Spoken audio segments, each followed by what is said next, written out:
Harper Audio presents Afraid of the Dark by James Grippando. Performed by Jonathan Davis.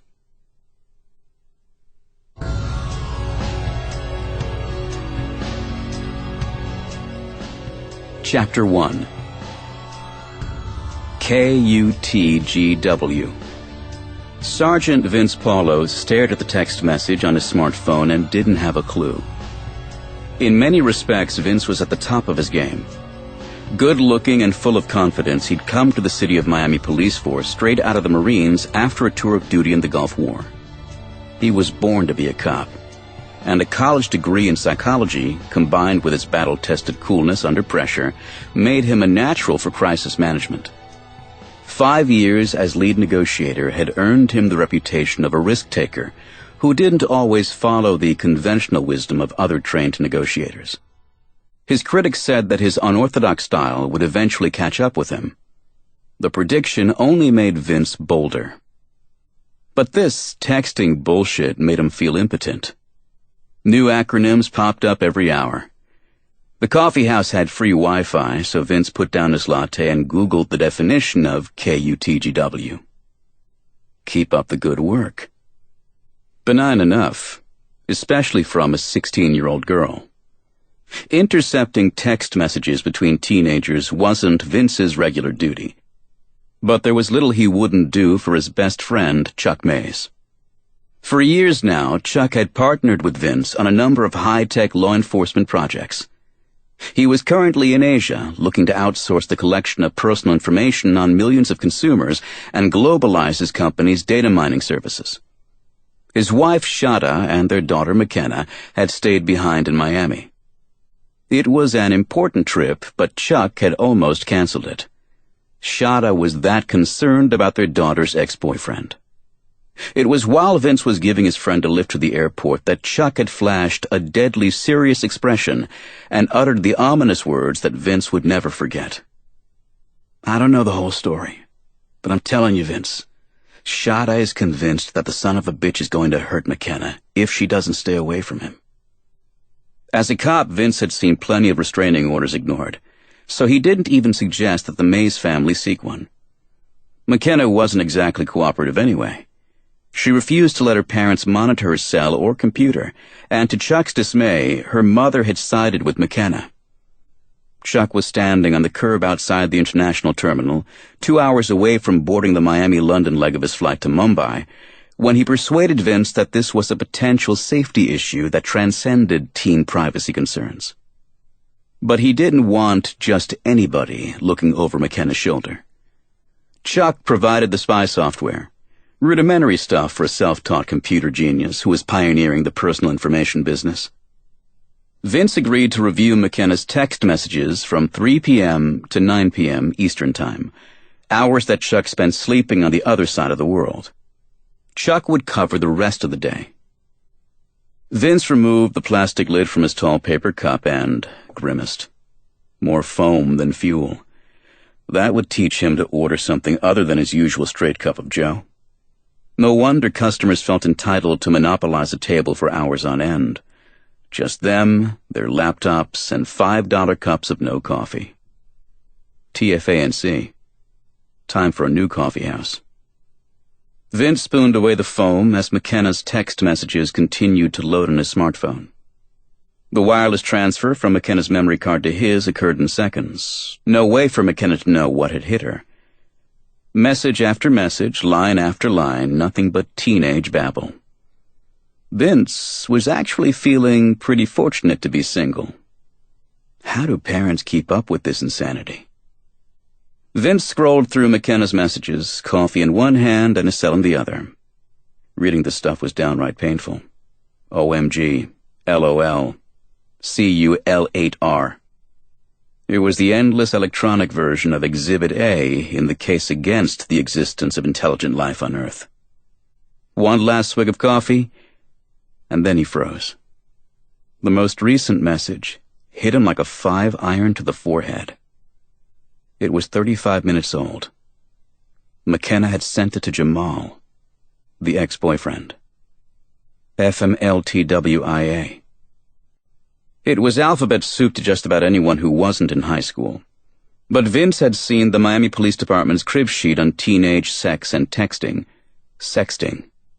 FMLTWIA had stuck in his mind only because it was among the most vulgar.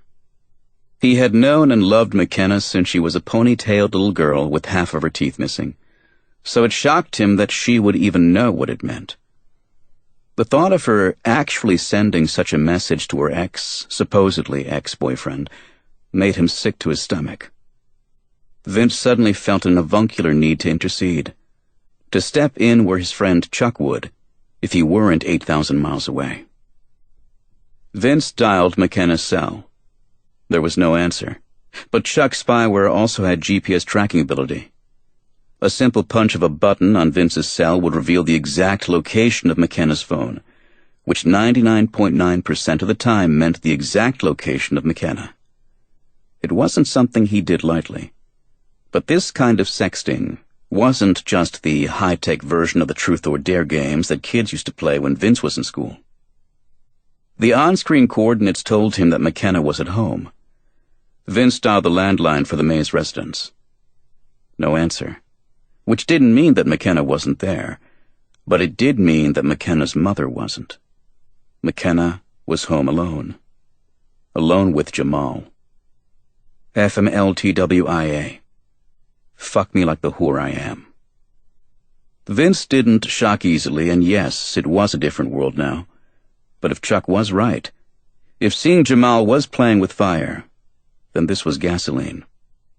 His hand was shaking as he dialed McKenna's mother on her cell. Shada didn't answer. Now what?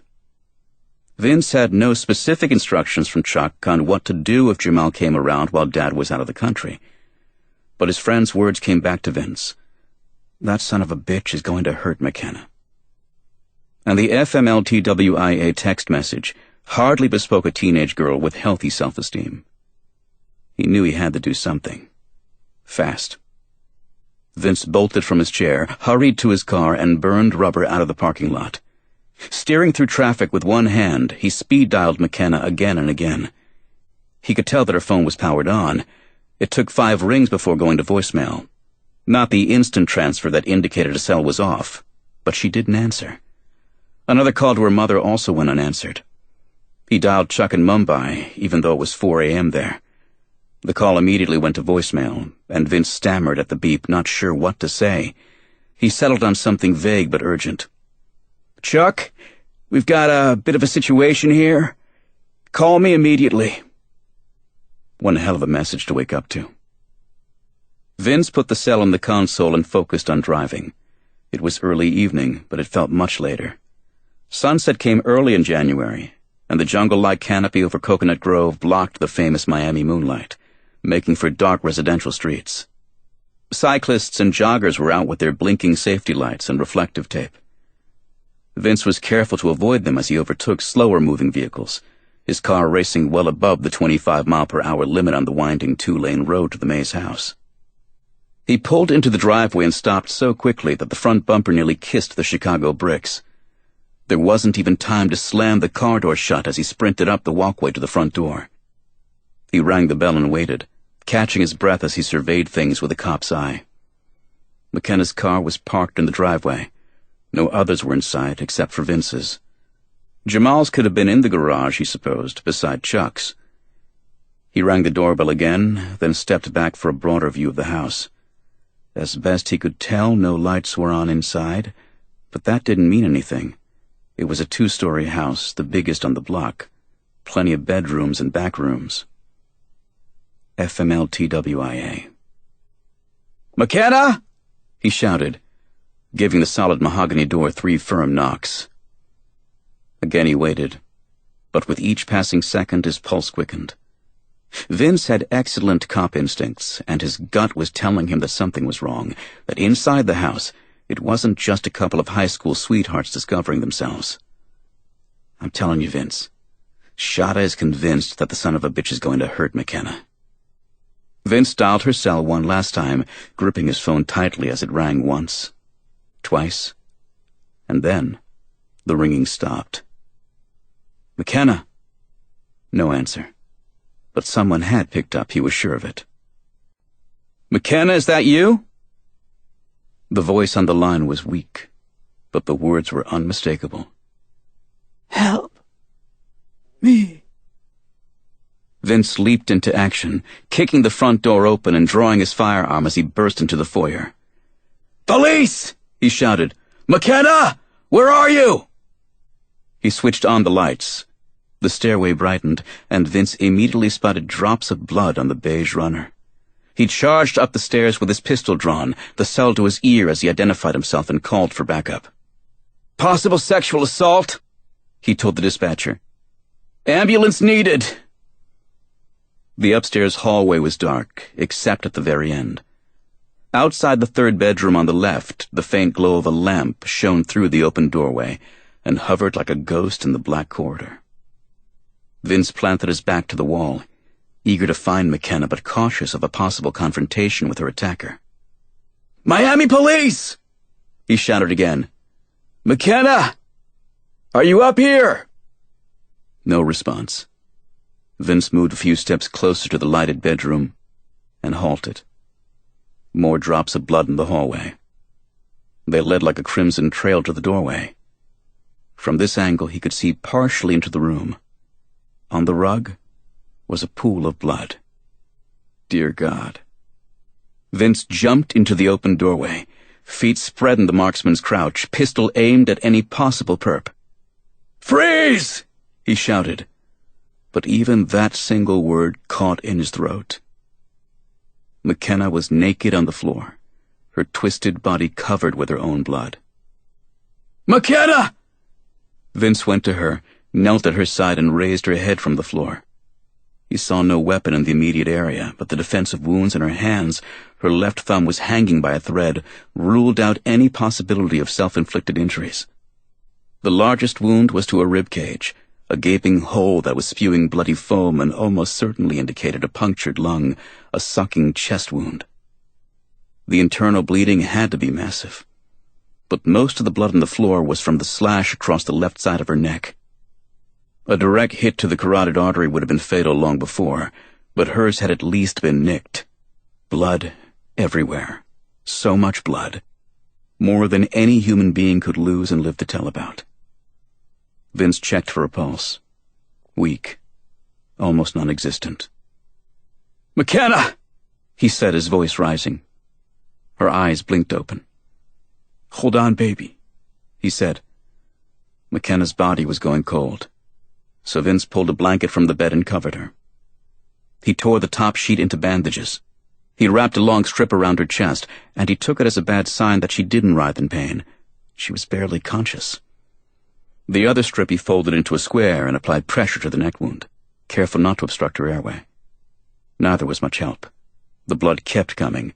The noisy wound in her chest kept spewing red foam. In complete frustration, he dialed the police dispatcher again. "Where the hell is the ambulance?" he shouted. "I need one now!" "It's on its way." 2 squad cars to patrol all of Coconut Grove just weren't enough. But Vince was all too aware of the department's economic reality. "I have a 16-year-old white female, multiple stab wounds. Get me a doctor on the line. I need someone to tell me how to help her." "Keep her warm to prevent shock." "Already did that," said Vince. "Apply pressure to the wounds to slow the bleeding." "I'm doing that, but she's got a sucking chest wound and possible damage to the carotid artery. We need help!" "ETA is 3 minutes," said the dispatcher. McKenna was trying to speak. Vince added one last plea for the dispatcher to hurry, and then he disconnected, putting his ear to McKenna's breath. "Am I?" "McKenna," he said, as if to help her finish her thought. "Gonna die?" she asked. Blood was coming from her mouth. Holy shit.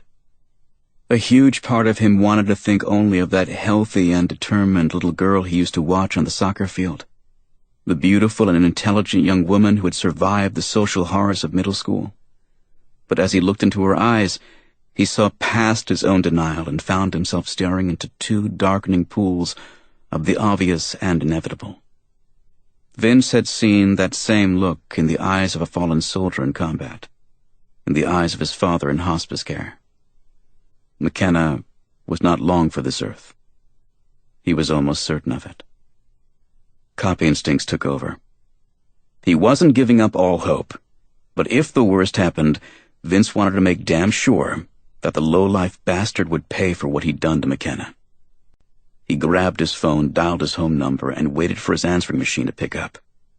From that point forward, all words, his and McKenna's, would be spoken directly into his cell and recorded onto his machine. Vince put the phone to McKenna's lips. She seemed scared, so helpless, as she looked up at him. "Tell me," she whispered. "am I dying?" Blood had soaked all the way through the blanket. The folded square of torn bedsheet on her neck was completely red. But Vince couldn't be that brutally honest. "No, sweetheart. You're gonna be just fine." "Really? Who did this to you?" "Am I going to die?"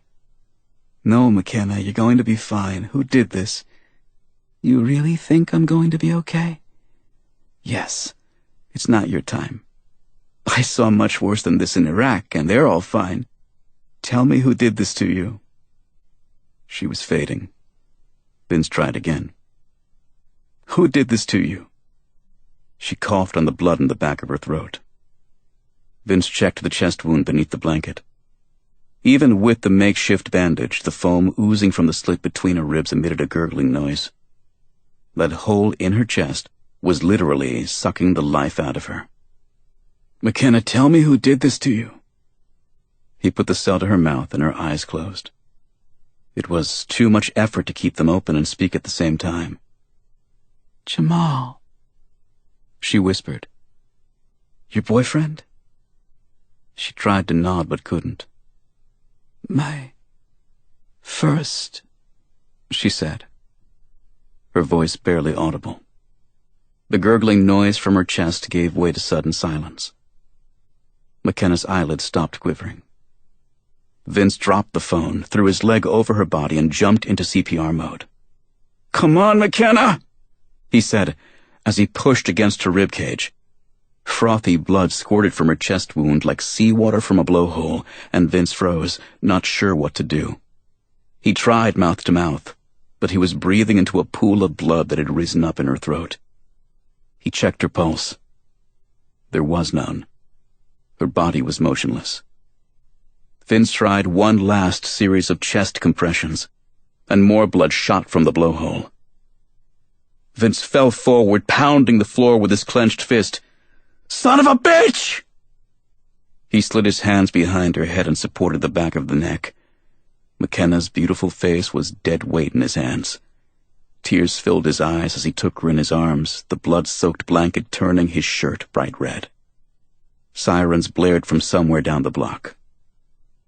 Too late, was Vince's first thought, but deep inside he knew he didn't mean the ambulance and police backup.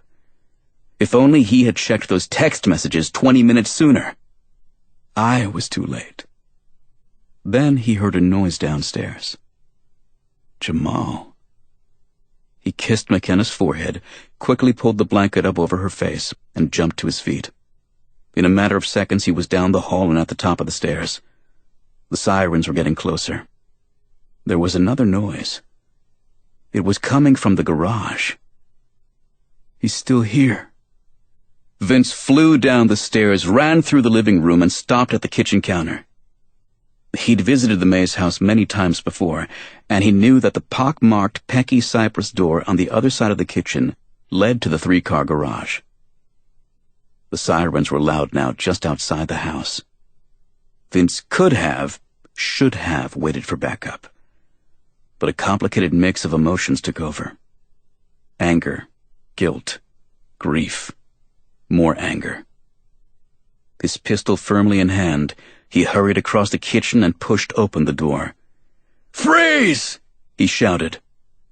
But even he couldn't hear his command. The mere act of opening the door had triggered a noise that was deafening. The heat overwhelmed him. The flash blinded him. For a split second, it seemed much longer. It felt as if someone were pushing his eyes out the back of his skull, as his head snapped back with the force of a mule kick. And then, all was black. 3 years later. January. Chapter 2. It was Jack Swyteck's second trip to Cuba in the past 3 weeks. He had yet to meet a Cuban. Miami was his home, and while it was true that Miami was closer to Havana than to Orlando, Jack's flight to the Oriente province at the southeastern tip of the island was over 400 air miles. His personal escorts from the naval airstrip to the detention facility were 2 U.S. Marines, a blue-eyed farm boy from Kansas and a first-generation Mexican-American from Los Angeles. His co-counsel, a JAG lawyer assigned to the case despite her client's obvious discomfort with a female attorney, was from the south side of Chicago. The civilian translator from Mogadishu was delivering Jack's words in Somali and occasionally Arabic. Jack's client was from East Africa. A spin master might have made the argument that the U.S. naval base in Guantanamo was just as much a melting pot as the nation that ran it. To Jack, the whole place felt more like a ticking time bomb. "I'm not a government interrogator," said Jack. But he was essentially talking to the walls. 4 of them to be exact. An 8x10 steel and concrete shed with a separate holding cell and bunk to the left. Jack's client said nothing. It was playing out exactly the way Jack's first visit to Guantanamo had. The lawyer talking, the client too distrustful to acknowledge his existence. The briefing material estimated that prisoner number 977 was in his mid-20s, but 3 years of confinement and various forms of government-enhanced interrogation tactics had aged him beyond his years. His thin, dark face was dull and weary. His long black beard was gnarled, his fingernails brittle and yellowed. His first language was officially listed as Somali, but no one seemed to know for certain. There were no confirmed reports of his ever having uttered a word to anyone at Gitmo. "Maybe he speaks Pashto or Farsi," said Jack. "Can we try another language?" "Only if you get another translator," the interpreter said. There was no time for that. In 16 hours, Jack was scheduled to be in federal court in Washington arguing for the prisoner's release. As habeas corpus proceedings went, this one was in a class by itself. But Jack had the pedigree to handle it. Some 15 years ago, a 4-year stint with the Freedom Institute had been Jack's first job out of law school. His father was the governor of Florida at the time, a man who'd campaigned on a strong pro-death penalty platform. Jack was hardly the perfect fit for a ragtag group of former hippies who worked only capital cases. But he and his old boss, Neil Godrich, had remained close over the years. It was Neil who'd asked Jack to take the case of prisoner number 977. Jack had no illusions of selling his friends and family on the everybody deserves a lawyer argument. It was a huge pro bono undertaking for a sole practitioner. But Jack kept his involvement quiet. Until it came time for the government to clear his visit to Gitmo, and the FBI background check left his neighbors wondering if he was a mob lawyer on the verge of indictment. Finally, he had to come clean. The reactions were pretty uniform. "Are you kidding me? You're defending a terrorist?" His best friend, Theo Knight, a death row inmate until Jack and a DNA test had proved his innocence more than a decade ago, was the only one to shrug it off. "Dude, know what Gitmo stands for? Giving interrogation teams more options." Funny, kind of, if you were pounding back beers at one of Theo's bars in Miami. But once the airplane landed at Gitmo, there wasn't a lot of laughter. Jack had read the report from the former prosecutor, who had resigned from the case in disgust. Prisoner number 977 had been rounded up by Ethiopian troops from a suspected al-Qaeda safe house in southern Somalia. He was accused of sheltering Faisal Abdullah Mohammed, al-Qaeda's operations chief, who was responsible for planning the 1998 bombings of the U.S. embassies in Kenya and Tanzania, as well as the 2002 car bombing attack in Kenya and missile attack on an Israeli airliner. A handwritten confession was the centerpiece of the case against him. He didn't write it. The one-page document was handed to him for his signature after several days of beatings, forced administration of drugs, and threats against his family. It was written in a language, Amharic, that he didn't speak, and he signed with his thumbprint, which was consistent with reports that he was completely illiterate. The Ethiopians turned him over to the Americans, to whom he refused to speak. Prison logs reflected that prisoner number 977 attempted to kill himself 11 hours after arriving in Gitmo. 8 weeks later, he was on the so-called frequent flyer program, where, in a 2-week period, he was moved to a new cell 112 times, an average of every 3 hours, in order to ensure he was sleep-deprived and disoriented. Over the 3 years at Guantanamo, he was repeatedly subjected to extreme cold, bright lights, and various stress positions, and he was often kept in solitary confinement. Still, he refused to speak to anyone, even to his lawyer.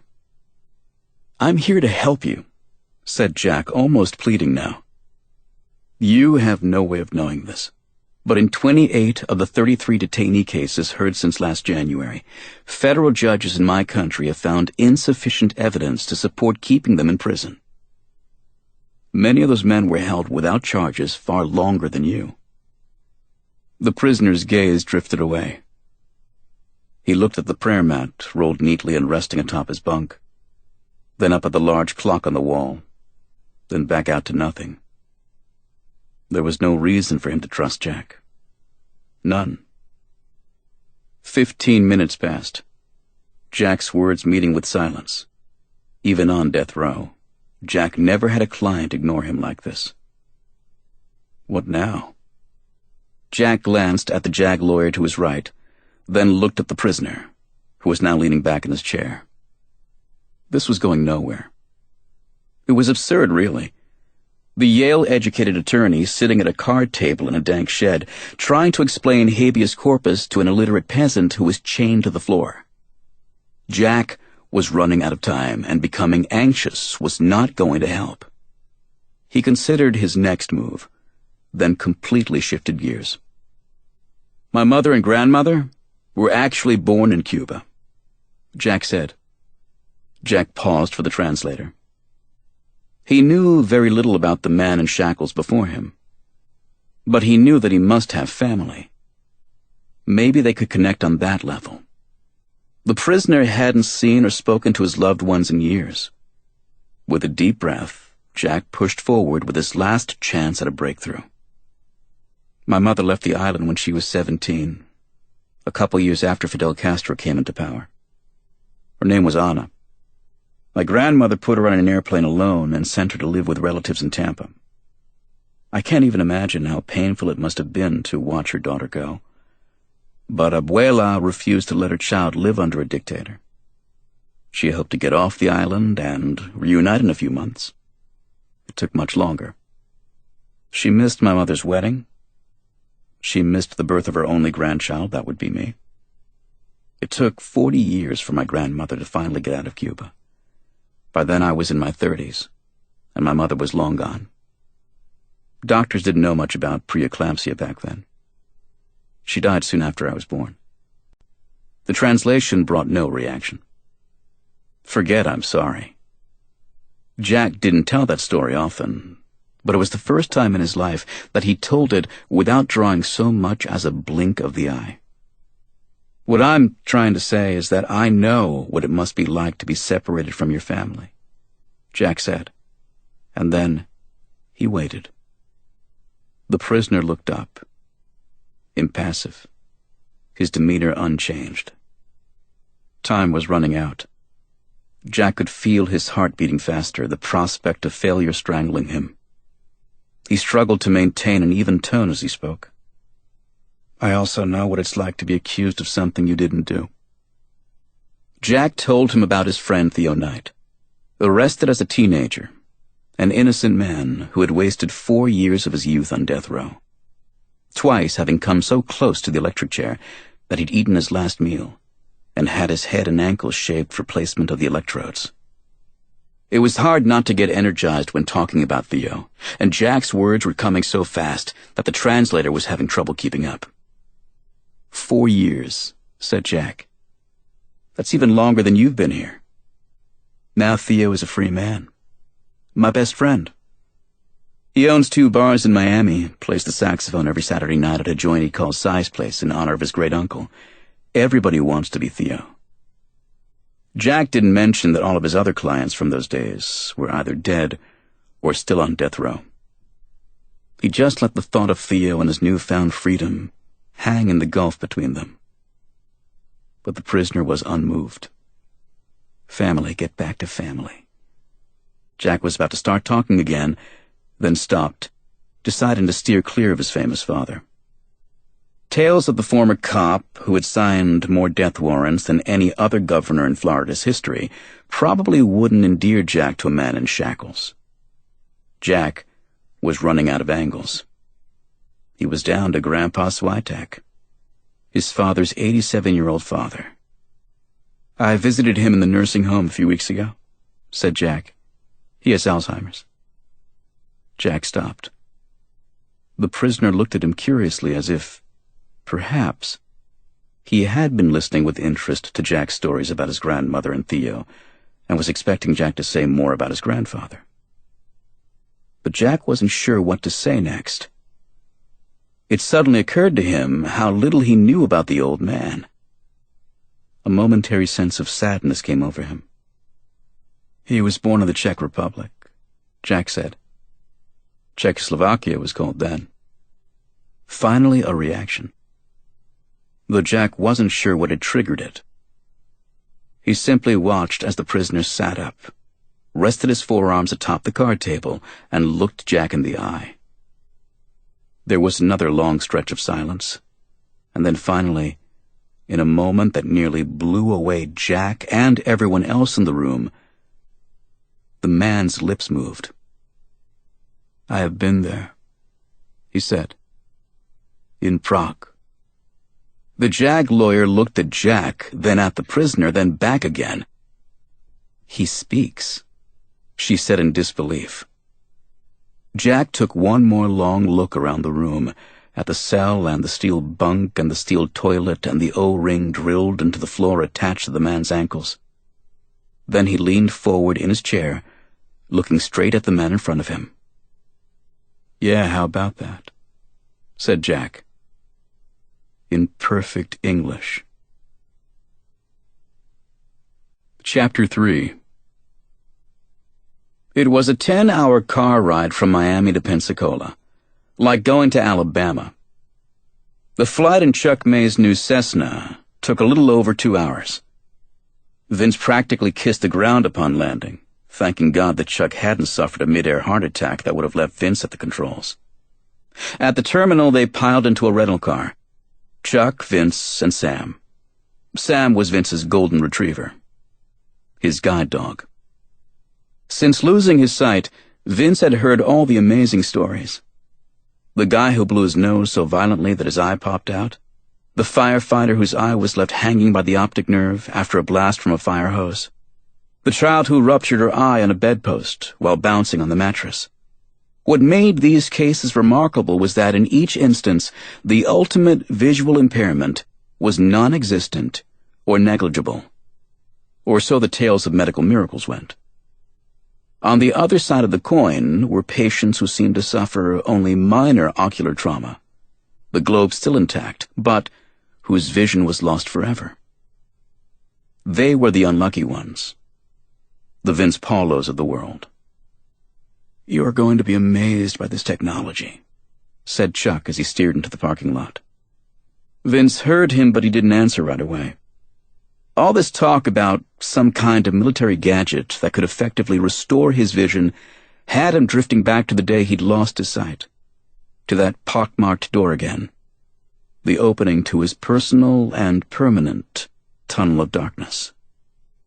Vince, Yeah, sorry. I was just thinking for a minute. It was a lie, of course. At least the part about a minute.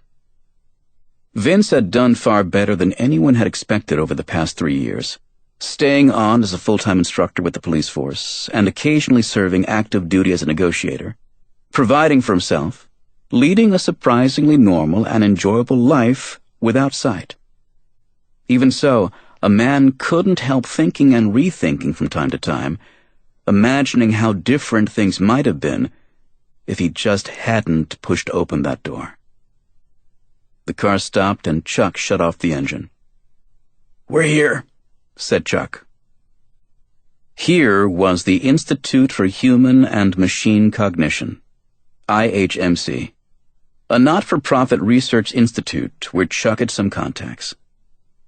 Vince had never heard of the place, but IHMC research partners included everyone from NASA and the Defense Advanced Research Projects Agency, DARPA, to IBM and Boeing. They don't just think outside the box, Chuck had told him. These guys are reinventing the box. The idea was to fit human and machine components together in ways that exploited their respective strengths and mitigated their respective weaknesses. For Vince, that meant the possibility of a whole new door to walk through. "This way, Deacon Blues," said Chuck. Vince smiled as he and Sam climbed out of the car. Chuck had been playing Deacon Blues and other old Steely Dan songs on the car stereo ever since telling Vince that one of the board members at IMHC was Jeff "Skunk" Baxter, a self-taught specialist in terrorism, missile defense, and chemical and biological warfare, who was better known as a guitarist with Steely Dan and the Doobie Brothers. Skunk was one of those reinventing the box guys, who worked alongside retired Army generals, scientists, cognitive psychologists, neuroscientists, physicians, philosophers, engineers, and social scientists of various stripes. They got a name for the winners in the world. Call me Vincent Paulo. Vince was trying not to get too excited. But if this new technology for the blind did everything Chuck said it could, Vince would literally be looking at life through a new porthole. Fuck that door. Sam stopped, and so did Vince. They were at the entrance. Chuck pushed the intercom button and announced their arrival. The receptionist's voice crackled over the speaker. A buzzer sounded, and Chuck opened the door. Vince stopped him before entering. "Hey, I want to thank you," said Vince. "No need, dude. Just really. Thank you. I haven't done anything yet." Nothing could have been further from the truth. The only man who had lost more than Vince in that explosion had been Chuck. McKenna's body had been consumed in the blaze. 2 months later, Chuck's wife was gone. Police had found Shada's overturned kayak, floating in a section of the Florida Everglades that was crawling with pythons and alligators.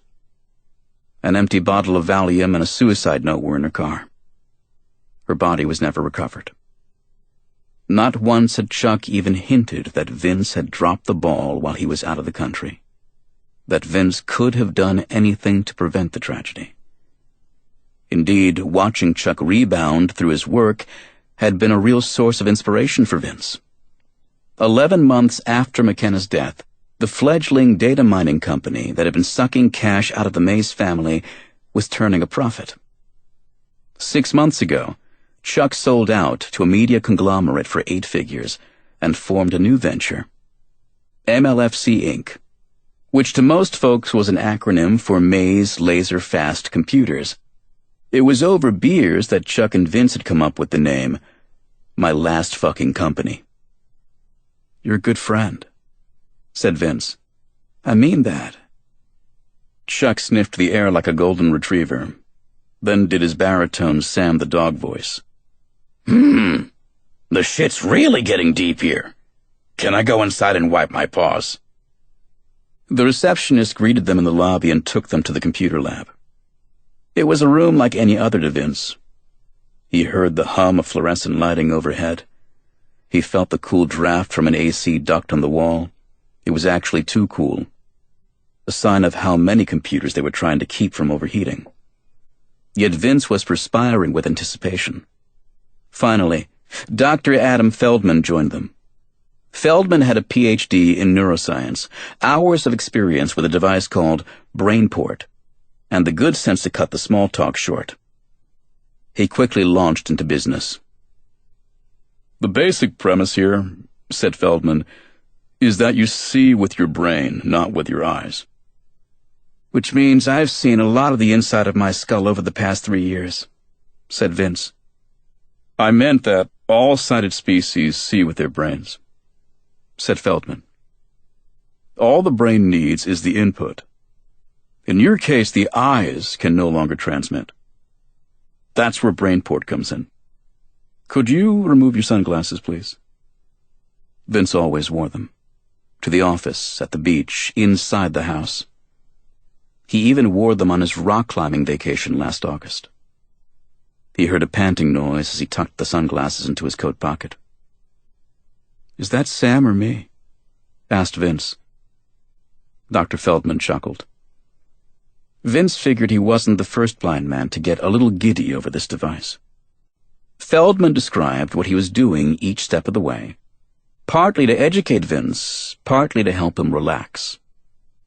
"These special eyeglasses I'm putting on you have a small video camera mounted on the nose bridge. The camera acts as the eyes to gather visual information. The images are transmitted wirelessly in black, gray, and white to this handheld computer," he said, as he slid the device into Vince's hand. It felt slightly larger than an iPod. "Okay, but I'm not seeing anything." "Hold your horses there, cowboy," said Feldman. "The computer will translate the visual information into electrical signals. Let's turn it on."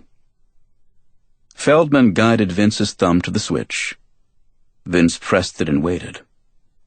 "I'm still not seeing anything." "Vince," said Chuck. "One step at a time, all right?" The anticipation was even beyond his first step onto a battleground as a Marine. At least 1,000,000 times greater than his first time with a woman. Well, maybe not 1,000,000. He took a breath and said, "Sorry, guys." "No problem," said Feldman. "Just to give you some idea of what's going on.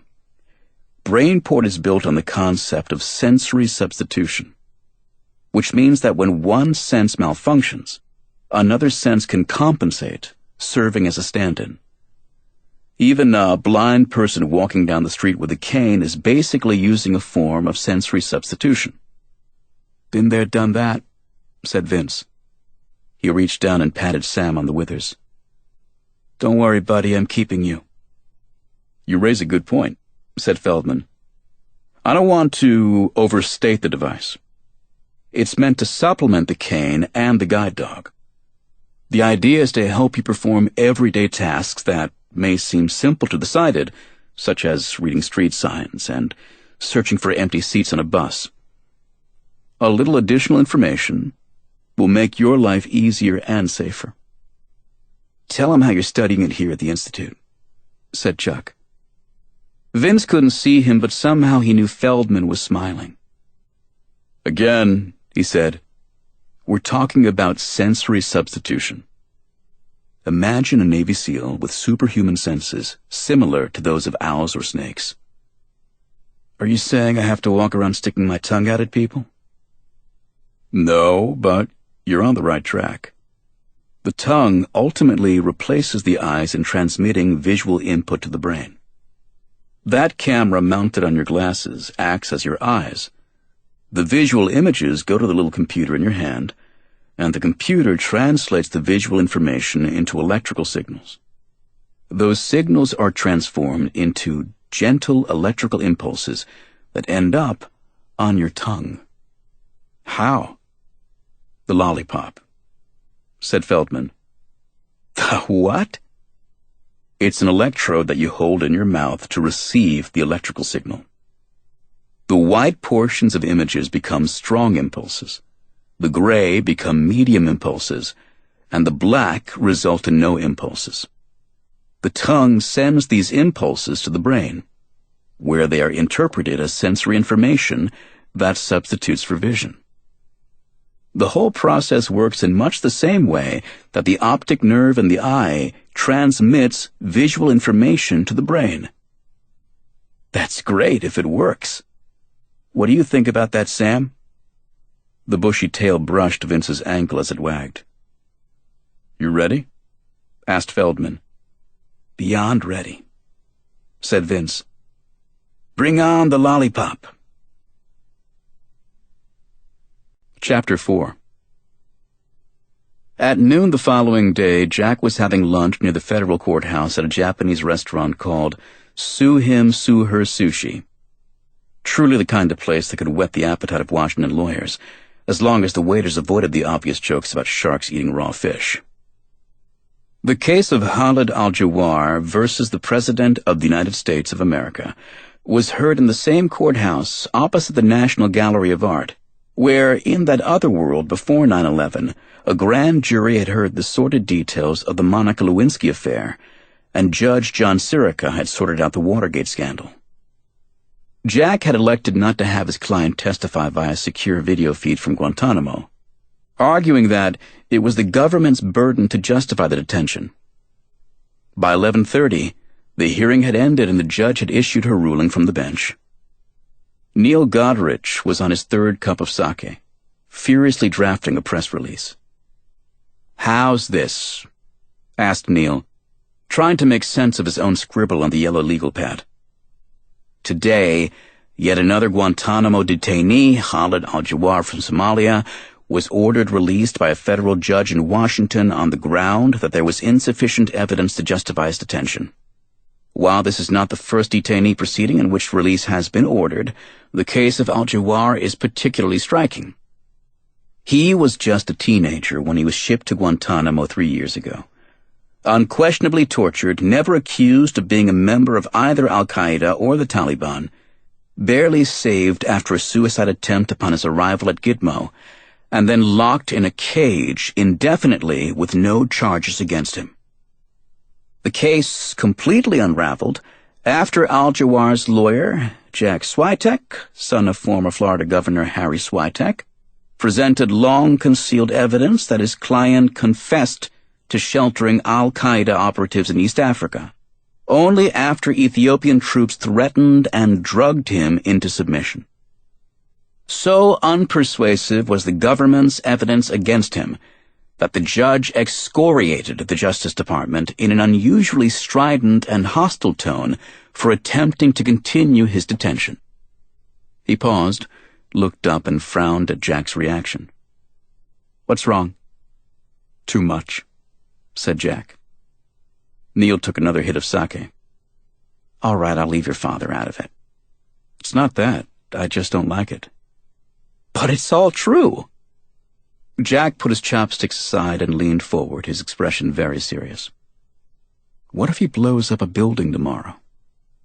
"Then the government should have built a stronger case to keep him locked up. That's their job." Suddenly, it was like old times. Most people thought Jack had left the Freedom Institute because he was nothing like the other lawyers. Eve, the only woman Jack had ever known to smoke a pipe, Brian, the gay surfer dude, and Neil, the pony-tailed genius who had survived Woodstock. In truth, Jack considered all of them friends. They'd even shown up for a surprise 40th birthday party. What had made Jack feel like such a misfit was the way they celebrated their victories. Forcing the government to prove its case was enough for Jack. Getting another guilty man released didn't make him want to throw a party or issue a press release. "Al-Jawar should never have been locked up," said Neil. "How do you know that?" asked Jack. "For that matter, how do you even know his name is Al-Jawar?" "Because he told us." "Yeah? In English? A language no one even knew he spoke until yesterday." "Whatever his name is, he's not guilty of anything but wearing a Casio watch," said Neil. It was a reference to the fact that more than a dozen Gitmo detainees were cited for owning cheap digital watches, particularly the type used by Al-Qaeda members for bomb detonators. Jack selected a pot of edamame from the bowl and brushed away the excess sea salt. It bothers me that it never came out in court that he speaks English. That wasn't relevant. The confession they forced him to sign wasn't written in English, or in any other language that he speaks. I don't believe the story about being from Somalia. I think he's American. So what? He's hiding something. Neil shrugged and turned his attention back to his press release. Al-Jawar is actually one of the lucky ones, he said, speaking his edits aloud. According to a report issued by Human Rights First, at least 100 detainees in U.S. custody have died since 2002. Many suffering gruesome deaths. Jack was about to reel in the polemic, but a woman seated on the other side of the restaurant caught his attention. It was Sylvia Gonzalez, the Justice Department lawyer who had argued the government's case against his client. Don't look now, Jack started to say, but of course Neil did. He recognized Gonzalez instantly as well as the man she was with. How fitting, Neil said as if spitting out the bad taste in his mouth. She's with Sid Littleton. Who's he? Founder and CEO of Black Ice, the go-to private military firm for the Department of Defense. Surely you've heard of them.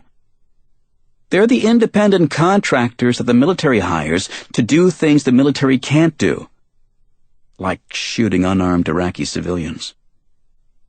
It was the editorial spin of a former hippie.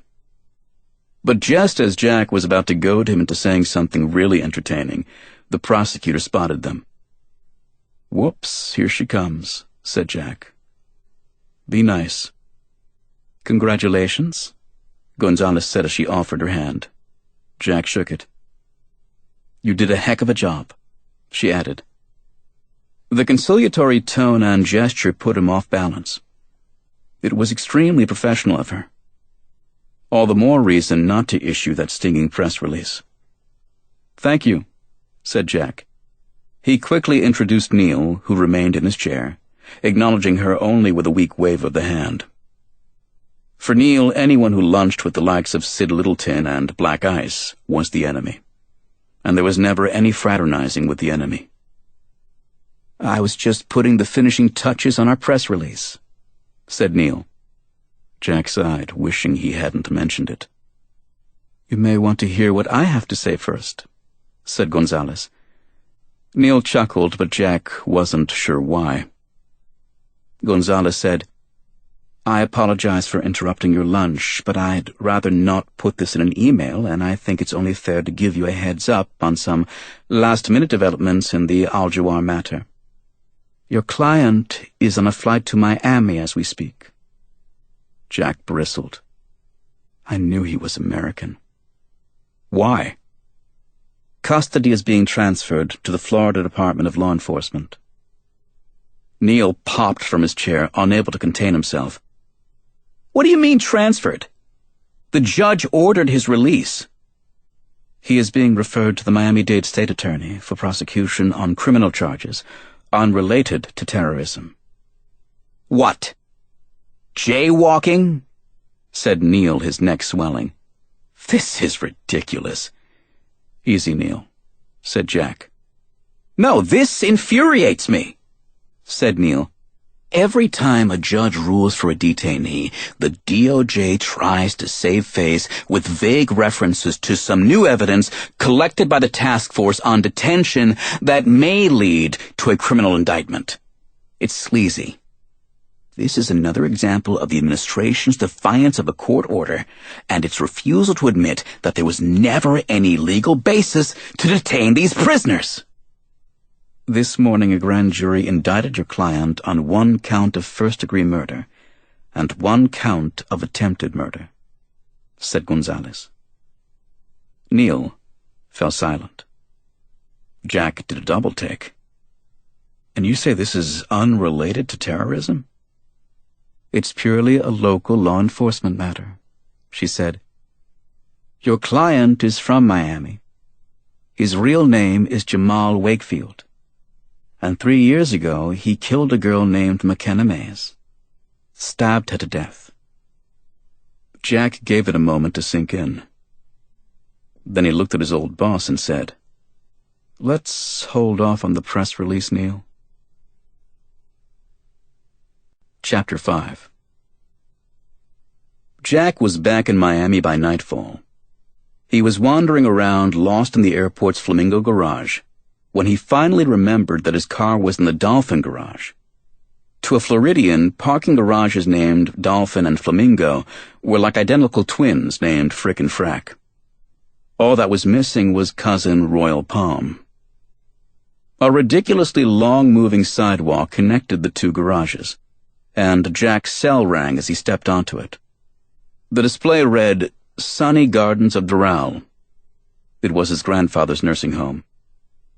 He's being combative again, the nurse said. Jack got these calls about once a week. The usual scenario was that Grandpa was sleeping peacefully when the night nurse barged into the room, overpowered him with the healthcare equivalent of waterboarding, and forced an unwanted and probably unnecessary medication down his throat fast enough to land her in the Guinness Book of World Records nursing edition. Who wouldn't be combative? Jack was tired of the arguments, and the sound of his grandfather ranting senselessly against the post office in the background was breaking his heart. Pio no no, the old man shouted. Pio no no! Put him on the phone, said Jack. I can't while restraining him. What? I'll be there in 20 minutes. He hung up and ran to his car. He was speeding down the ramps from the roof of the garage when his phone rang again. This time, however, the word private appeared in the caller ID display, and the timing brought a much-needed sense of calm. Andy, he said, answering. Hi, babe, she said. Andy Henning was Jack's fiancée. He'd popped the question at the surprise birthday party she'd thrown for him last month. Andy had accepted on the spot and disappeared 8 days later. When people asked him what it felt like to be engaged, Jack honestly couldn't tell them. He didn't know where Andy was, didn't know when she was coming back, and had no idea when she would call next. She made him promise not to come looking for her, refused to share her new cell number, and wouldn't tell him who she was living with. He didn't know what she looked like anymore, though he was certain that the gorgeous long hair that once splayed across his pillow had changed entirely. Jack didn't even know her new name. Andy was unlike any woman Jack had ever known, and not just because she was an FBI agent who worked undercover. Jack loved that she wasn't afraid to cave dive in Florida's aquifers, that in her training at the FBI Academy, she'd nailed a perfect score on one of the toughest shooting ranges in the world, that as a teenager, she'd been a junior Olympic mogul skier, something Jack didn't even know about her until she rolled him out of bed one hot August morning and said, "Let's go skiing in Argentina." He loved the green eyes she'd gotten from her Anglo father and the raven black hair from her Native American mother, a mix that made for such exotic beauty. He hated being away from her. "When are you coming back?" he asked.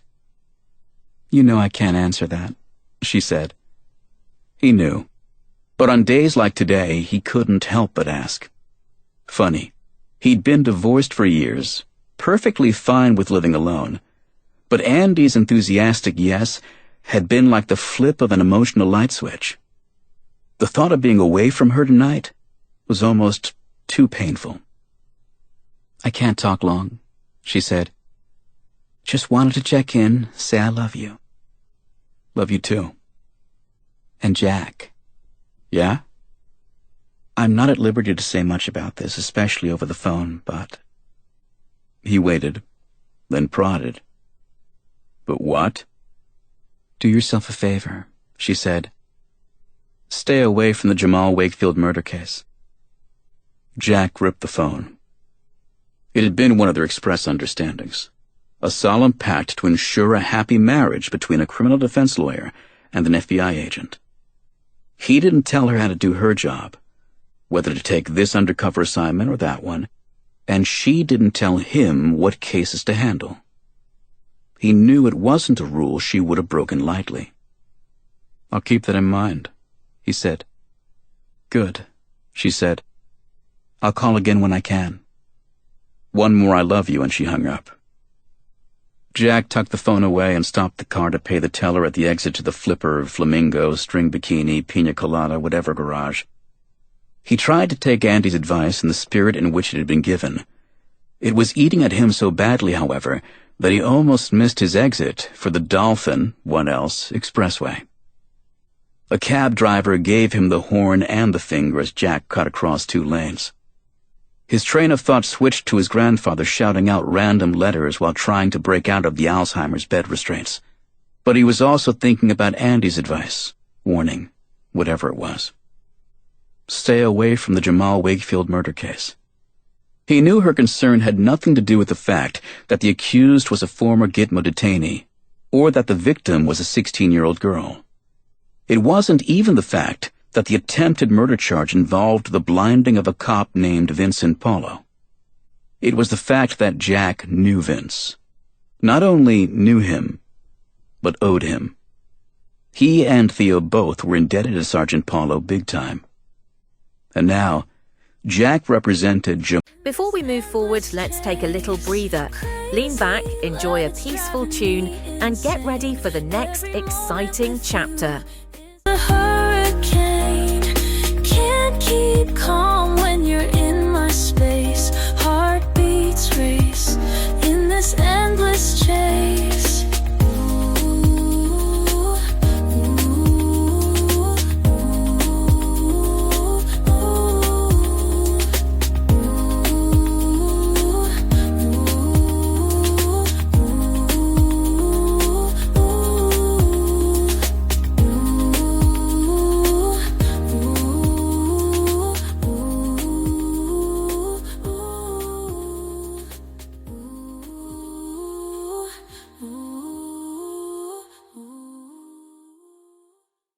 Wakefield of Miami, Florida, a.k.a. Khalid al-Jawar of Somalia. Sorry, Andy. Sorry, Vince. P.O. No! Coming, Grandpa. Why is nothing ever simple? Chapter 6. "I should have held at 16, said Vince. He was back at home in the comfort of his bed. Sam lay quietly on the rug beside the dresser. His wife was at his side, still awake. "What did you say, honey?" asked Alicia. "Dr. Feldman's office today," he said. "I was sitting on a king and the 6 of clubs, and like an idiot I said, 'Hit me.' Of course I busted. He dealt me a 7. Vince felt the gentle caress of her hand at his chin, then the warmth of her kiss at the side of his mouth. "I'm so happy for you," she whispered. Vince smiled as she rolled back to her side of the mattress. It was late and he needed rest after such a full day, but he was too excited to sleep. The brainport session had lasted 2 hours. The first hurdle was to understand that it wasn't like seeing with your eyes. It's more akin to a language in that you develop a skill, Dr. Feldman had told him. After 5 minutes, he was able to operate the device. Within an hour, he was recognizing sensations on his tongue and reaching out for a ball as it rolled in front of him. By the end of the session, he was playing blackjack, not with Braille cards, but with regular ones. The next goal was to get him through an obstacle course, and from there, the sky was the limit. Unfortunately, he couldn't take it home. Brainport was experimental, but it gave him hope. Today had been a great day, and nothing was going to spoil it. Not even Jamal Wakefield. "Vince," asked Alicia, "do you think will you have to testify at the trial? Jamal Wakefield, the 3-year-old unsolved murder of McKenna Mays, and the horrible price Miami police officer Vincent Paulo paid trying to bring the alleged killer to justice, had been the lead story on the local evening news. Vince had received a heads-up that morning from the assistant state attorney. He and Alicia had skirted the topic all night long, talking nonstop about Brainport. It had become the elephant in the room. I'm meeting with the assistant state attorney tomorrow. It'll be fine, don't worry about it. Vince peeled back the bedsheet to feel the night air on his chest. All of Florida was basking in glorious January weather, perfect for sleeping with the window open. Then, slowly but surely, Vince could almost feel a 101-degree cloud coming over him. A cloud so noxious that it probably violated several articles of the Geneva Conventions. Sam was a terror when there was fallen fruit in the backyard. "Damn, Sammy," he said as he pulled the sheet up over his head. "Can you lay off the avocados?" The cloud evaporated, cool air rustled the window shears, and Vince could all but hear the wheel still turning in Alicia's head. "Vince," she asked in a tentative voice, "what do you think the prosecutor will tell you tomorrow?" He lowered the bedsheet and sighed. Even after 3 years, it wasn't easy to talk about it. "I'm sure I'll have to testify." "But they didn't call you before the grand jury." "They used the written affidavit I signed 3 years ago. Not that they even needed it. All they had to do was play the recording of McKenna naming her boyfriend as the killer. The trial will be a different story. I was the only one there when McKenna died. I was holding the cell phone to her mouth when she identified her killer." Vince could feel his wife rise up on her elbow, her concern palpable.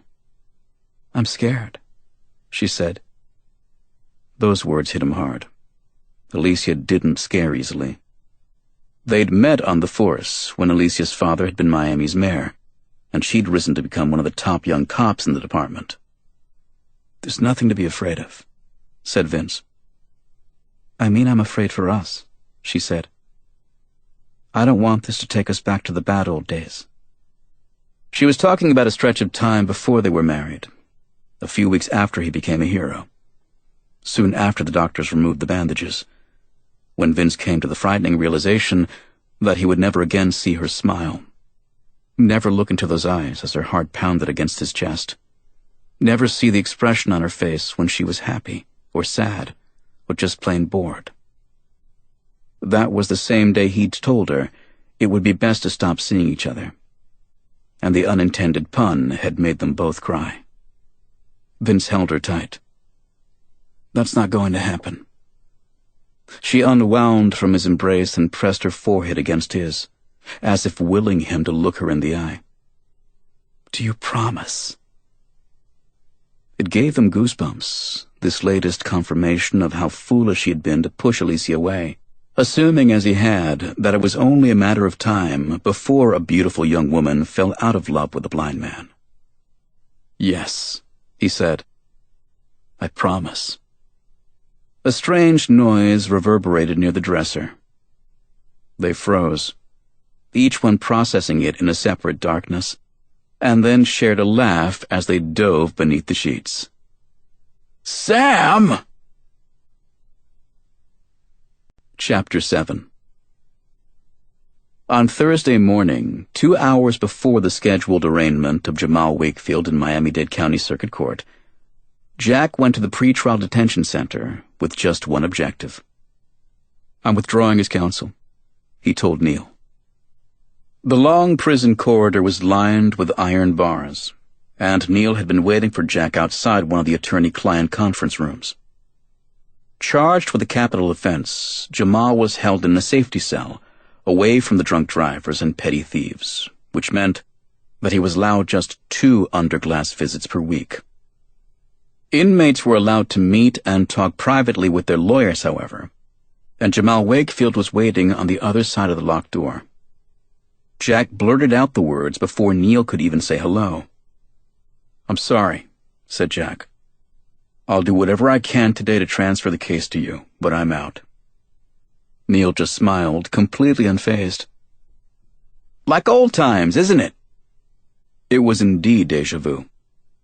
Jack had probably resigned a dozen times from the Institute before actually packing up and leaving. It wasn't just the emotional drain of defending the guilty. As he'd told Neil more than 10 years ago, he probably could have stuck it out if he had met just one guy on death row who was genuinely sorry for what he'd done. But those weren't the kind of cases that the Institute handled. "Give me one chance to change your mind," said Neil. "It won't work. I'll cut off my ponytail if it doesn't." Whoa, that was serious. "You're on," said Jack. The guard unlocked the door from the inside and the two lawyers entered. "I'll be back in 30 minutes, the guard said, and then he closed the door. The fluorescent lights overhead were so bright that Jack almost needed sunglasses. The floor was bare concrete, and the cinder block walls were pale yellow with no windows. Seated at the formica-topped table was Jamal Wakefield. The transformation since Gitmo was startling. A shave and a haircut alone made him look years younger. And even after 3 years of incarceration, it was easy to see how handsome McKenna's boyfriend had once been. Jack truly didn't recognize him. The silver-haired man seated beside Jamal, however, was another story. "Long time no see," said Peter Swenson. In a classic case of overcorrection, Jack had literally switched sides after leaving the Institute, spending the next 2 years of his career as a federal prosecutor. As Neil knew well, Swenson was the polygraph examiner that Jack had used regularly to test his informants. "With my ponytail on the line, I wanted Jamal to be examined by someone you trust," said Neil. "All right," said Jack. "You got my attention." Advance clearance was required to administer a polygraph in jail, but Neil had taken care of that, and Swenson's equipment was ready to go. 2 fingers on Jamal's left hand were wired to electrodes. Pneumograph tubes wrapped his chest and abdomen. An inflatable rubber bladder rested on the seat of the hard wooden chair beneath him, and another was behind his back. A blood pressure cuff squeezed his right bicep. "Time's a-wastin'," said Neil. "Let's roll." Swenson turned his attention to his cardio amplifier and galvanic skin monitor atop the table. The paper scroll was rolling as the needle inked out a pulsating line. "All set?" he said. Jack knew the drill, and Swenson had taken care of the preliminaries before his arrival. The first task was to put the subject at ease. He started with questions that would make Jamal feel comfortable with him as an interrogator. "Do you like music? Have you ever owned a car? Is your hair purple?" They seemed innocuous, but with each answer, Swenson was monitoring the subject's physiological response to establish the lower parameters of his blood pressure, respiration, and perspiration. It was almost a game of cat and mouse. The examiner needed to quiet him down, then catch him in a small lie that would serve as a baseline reading for a falsehood. The standard technique, Jack had seen it unfold many times, was to ask something even a truthful person might lie about. "Have you thought about sex in the last 10 minutes?" No. Jamal blinked about 5 times. It wasn't something that men necessarily liked to admit, especially when charged with the obsession-driven murder of their girlfriend. But it was a scientific fact that anyone with a Y chromosome thought about sex every 3 minutes. The room fell silent as the examiner focused on his readings. He appeared satisfied. He knew what it looked like on the polygraph when Jamal lied. Now he could test his truth-telling on the questions that really mattered. "Is your name Jamal Wakefield?" "Yes." "Are we in Miami, Florida?" "Yes." Jamal seemed almost robotic in his responses, and rather than staring off blankly at the wall or the ceiling, he was looking straight at Jack, fully aware of the man he needed to convince. "Is today Sunday?" "No." "Are you fluent in Chinese?" "No." "Did you kill McKenna Mays?" "No." "Have you ever climbed Mount Everest?" "No." "Are you a man?" "Yes." "Are you sitting in a chair?" "Yes." "Do you know who killed McKenna Mays?" "No." Not a flinch. It was making Jack uncomfortable the way Jamal had locked eyes with him. But Jack wasn't going to be the one to back down. "Do you wear eyeglasses?" "No." "Are you in jail?" "Yes." "Is your prison jumpsuit orange?" "Yes." "Were you in the United States at the time of McKenna Mays' death?" "No." "Are you glad this test is over?" Jamal almost answered, then realized that he was being toyed with. He almost seemed to smile as his gaze slowly shifted from Jack to the examiner. "I guess so," he said. Swenson disconnected the monitors. "I'll need a few minutes to interpret the results," he said as he packed up the equipment. Neil summoned the guard. The door opened, Swenson left the room, and the lawyers were alone with their client. Jack looked at Neil and said, "If that test shows any signs of deception, I'm out." "Understood," said Neil. "Even if the test is clean, I'm probably still out." Jamal spoke up. "I didn't kill McKenna." Jack glanced over. "You shouldn't have waited until today to tell me that." "Last time we talked, I hadn't been charged with anything." "The guy has a point," said Neil.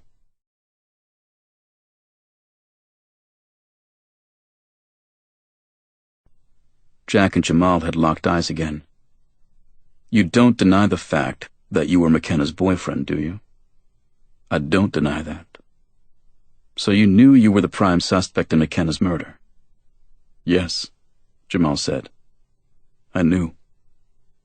"And that never once came up in our conversation at Gitmo, even after we switched to English." Jamal paused, then said, "That wasn't my fault." "Whose fault was it?" "Yours." "Mine?" said Jack, incredulous. Jamal's expression was completely serious. "I thought, if I started speaking English to you, that it would help build trust between us. The opposite happened. The way you reacted, you just shut me down." Jack replayed the moment in his mind. The English had definitely come as a surprise, and in hindsight Jack probably could have handled it better. "I don't remember shutting you down," said Jack. "I'm not saying you did it intentionally. That's just the way it played out.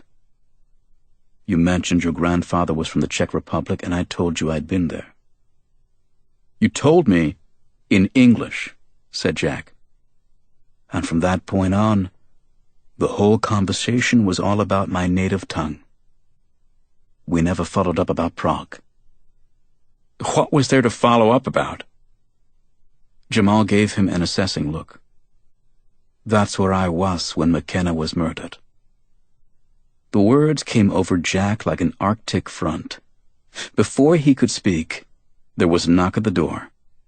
Neil opened it and Swenson entered the room. The lawyers and their client looked at him with anticipation, and Swenson delivered the news without delay. "The test shows no signs of deception in any of the 3 areas of examination," said Swenson. Neil was openly smug about it, and he couldn't help summarizing. "He didn't kill McKenna. He doesn't know who did, and he was outside the country when it happened." It was a bit of theater orchestrated by his old boss, but Jack had to admit that it was pretty effective. The examiner's work was finished. Neil thanked him, and Jack did likewise, and when the door closed, Jack's gaze shifted back to the young man seated at the table before him. There were definitely still signs of prolonged incarceration. The thin face, the skin tone a bit off, the unhealthy fingernails. But Jamal was becoming more of an enigma with each passing minute. "Something is missing here," said Jack.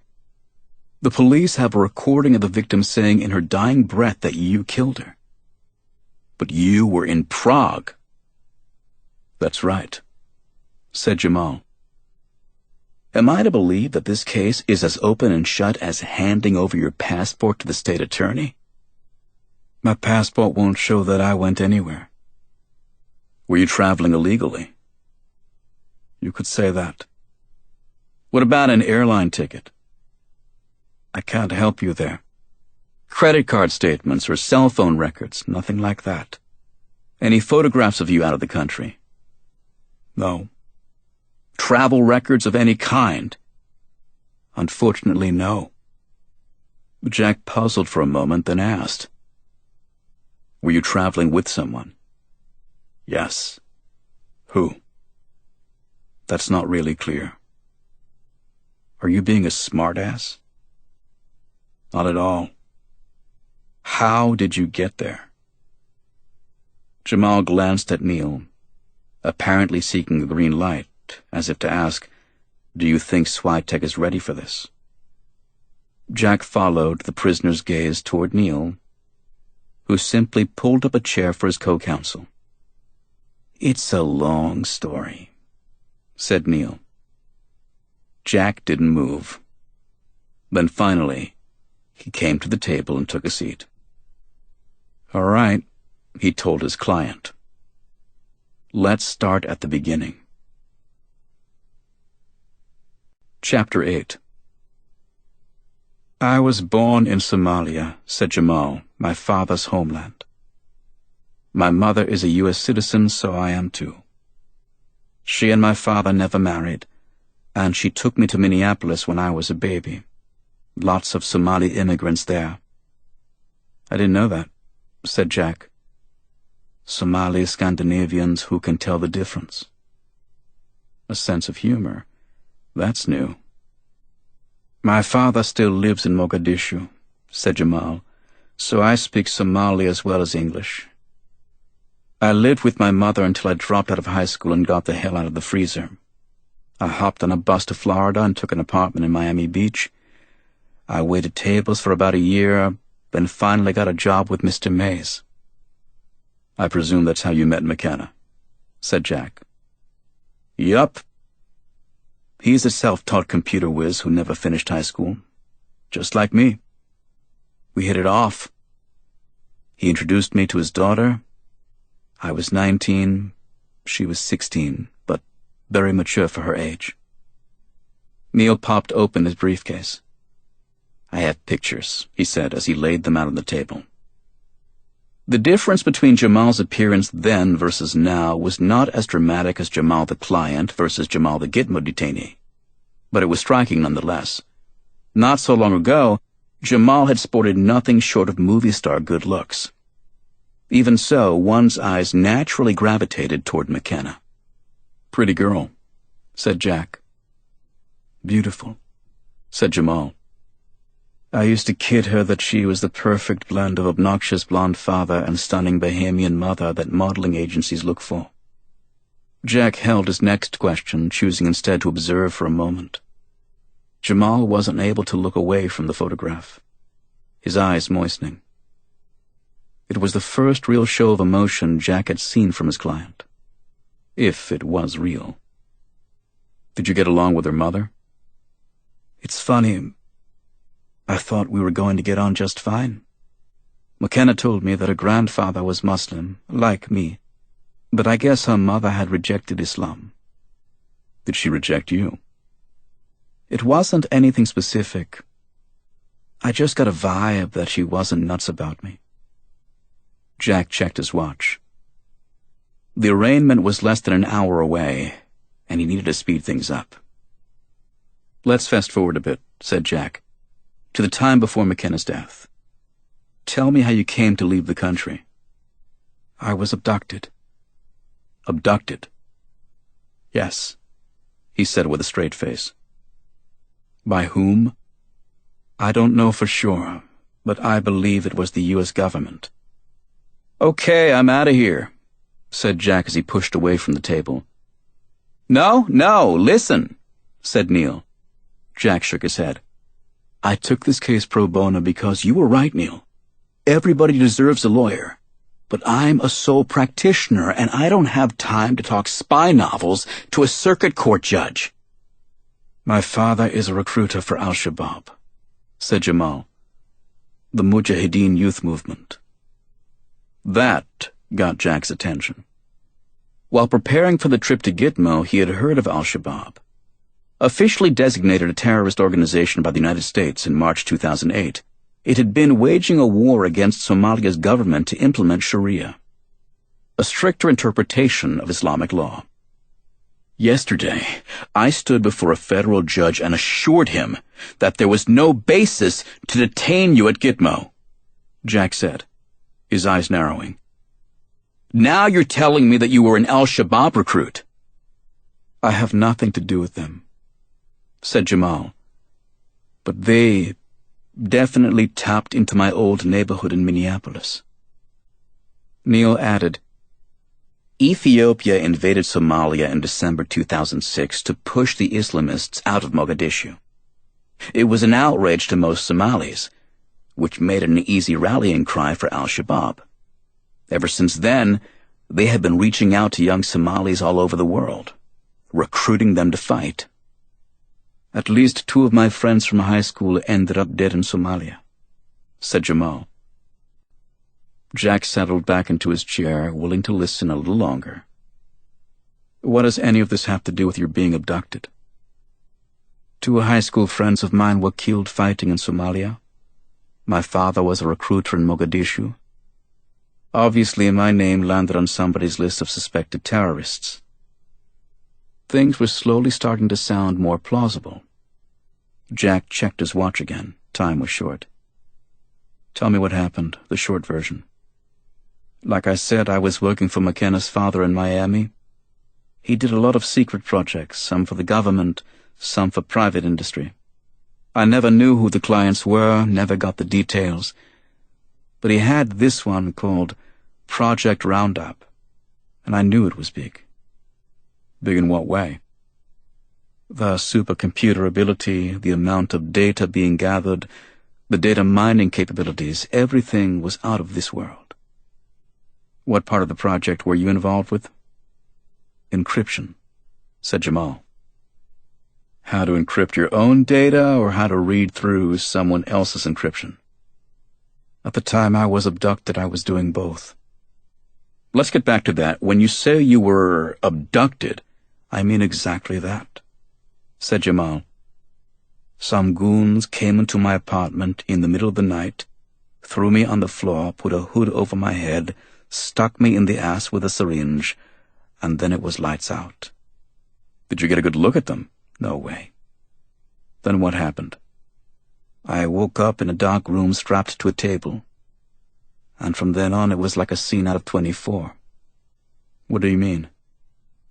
Bright lights, then total darkness, loud calypso music, then total silence, extreme cold temperature, then hot.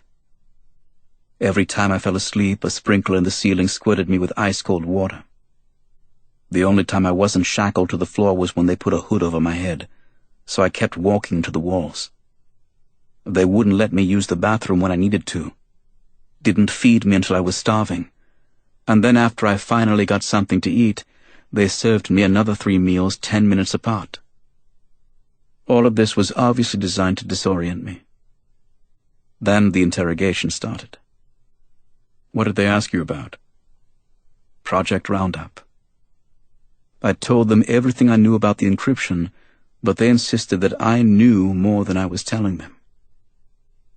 And all of this happened in Prague. I had no idea where it was, until they let me go. They just turned you loose? They gave me another injection to knock me out. I woke up on a bench near a bridge. As soon as I figured out where I was, I ran to a payphone and called my mother in Minneapolis. That was when I found out that McKenna had been murdered and that the cops were looking for me. How long had you been out of the country at this point? I had no idea until my mother told me what day it was. It was even longer than I'd thought, 17 days. Did she believe you? Of course. The last time we'd talked on the phone was 10 days before McKenna was killed. I used to talk to her every day. She knew something had happened to me. Did you talk about coming home? Are you kidding? She said I would be handing myself over to a lynch mob. A cop was blinded. CNN aired a tape recording of McKenna naming me as the killer. My picture was all over the news, and every cop in America was on the lookout for me. What did you do? I headed for Somalia to hide with my father. The terrorist recruiter. At the time, I didn't know he was involved with all of that. He was just my father, and I needed help. Did you stay with him? For about a week. He got me a fake passport to turn me into Khalid al-Jawar, which is the name you know me by. Was that a real person or a made-up name? I have no idea, and I was so scared that I didn't care. This was at the height of the Ethiopian invasion. I could hear the gunfighting in the city, especially after dark. Then one night, the troops busted down the door to my father's apartment, and they took me away. You know the rest of the story. It was exactly what you told the judge in Washington. The Ethiopians forced me to confess that I was sheltering Al-Qaeda operatives, and then they handed me over to the CIA.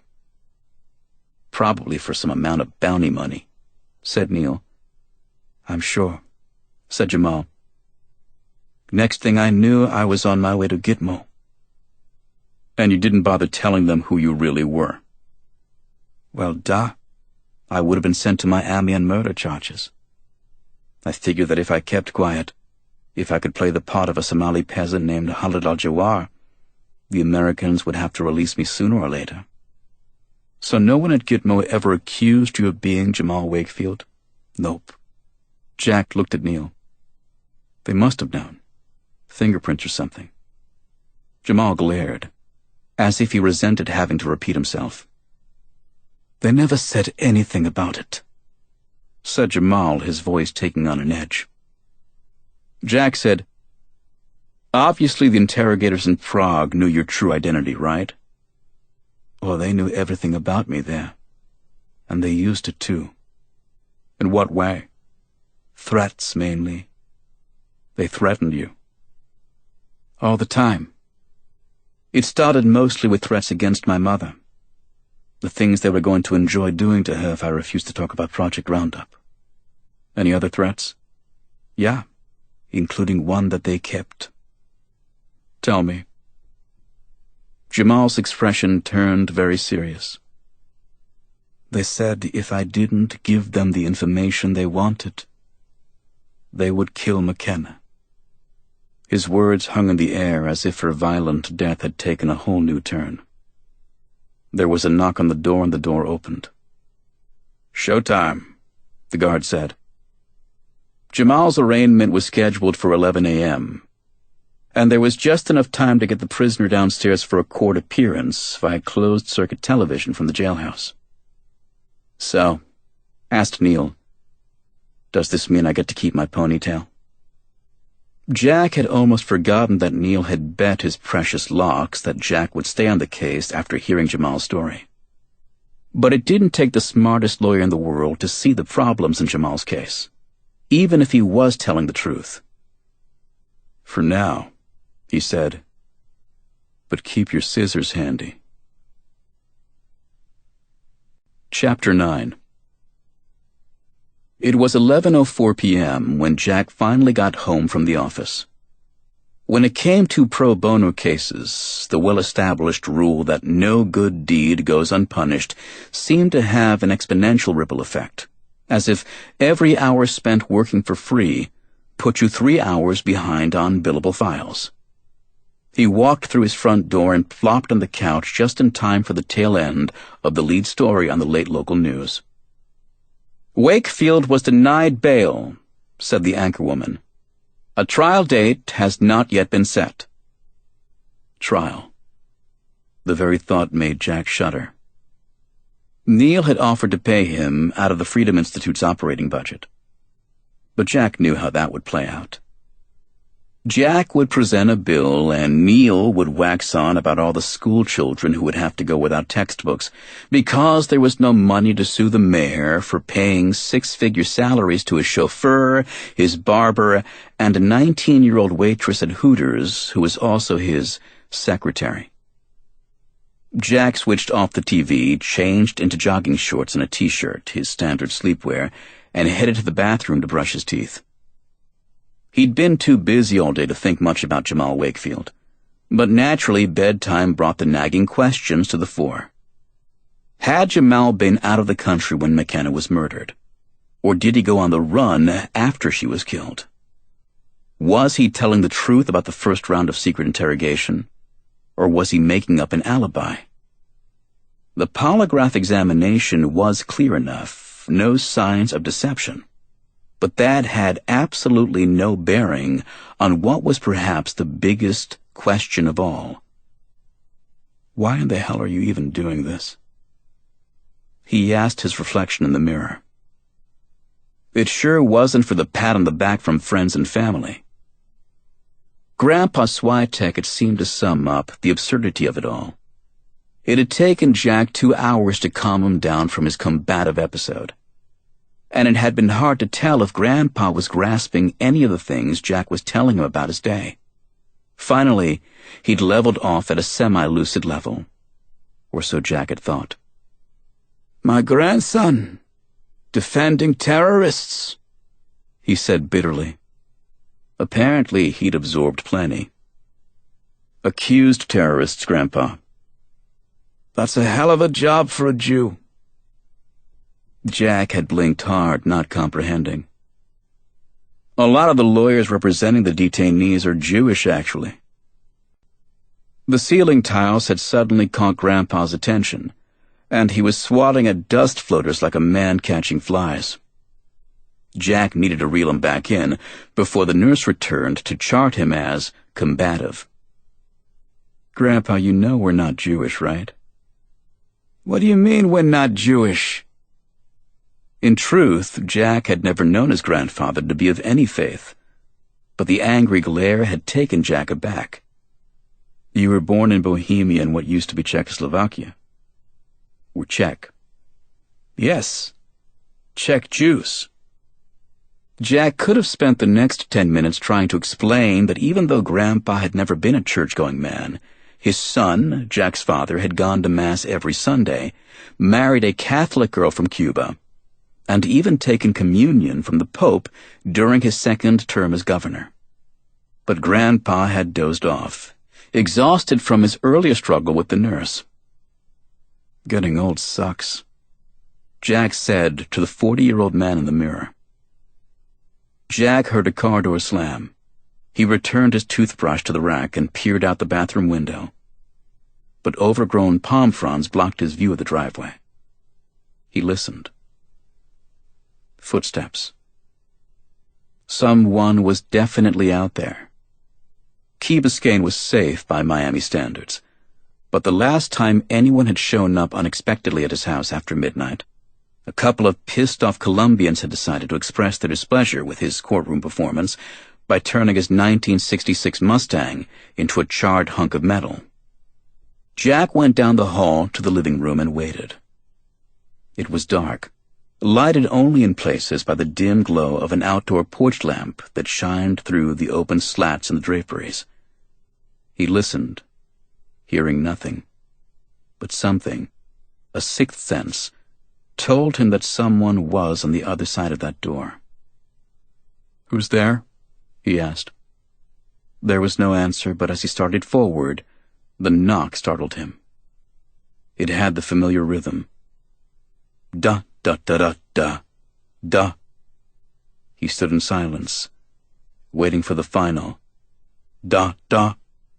Instead, there was the voice he knew well.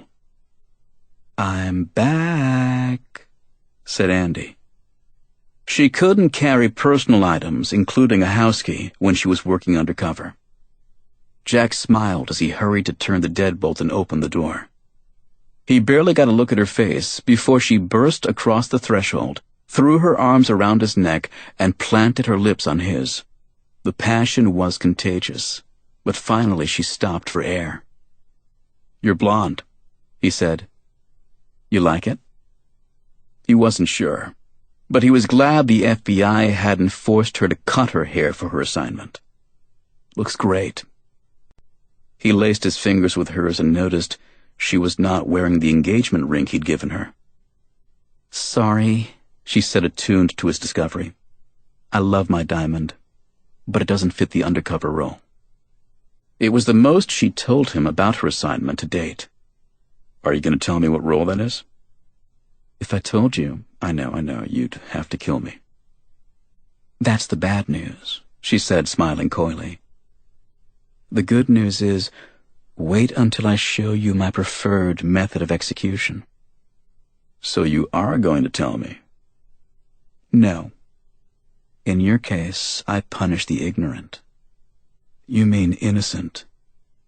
"Keep arguing, counselor, and you're going to end up with a suspended sentence." She closed the door with a hind kick, her eyes never leaving his. "I have to be back at noon." Jack glanced toward the bedroom, then back. "That doesn't give us much time." "I'm going to take a quick shower," she said. "How about you join me?" Very tempting, honey, but there's absolutely no way we'll get out of there without having sex, and sex in that teeny-tiny shower stall rates right up there with sex on a coffee table. Alluring in theory, but what the hell's the point when there's a perfectly good mattress 20 feet away? You're such a putz. It's a gift. I'll open some wine. She kissed him and went off to the bedroom. Jack found a bottle of red in the wine chiller. His collection was comprised mostly of gifts from clients, and this bottle of Betts and Scholl Hermitage Rouge was from Mr. Scholler himself, an old friend who'd had the good sense to listen to his wife and buy up declining apartment buildings on Miami Beach right before Miami Vice made Art Deco cool again. Timing was everything in life. "Jack," Andy sang out from the shower. "Naked, sex-starved woman wants her wine." Luck didn't hurt either.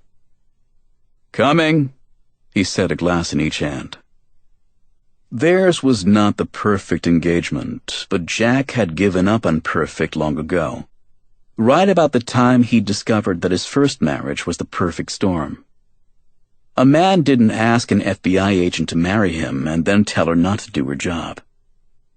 No more than Andy would tell Jack not to do his, with the exception of Jamal Wakefield. Andy had made it her business to tell Jack to stay away from him. More than anything else, more than the grief he'd caught for defending an accused terrorist, more than the emotional burden of a murder case involving a blind cop and a dead teenager, Andy's decision to step on his wingtips was eating at Jack. A billow of steam moistened his face as he entered the bathroom. "Here you go," he said as he opened the shower door. She was gorgeous, even when shaving her legs. Andy gave him a kiss, took a long sip of wine, and handed the glass back to him. Jack leaned against the wall, keeping an eye on the blurred beauty behind the foggy shower door. And he was still thinking about Jamal Wakefield. He just couldn't let it go. "So you really don't want me to take that case, huh?" The shower door opened a crack. She had shampoo in her hair and a look of incredulity on her face. "You want to talk about that now?" She disappeared back into the shower, and Jack tasted the wine from his friend's vineyard. Timing was everything, it reminded him, but for Jack, no time like the present was the general rule. Probably why the wine is Betts and Scholl, not Betts and Swyteck. "It just took me by surprise," said Jack. "You've never tried to steer me away from a case before." The shower stopped. Jack handed her a bath towel and Andy stepped out, wrapped in terry cloth. She towel-dried her newly blonde hair and then stood before the mirror, speaking as she combed through the snarls. Jamal Wakefield is bad news, she said. Well, what does that mean? Asked Jack. It means you should stay away from him. That's your opinion. I'm trying to help you, Jack. Help me what? She put down the comb, a little flabbergasted. Okay, if you were to take this case, you'd find this out anyway, so let me tell you now. After McKenna Mays was murdered, the police got a warrant and seized her boyfriend's computer. What did they find? Encrypted files. So what?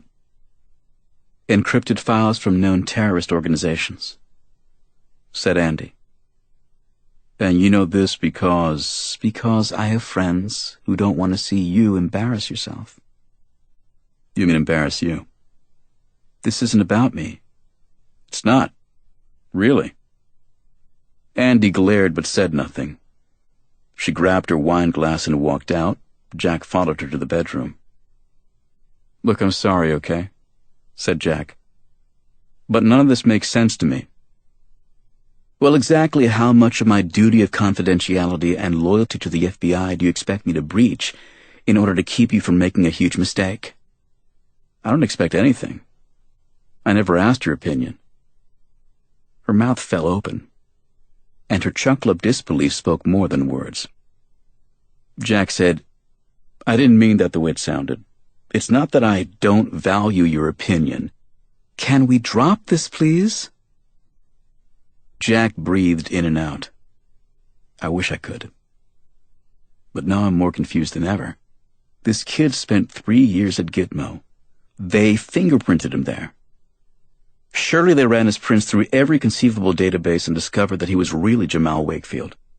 Now you're telling me that the FBI found encrypted files on his computer with links to terrorism. But no one at Gitmo ever asked him if his name was Jamal Wakefield.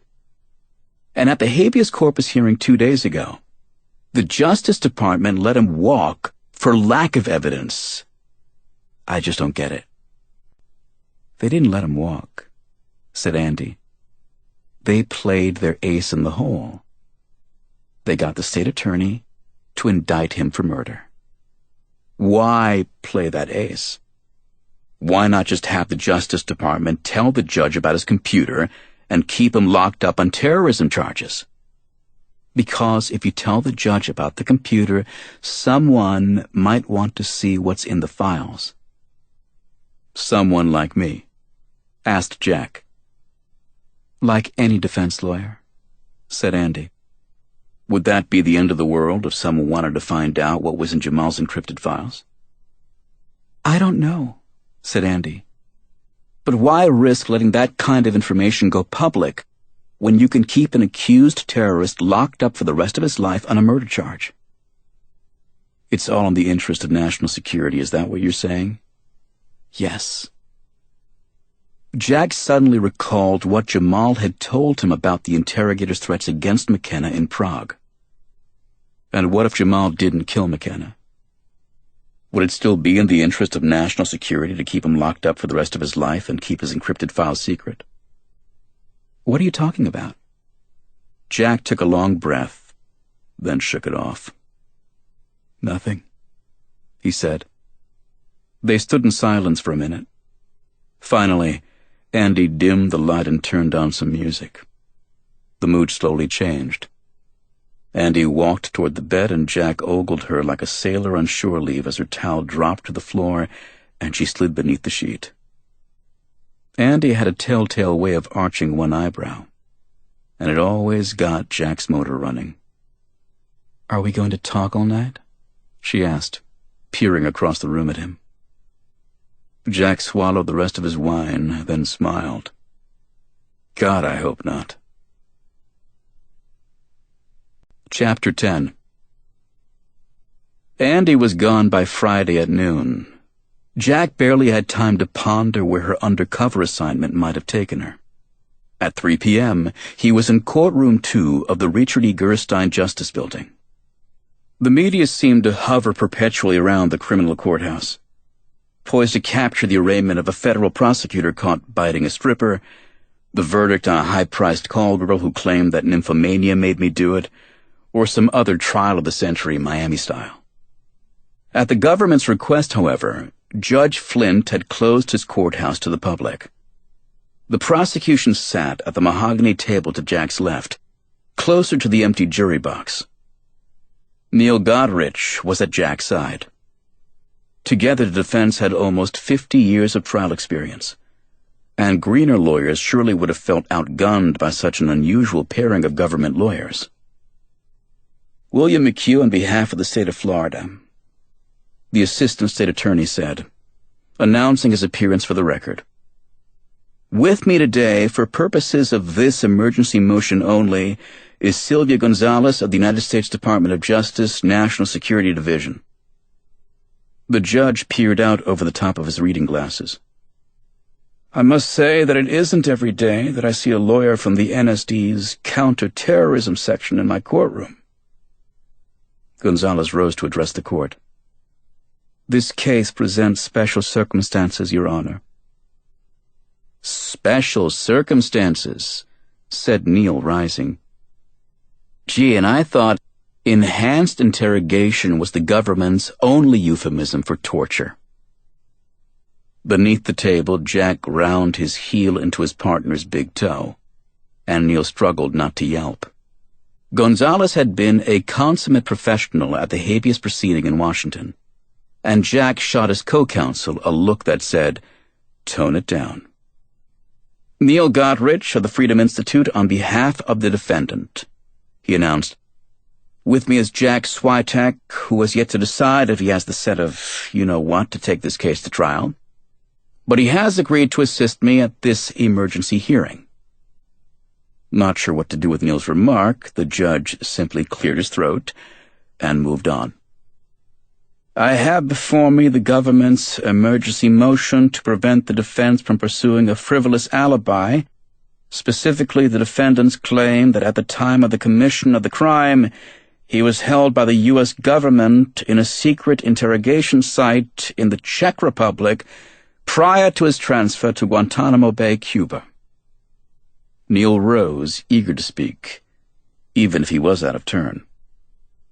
Before we proceed, I have to say that this motion seems highly premature. We have not even informed the government that my client intends to pursue an alibi defense, and under the rules, we are not required to do so until 10 days before trial. Does that mean you're not going to assert an alibi defense? Asked the judge. They most definitely will, said the prosecutor. Neil smiled thinly, as if the prosecution had stepped into his trap.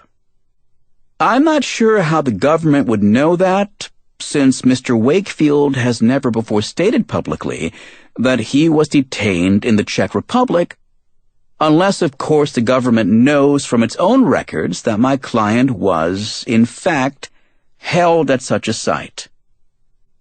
We know because the defendant called the victim's father from jail last night and told him, said the prosecutor. Mr. Wakefield dated McKenna Mays, and now that he has been indicted, it has apparently become important for him to convince Mr. Mays of his innocence. That took the wind out of Neil's sails, and Jack felt his pain. A client who did something stupid from jail and then neglected to tell his lawyer about it was routine at the Institute. The judge said, Given the national security issues raised by the alibi defense, I don't see the motion as premature. Ms. Gonzalez, proceed. The Justice Department lawyer went to the lectern. It was almost taller than she was, and rather than disappear behind it, she stepped to one side to address the court. Judge, as anyone who reads the newspapers knows, the United States has acknowledged the existence of a limited number of so-called black sites, facilities at which enemy combatants were detained and interrogated prior to or in lieu of their transfer to Gitmo. As early as 2005, reports circulated about such sites in Afghanistan and at other locations in the Middle East. Later, however, unfounded rumors emerged about a possible site in an Eastern European country, perhaps in Poland, Romania, or the Czech Republic.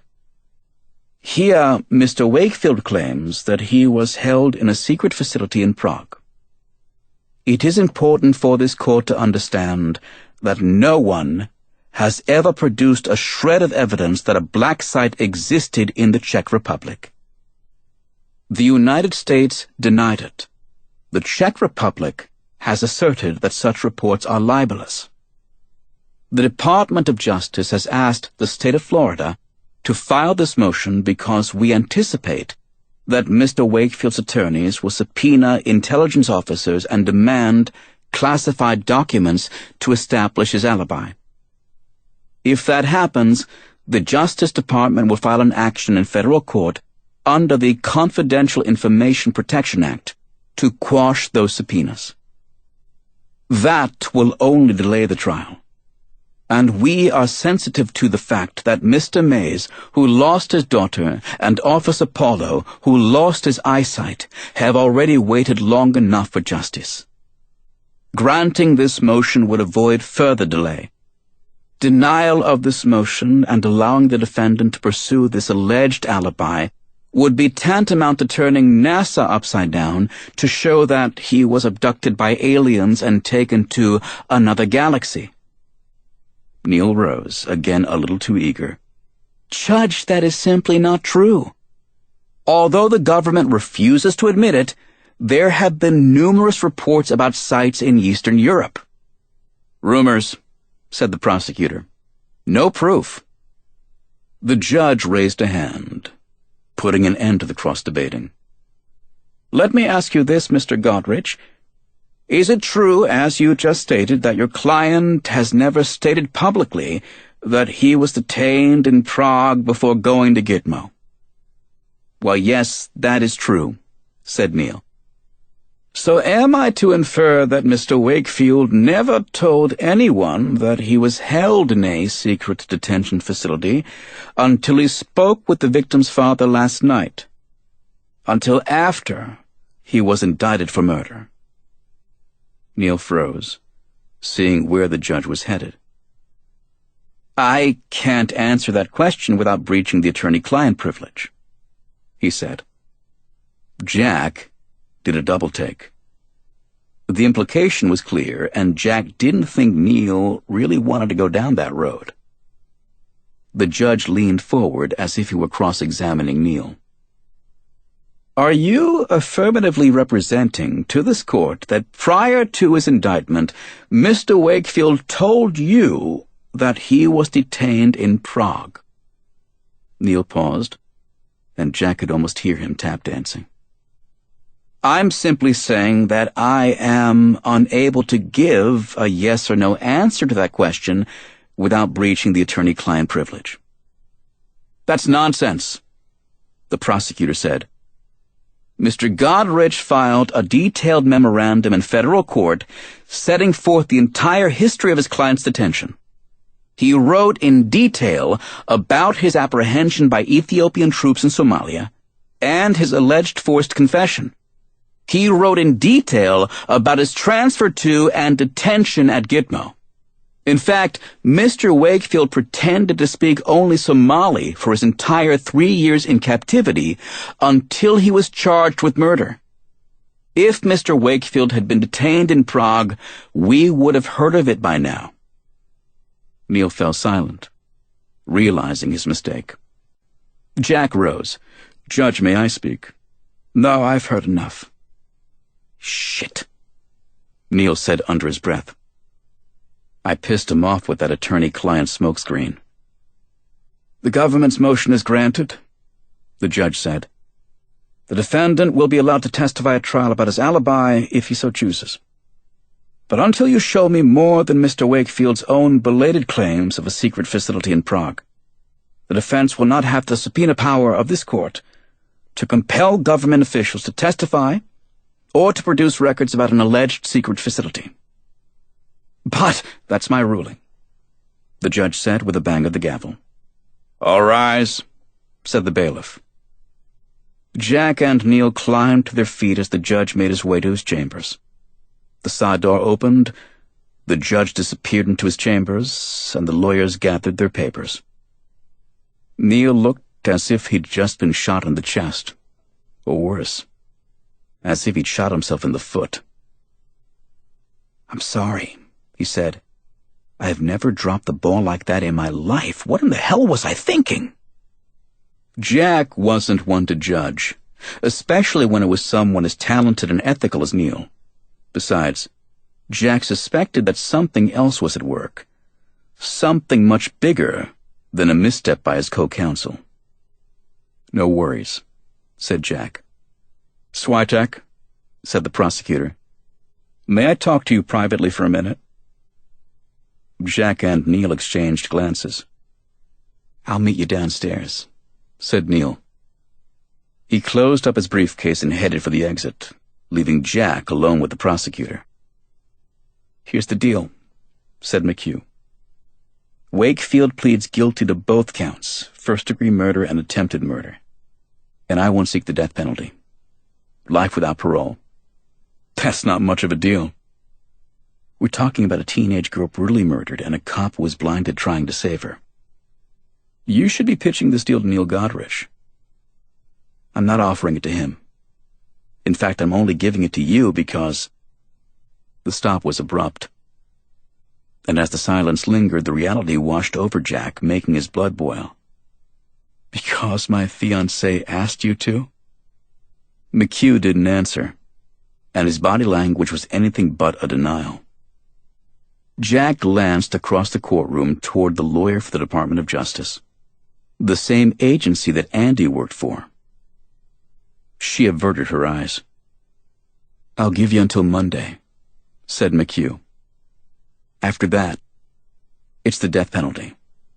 No more deals, no more favors." Jack took a deep breath as he stood and watched the prosecutors leave the courtroom, and he wasn't sure who made him more angry: the arrogant assistant state attorney with his Washington ringer, or the meddlesome new blonde who had stopped wearing her engagement ring. Chapter 11. On Saturday morning, Jack found himself surrounded by a sea of spandex. Headed for Cocoa Plum, one of South Florida's Tony waterfront communities, he was stuck behind hundreds of cyclists, a side-by-side wall that stretched across 3 lanes and moved at the mind-numbing speed of 11 miles per hour. Cartagena Circle, a suburban South Florida version of the vehicular insanity surrounding the Arc de Triomphe, was not just the meeting place of choice for weekend warriors on wheels. It was quite possibly the world's greatest concentration of bulging blobs of jelly who had absolutely no business wearing form-fitting clothing. Jack was inching around the circle in his 10-year-old Saab convertible with the rag top down, practically riding on the rear bumper of a new Maserati, so new, in fact, that it had a temporary tag. Bullet gray with dark-tinted windows. Chrome wheels so shiny that they couldn't have left the showroom floor more than 2 hours ago. Jack wondered how anyone could plunk down $250,000 on a new Maserati in the post, "Hold on to your ass, 'cause I just lost mine" economy. The answer was splashed across the back window in block white letters. FloridaForeclosures.com. Talk about a sign of the times. Jack steered into Cocoa Plum, stopped at the guardhouse, and rolled down the window. "I'm headed to the Mays residence," he said. The guard jotted down his license plate number and offered quick directions. Jack followed the line of tall royal palms toward the water. Last night's phone call had come as a total shock. Jack still hadn't decided to try the case. Even if he had, never in a million years would he have guessed that his first interview would be the victim's father. Then again, never in a billion years would Jack have thought that Chuck Mays would call and insist on meeting him, alone. Jack was fully prepared for an angry lecture on why he shouldn't stoop to defending the man who had murdered McKenna Mays. Jack pulled into the driveway of a tri-level Mediterranean-style mansion. The new Mays residence was far more impressive, and in a much pricier neighborhood than the one that had burned to the ground. The 8-bedroom waterfront estate hadn't risen from the ashes with just insurance proceeds. In the past 3 years, Chuck Mays had made a pot of money in the data broker business with the service that delivered billions of dossiers to police, private investigators, lawyers, reporters, and insurance companies. Success was relative, however. He now lived alone. Jack was walking up the driveway when the new Maserati came flying around the corner, tires squealing as it pulled into the driveway behind him. A muscle-bound man with a surfer's suntan and shoulder-length blonde hair stepped toward him. "Chuck Mays," he said, shaking Jack's hand. He was wearing nylon shorts and a sleeveless workout shirt, the V of sweat on his chest suggesting that he'd just come from the gym. "Nice car," said Jack. "Not my style. Got it on the cheap, but I'll probably sell it. Basically for guys with little dicks." "You own a foreclosure company?" "You mean that sign in the back window? Fuck no. MrForeclosures.com got foreclosed on, and I snatched up his wheels. Ain't that fucking great?" Jack had come expecting to meet the still grieving father of a teenage girl. Instead he found Hulk Hogan's younger clone, who dropped the F-word like a carpet bomber. But Jack wasn't fooled. Chuck Mays could be the most intelligent human being you will ever meet, Neil had told him at dinner the night before. "So," said Jack, "you wanted to talk?" "Yeah." He pressed the keyless alarm and the Maserati chirped. "Follow me." He led Jack up the walkway and into the house. It had all the charm of an unfurnished hotel lobby.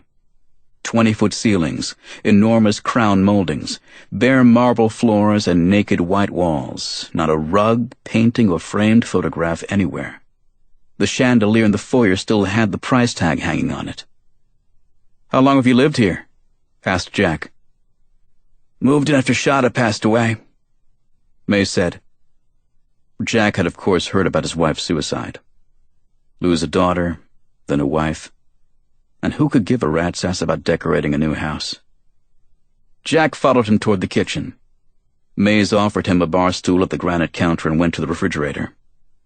"You want a beer?" It was not yet noon, but pointing that out to a guy like Mays would have probably earned Jack a major wedgie. "Sure," he said. Mays popped open 2 cans and put one in front of Jack. "Cheers," he said, and then he guzzled down most of it. Jack half expected him to start burping out the entire Mays alphabet. Fucking A, fucking B. "I didn't used to drink, you know," said Mays. Jack knew what he was saying. "I hear you." Mays had a little beer foam on his mustache. He took care of it with a backhand swipe of the wristband. "Your client called me from jail the other night," said Mays. "I heard about that in court yesterday," said Jack. "Told me where he was when McKenna was murdered." Jack wasn't sure how to respond, so he let Mays keep talking. "I've been giving his story a lot of thought," said Mays. "I know it must sound hard to believe," said Jack. Mays locked eyes with him, and for a moment Jack wondered if he was going to reach over the counter and slug him.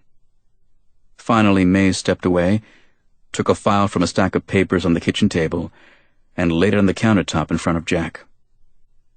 "What's this?" asked Jack.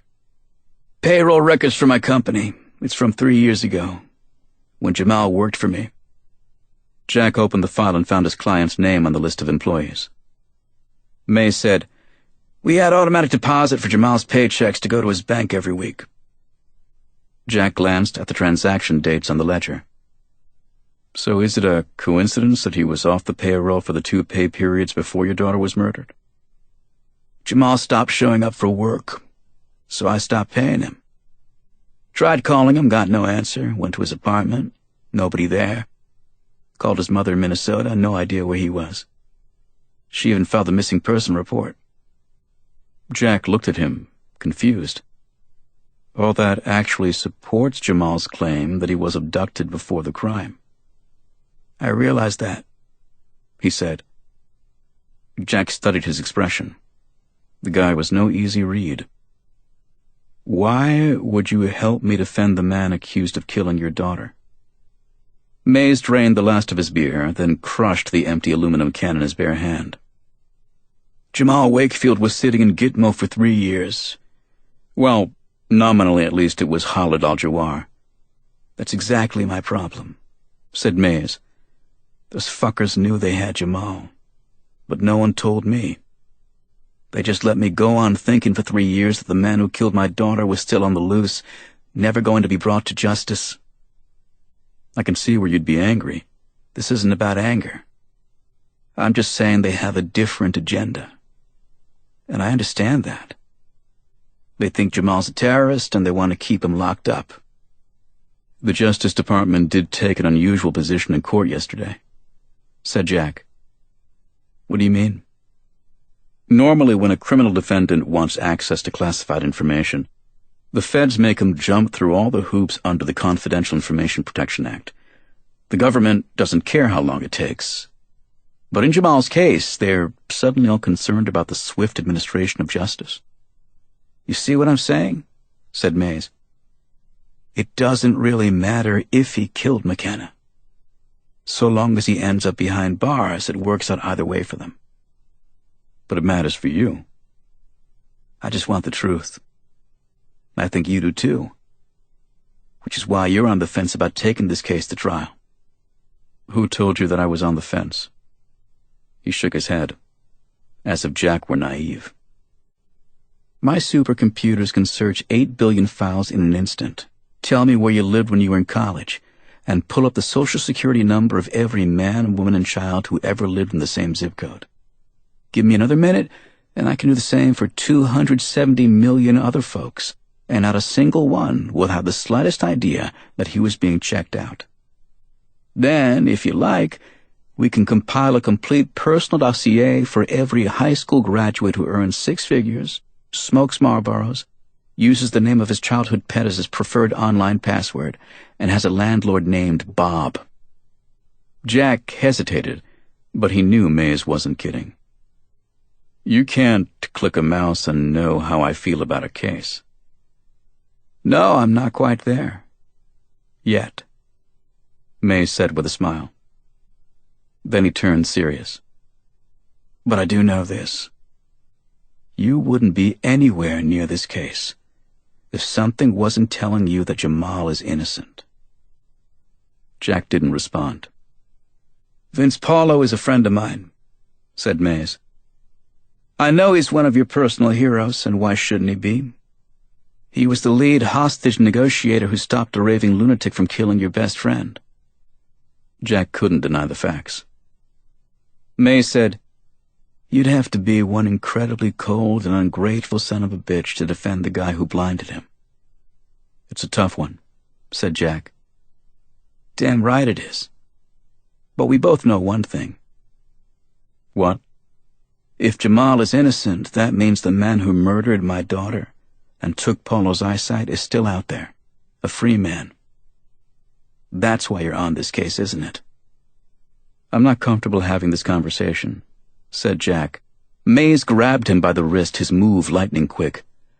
"I couldn't care less about your comfort." "Let go of my arm." Mays squeezed harder, his bicep bulging. "I need to know if they've got the wrong guy. I have the right to know." "Mr. Mays, let go of my arm. Tell me the truth. Would you be in this case if you really thought Jamal did it?" They were locked in a stare-down. May's eyes were like lasers, but it was the kind of question Jack would never answer. "I'm giving you one last chance," said Jack. "Let go of my arm. Now." Mays had the grip of a mountain climber, not a computer genius. His eyes narrowed with anger, and then, finally, he released Jack. "Get out of my house," said Mays. Jack flexed his wrist, got the blood flowing, then walked straight to the foyer and opened the front door. "Swyteck!" Mays called out, his voice booming down the hallway. Jack stopped in the open doorway, but he didn't answer. He didn't even glance back. "Defend him if you want," said Maze. "But if he's guilty and you get him off, I'll kill you. That's not a threat. That's just the way it is." Jack stepped out. Behind him the door closed with an echo that traveled beyond the bare walls of the big empty house. Chapter 12. "Pio no no!" Jack recognized his grandfather shouting the moment he entered the Alzheimer's wing. It was coming from inside his room at the end of the hallway. The same pointless rant against the post office that Jack had heard many times before. "Pio no no!" The thought of his grandfather swatting at nothing and shouting nonsense made Jack want to rush to his side, but Saturday lunch was a peak visiting hour at Sunny Gardens. The hallway was clogged with clusters of residents and guests, many using wheelchairs or walkers. Merely the wind from his sprint could have knocked over most of them, and Jack had more sense than to run through an Alzheimer's nursing home anyway. He hurried as quickly and as safely as he could to the open doorway. "It's okay, Grandpa," he said as he entered the room. His grandfather didn't seem to notice him, but thankfully the shouting had ceased. He was sitting up in the mechanical bed, quietly staring up at an elderly woman who was standing at his bedside. "That's my Babala," she said in a soft voice of praise. She was holding his hand and stroking his forehead. Jack didn't recognize her, and instead of the blue uniform of a Sunny Gardens employee, she was wearing a green cotton dress with a thin white sweater. Her hair was done in the classic style of a fading generation that went to the beauty parlor every Saturday morning. Jack wasn't sure if Grandpa recognized her either, but she had an undeniably calming effect on him. They couldn't seem to take their eyes off each other. "Who are you?" asked Jack. Her gaze remained fixed on the older Swyteck, and she answered in the same soothing tone. "Who am I?" she asked, smiling at Jack's grandfather. "I'm Ruth, of course. Babala's main squeeze." "Grandpa has a girlfriend?" Jack watched them. Ruth was singing to him now, too soft for Jack to hear the words, but the tune was familiar and pleasant enough, even if it was in an older voice that cracked now and then. Grandpa's eyes were closing, and in a matter of minutes he was sound asleep. Ruth kissed him gently on the forehead. "I love you," she whispered, and then she stepped away from the safety rail. Jack tried not to appear too shocked. His grandfather had been a widower for 20 years, and Jack had no idea that he'd even dated since. "I'm Ruth Rosenstein," she said, offering her hand. Jack shook it and started to introduce himself. "You're Jack, I know," she said. "Babala's told me all about you before." She glanced toward the bed and smiled sadly. "Well, before. How long have you two known each other?" "Oh, it's been about 5 years now." Jack suddenly felt small. He was in his 30s when his maternal grandmother had finally come over from Cuba, and he'd spent countless hours building a relationship with her, making up for lost time. Grandpa Swyteck had lived most of his life just a plane ride away in Chicago. Yet Jack knew so little about his father's father. Jack saw him on holidays and at important family events, but the relationship was never deep. It was more like the obligatory grandson visits, even after he retired to Florida, even after he went to the facility. "Do you have time for a cup of coffee with me in the cafeteria?" "I'd like that," said Jack. An old Irving Berlin tune, "I'll Be Loving You Always," played softly over the intercom system as they walked together down the hallway and found a table by the window. The coffee wasn't good, but Jack didn't really notice as Ruth told him how she'd met his grandfather. The kind of things they used to do together, the close relationship they had forged. "Last year at Passover he even joined me at the Seder," she said, suddenly wistful. "That was one of his last really good days." Jack smiled a little. "He thinks we're Jewish, you know." She drank from her cup and then her expression turned very serious. "What do you think, Jack?" Her response was not at all what Jack had expected. "Excuse me?" "Oh, never mind." "No, please don't say never mind. Did my grandfather tell you something I should know?" She measured her words and said, "I think the best way to put it is that there is some confusion about that." "With Alzheimer's, there's confusion about everything." "True," she said. She put her cup and saucer aside. "Let me just share one little story with you." She was using that very calm tone again, but it made Jack's heart race. "All right," he said. 2 years ago, your grandfather and I went to see a play called Edgardo Mine. It's a true story about a little boy named Edgardo Mortara. Do you know it?" "No." Edgardo was the son of a Jewish merchant in Bologna, one of 8 children raised in an observant Jewish home in the 1850s. When he was an infant, he was very sick with fever, and the family's Catholic serving girl secretly baptized him because she didn't want him to be excluded from heaven. Happily, Edgardo survived his illness. Something tells me there's not a happy ending. "Hardly," said Ruth. 19th century Bologna was part of the Papal States. Under church law, a child who was baptized could not reside in a Jewish home. It's not clear how, but whispers about Edgardo's secret reached all the way to the Pope. One night, the constabulary showed up at the Mortara house and took him away. "This is a true story?" "Absolutely. The church's position was that Edgardo could return to his parents if they converted to Christianity. Needless to say, Edgardo never came home. It was a huge international incident, but the Pope wouldn't budge. The boy even lived with him in the Vatican for a while. Edgardo ended up a Catholic priest, one of the protégés of Pio Nono. Pio Nono. That was the Italian name for Pope Pius IX. That's what Grandpa shouts from his bed. I thought he was railing against the post office. Pio Nono is actually the main character in the play. Your grandfather was very moved by the story." "Who wouldn't be?" "I mean, it really impacted him," she said. "Much more than I expected." Jack waited to hear her say more, but she fell silent. "Because he's Jewish?" "Honestly, I don't know. Maybe something inside me made me want to think he was. Look at me," she said, laughing at herself. "I'm 83 years old and still trying to please my mother, oy vey." Jack smiled.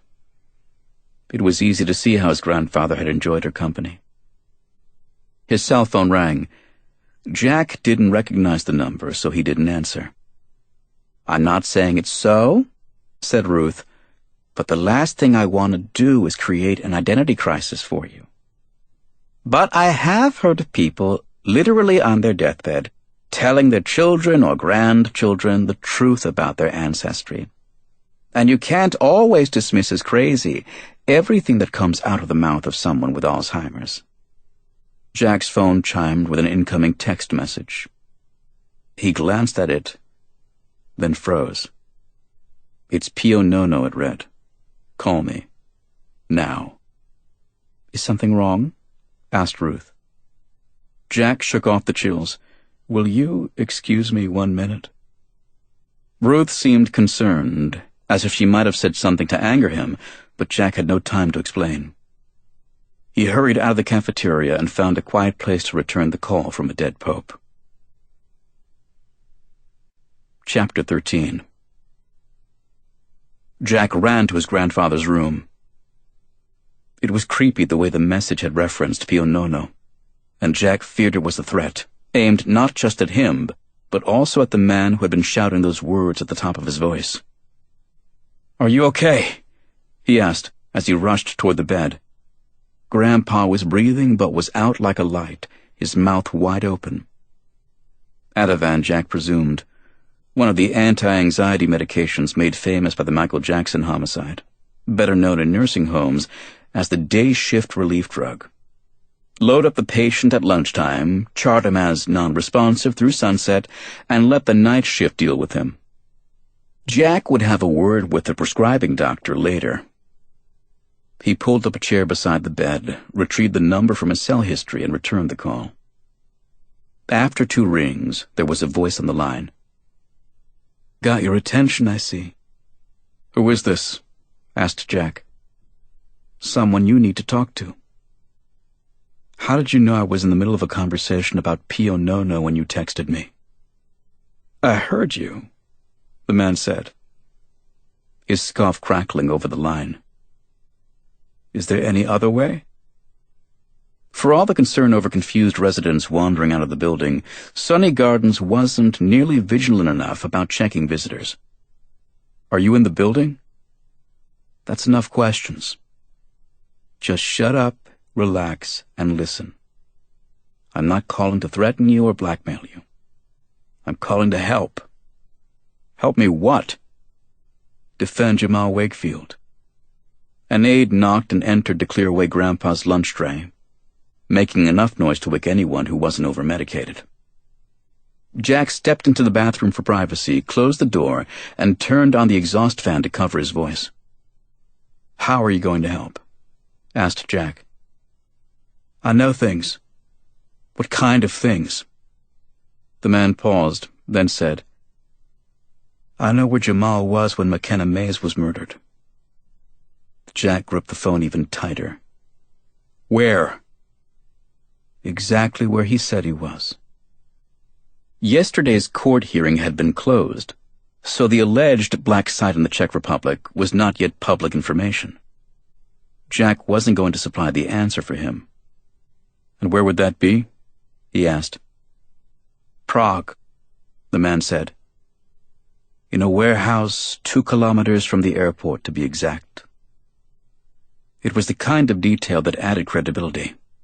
Not even Jamal had known the exact location. "Are you telling me that my client was in a detention facility at the time of the murder?" Silence, but Jack could tell that he was still there. "How do you know where Jamal was?" asked Jack. There was another stretch of silence, and Jack wasn't sure if he had a liar, a crank, or just a reluctant witness. "How do you know?" said Jack. Finally an answer. "I'm the guy who took him there." Jack's heart nearly skipped a beat. "Listen, we need to meet. If you're still anywhere near this building, I can do it now." "Now is not good." "I'll come to you," said Jack. "Not now." "Don't play games." "It's not a game. Problem is, I don't have the photographs with me." "You're definitely going to want them." "You have actual pictures that show where Jamal was?" "What do you think? Abu Ghraib is the only place they had a camera?" This was starting to sound too good to be true. Then again, it wasn't so long ago that photographs of naked prisoners stacked into human pyramids, men on dog leashes, and other forms of abuse at Abu Ghraib prison in Iraq would have seemed unimaginable. "You name the time and place," said Jack. "I'll be there." "Tonight, 8 o'clock. Go to any of the cafes by the Lincoln Theater and sit outside on the mall. When I'm convinced that you came alone, I'll find you." "See you then," said Jack. But the caller was already gone. Chapter 14. "He wants money," said Theo. Jack was riding shotgun in Theo's car, cruising toward Lincoln Road Mall in Miami Beach. Theo Knight was 6'3" and 250 pounds of badass, which made him Jack's go-to guy when strangers called out of the blue and said, "Let's meet alone." Theo was Jack's investigator, bodyguard, bartender, best friend, and confidant, none of which had seemed possible when Jack had represented the only teenager on Florida's death row. It took years of legal maneuvering and last-minute appeals, but Jack finally proved Theo's innocence. The new Theo had spent the last decade making up for lost time, pushing life to the edge, as if to prove that he was only as innocent as a former gangbanger from the Grove Ghetto could be. "I'm not going to pay anyone to testify," said Jack. "Then there's no point in going," said Theo. "People don't get involved unless there's something in it for them." "Not everyone is you," said Jack. "The guy called and texted you on a pirated cell phone so that you couldn't trace it back to him. He's going to ask for money." Theo had checked out the number at Jack's request, and it was hard to argue with Theo's interpretation of the results. "Just drive," said Jack. Theo cranked up the radio. Jack immediately reached over and turned it down. It was the kind of music that made him feel old.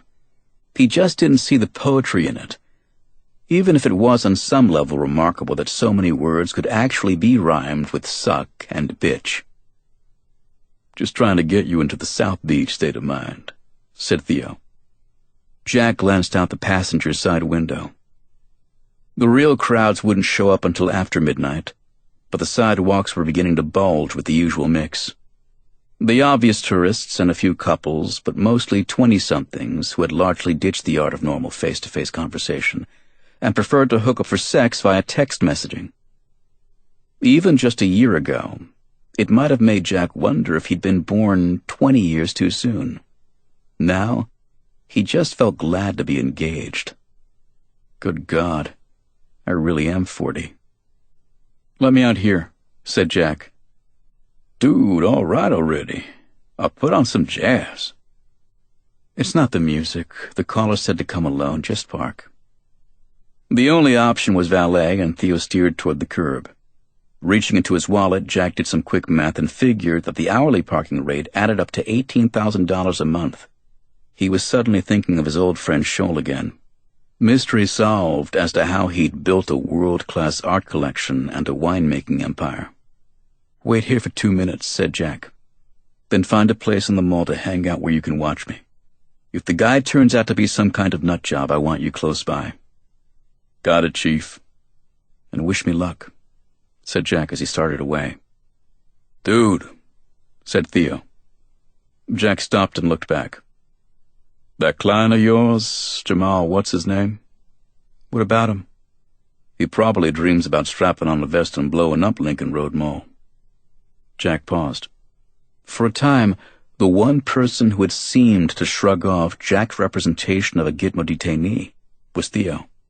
But when push came to shove, even the kid from Liberty City, an innocent man pulled from the electric chair, had the same reservations as everyone else.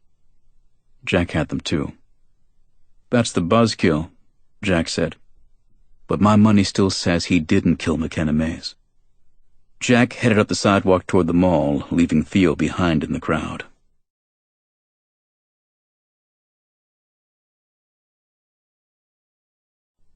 From a wooden bench near the illuminated public fountain, a man wearing a stylish Italian suit and hiding behind sunglasses watched with the intensity of a trained professional. It was a cool night, but he was sweating profusely. His eyes were tiring, and forcing himself to stay so focused was giving him a headache. Jet lag, he figured. Flying from Europe to the States was easier than going the other way, but with the plane change in Paris, it was still a 14-hour flight from Prague. Lincoln Road Mall is an outdoor collection of shops, cafes, and restaurants that stretch for several blocks of pedestrian traffic only. The Lincoln Theater, home to the New World Symphony, is a historic Art Deco-style building at the east end of the mall. It's a curvy restored jewel, right down to the original cinema marquee and floral relief on its coral pink facade. That night, against a dark purple sky and in the glow of soft evening light, it looked like the postcards commemorating one of the many movie premieres that defined the theater's early years. The mall was buzzing with activity, and the man in the dark Italian suit was well aware that his target could have chosen any number of nearby cafes to sit and wait. Designer shades were stylish even after dark, but his were no fashion statement. His eyes revealed nothing as he watched Jack Swyteck take a table beside a potted palm directly across from the theater. Sweat gathered on his brow. His heart was racing. This wasn't normal. He wasn't even nervous. He removed his jacket and laid it on the bench beside him. He was still roasting. He hoped he wasn't catching the flu. Damn airplanes are like a germ factory. The crowd flowed in both directions, two endless streams that checked each other out and occasionally swirled away into little eddies of conversation. Some were dressed to kill, others were barely dressed. They were all under his surveillance, his eyes and mind working together and processing each passing image like the super-fast, super-powered face recognition software that never seemed to work for him the way it worked on television dramas. Reject after reject, his eyes darted left to right, east to west, and back again. Hundreds and hundreds of passers-by without a match. His throat tightened. His left foot was starting to tingle. More like his entire left side. The foot, no. The leg, all the way up to the knee, was actually numb. This was no mere adrenaline rush. What the hell was going on? He wanted to rise, but his body refused. With a wobbly push, he forced himself up from the bench, and it gave him a head rush. The flow of pedestrians through the mall was starting to blur. The glow of streetlights, landscape illumination, and colored neon had blended into a ghostly fog. He removed his sunglasses and strained to focus.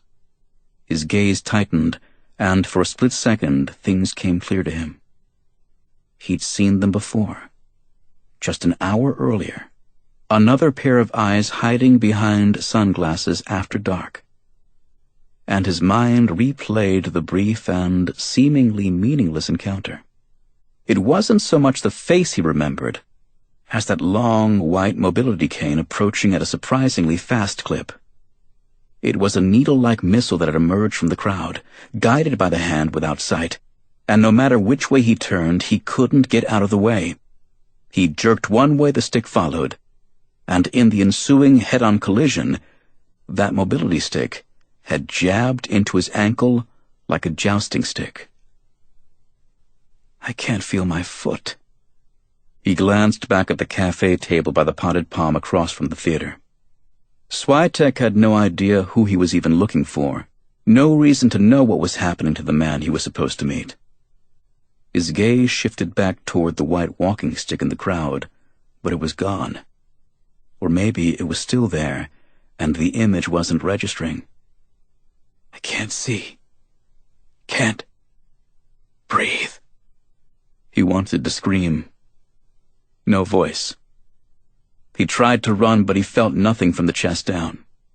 His arms, too, failed him, refusing to break the fall. He felt only the wind on his face as he dropped to the sidewalk. His chin slammed against the concrete, and as darkness took over, he noticed that he couldn't taste the blood. Then, the silence turned black. Chapter 15. A woman screamed, and Jack jumped to his feet. Just a few doors down, a crowd was gathering near the illuminated fountain. Through the growing forest of onlookers, Jack saw a man lying flat on the pavers with people around him speaking in short bursts of panic and waving their arms in frantic gestures. He threw a $10 bill on the table to cover his sparkling water and sprinted toward the commotion. By the time Jack got there, an older gentleman had already rolled the fallen man onto his back, ripped open his shirt, and started chest compressions. An elderly woman was shouting into her cell phone. "My husband's a retired physician and is trying CPR," she said. "But the man's not breathing, and there's no pulse." Another woman came forward, opened her purse, and said, "I have an aspirin." "Can't," said the doctor, waving her off. "He's unconscious." "Looks more dead than unconscious," said one of the onlookers. "Did anyone see him collapse?" asked the doctor. A waiter spoke up. "I did." "How long ago?" 5 minutes or so." "Be exact." The waiter checked his watch. "I'd say more like 7. "Tell them they've got 60 seconds." The doctor shouted to his wife. She repeated the message to the 911 operator, but Jack heard no approaching ambulances in the neighborhood. The doctor kept at his work, 100 compressions per minute, desperately trying to revive him. He looked exhausted. Jack stepped in to relieve him. "I got it," said the doctor. "I need an automated external defibrillator. Check the theater." The symphony drew an older crowd. Apart from the cocaine addicts, they were South Beach's most likely demographic for cardiac arrest. "Good call, Doc." Jack ran. The doors were open and Jack burst into the lobby. It took him 10 seconds to shout out his needs to the woman at the will call window. It took her an ungodly long time to bring him the emergency kit. Jack grabbed it and raced back to the mall. Paramedics were finally on the scene. They had already administered the 3 stacked shocks that Jack had seen 100 times in television dramas, 200, 300, 360, and an IV was in place. One of the EMTs was struggling to intubate, but he couldn't force the airway. "Forget it, let's roll!" he shouted. The man looked utterly lifeless as the team lifted him onto the gurney. The crowd parted as paramedics whisked him down the mall to the ambulance at the corner. Jack took it as a bad sign that they didn't even bother to turn on the sirens as the ambulance pulled away. "He's not going to make it, is he?" said Jack. The doctor was standing beside his wife, his shirt soaked with sweat. Completely asystolic. Poor guy was at least 12 minutes into cardiac arrest by the time emergency arrived. Almost 20 by the time they pulled away. Once you get beyond 6, at most 8 minutes. His voice trailed away, as if he were too tired to verbalize the obvious. His wife squeezed his hand and assured him he'd done the best he could. 2 police officers were on the scene to secure the area around the fountain with yellow police tape. "Please, folks, step back," said the cop. Jack noticed a 3rd officer near the bench. The man's suit jacket had been left behind, and the cop was fishing out a wallet, presumably for a driver's license, something to reveal the identity of this well-dressed man, who'd apparently come alone to the mall, or come to meet someone. Jack was suddenly thinking again of his scheduled meeting with his informant. "Is this being treated as a crime scene?" Jack asked him. "Back away, please. Let us do our job." The crowd began to disperse. People returned to their cafe tables to find melted ice cream or cold plates of linguine with clam sauce. Jack turned his attention back toward the police. The yellow plastic tape was in place, but 2 men and a woman ducked under it. The crime scene investigation team had its job to do, which was the protocol for an unwitnessed death in a public place. But for an apparent heart attack, it seemed to Jack that they'd arrived in quite the hurry. Jack walked around to the other side of the fountain and approached the doctor again. "Excuse me, but did anything about this seem suspicious to you?" Jack asked him. The doctor shrugged.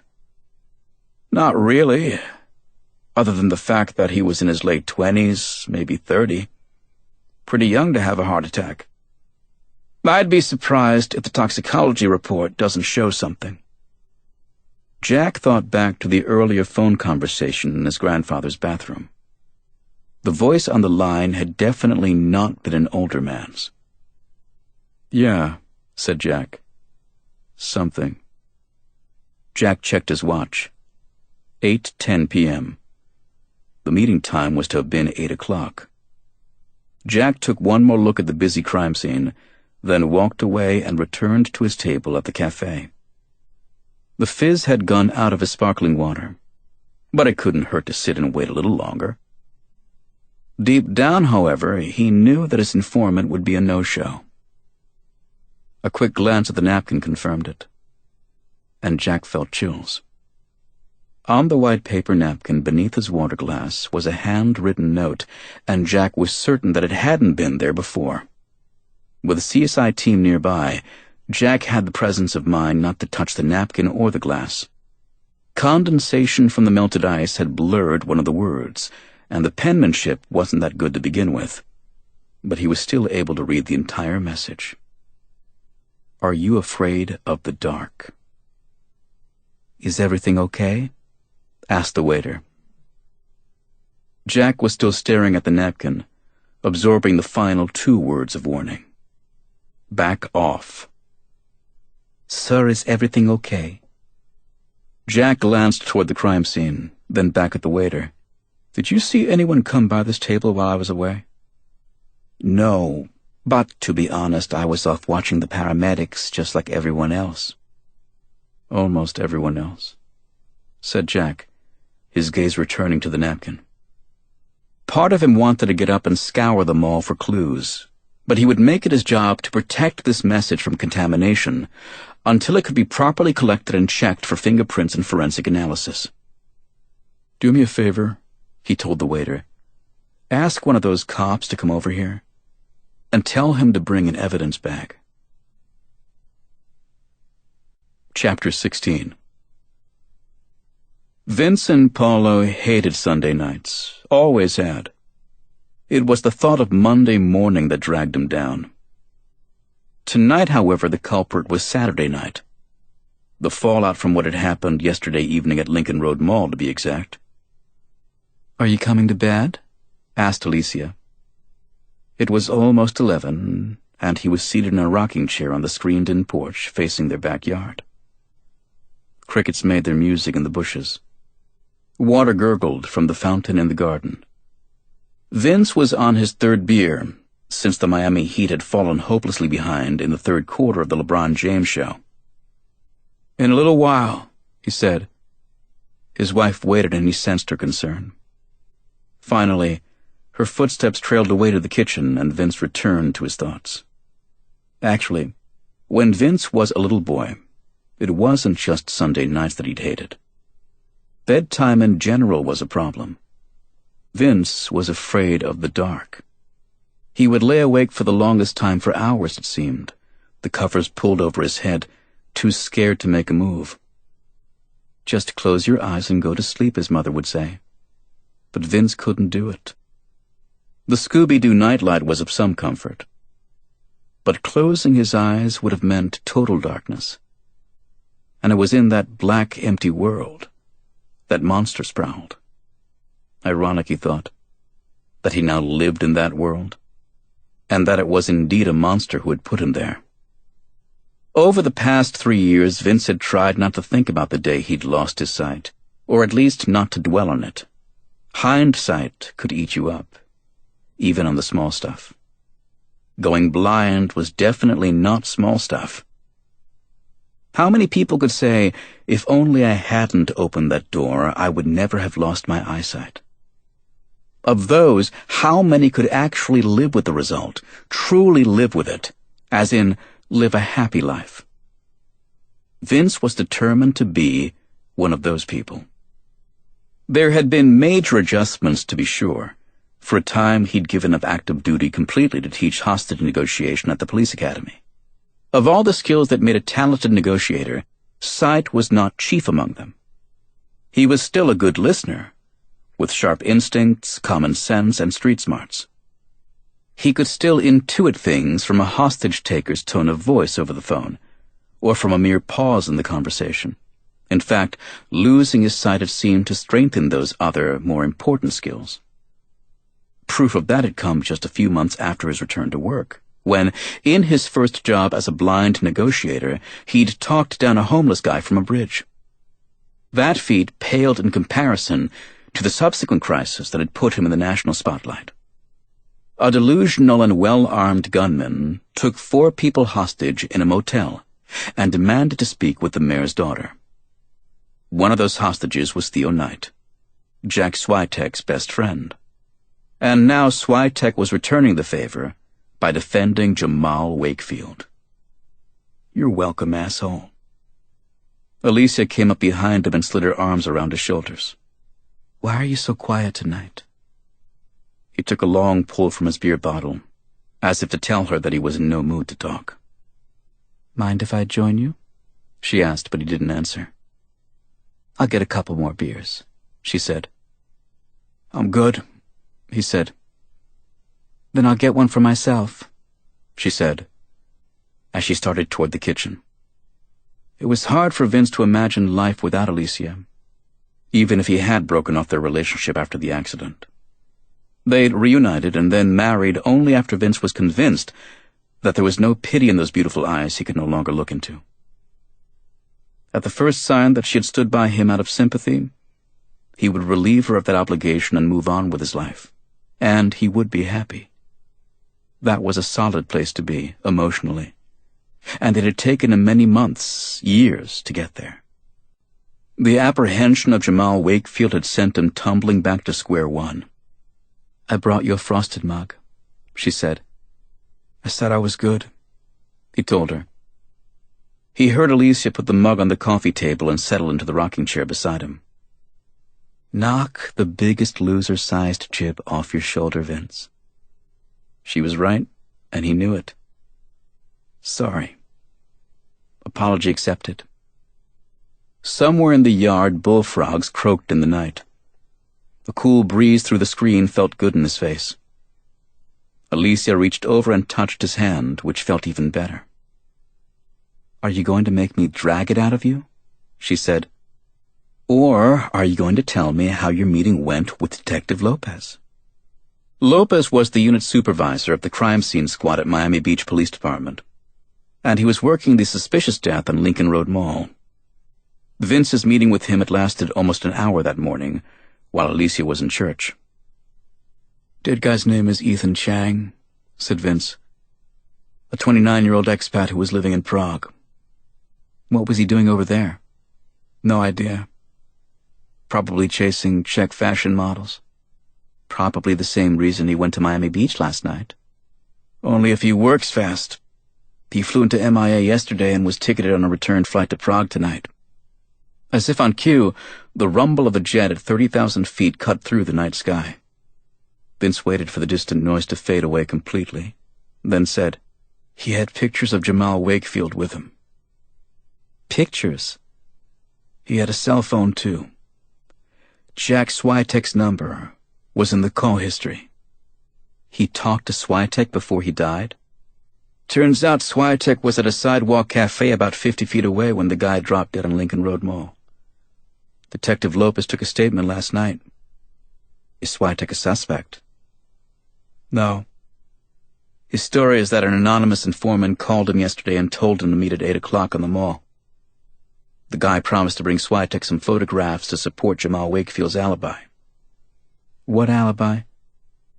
Vince told her, and he took the long pause as a sign of her incredulity. Finally, Alicia said, "So the photographs show that Wakefield was held in some kind of a detention facility in Prague when McKenna was murdered? I'm sure that's what Swyteck will argue in court." "Exactly what did Lopez tell you is in the pictures?" "It's definitely Jamal. He's handcuffed. He looks tired and scared. But there's no way to tell where he is or when the photos were taken." "Does he look like Jamal Wakefield from Miami, or like Khalid al-Jawar from Somalia?" "Clean-shaven like Jamal. But he didn't have long hair and a beard when he arrived in Guantanamo. So these photographs could have been taken when he was in Gitmo, after the murder." "Could have been or were?" "Were," said Vince. "Definitely were, if you ask me." "Are they ruling his death a homicide?" "Toxicology report will take a few weeks, but they found a suspicious mark in his ankle. So unofficially, yeah. Lopez is going with foul play. Probably will call in Miami-Dade homicide." Alicia couldn't help chuckling. "What's the theory? Somebody jabbed him with a poison-tipped umbrella a la James Bond?" Vince didn't answer. "You're joking, right?" she said. He turned in his chair and removed his sunglasses, as if to look her in the eye. "Do I look like I'm joking?" he asked, his tone taking on an edge. "Is there anything about this that should strike me as remotely funny?" "Vince, come on. No, I've kept my head about this for 3 years. I've been upbeat. I've been positive. I've done all the things that make people say they admire me right before they go home and tell their wife, 'Thank God I'm not Vince Paulo.' They don't say that." "Yes, they do, Alicia. And I'm okay with it. Most of the time. But not right now. Jamal Wakefield is back. He's got himself a couple of smart lawyers, and they've cooked up a really clever alibi. How do you expect me to act? I don't expect anything. I'm just a little worried about you. Of course you are. Everybody is. The blind guy gets sad, and it's because all blind people are depressed. The blind guy gets angry, and it's because all blind people are bitter. Why can't I have the same emotions everybody else has? Why does everyone assume that if there's a smile on my face, it's fake?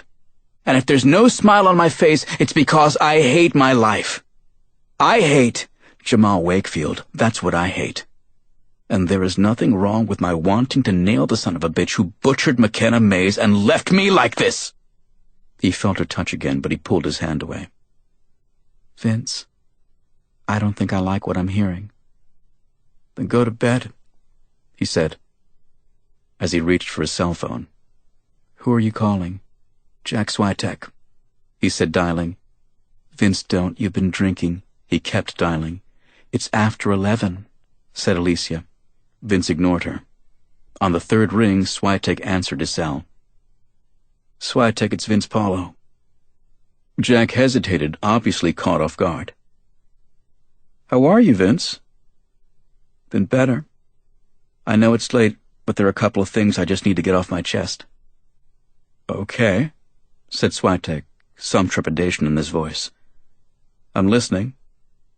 None of this would be an issue if we didn't know each other. But you and I have some history, so it needs to be said. You're right. That history, as you say, is one of the reasons I've been so reluctant to get involved. And I didn't want to rush into making ridiculous accusations against the U.S. government about black sites. I've gone back and forth on this, but there's too much tipping the other way, Vince. Even Chuck Mays seems to have his doubts. And now we have Mr. Chang suddenly silenced. I'm taking the case. I was actually going to call you. When? After the opening statement? I don't want this to become personal. Funny, said Vince. But the only time people say that is when they know it already is. The lawyer didn't answer.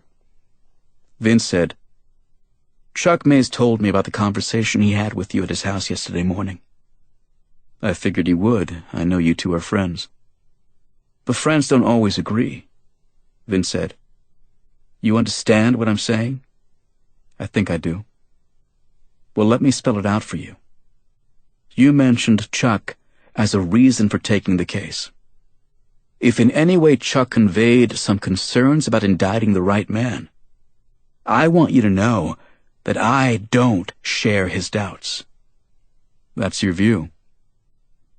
If you want to get literal about it, you might say it was my last view.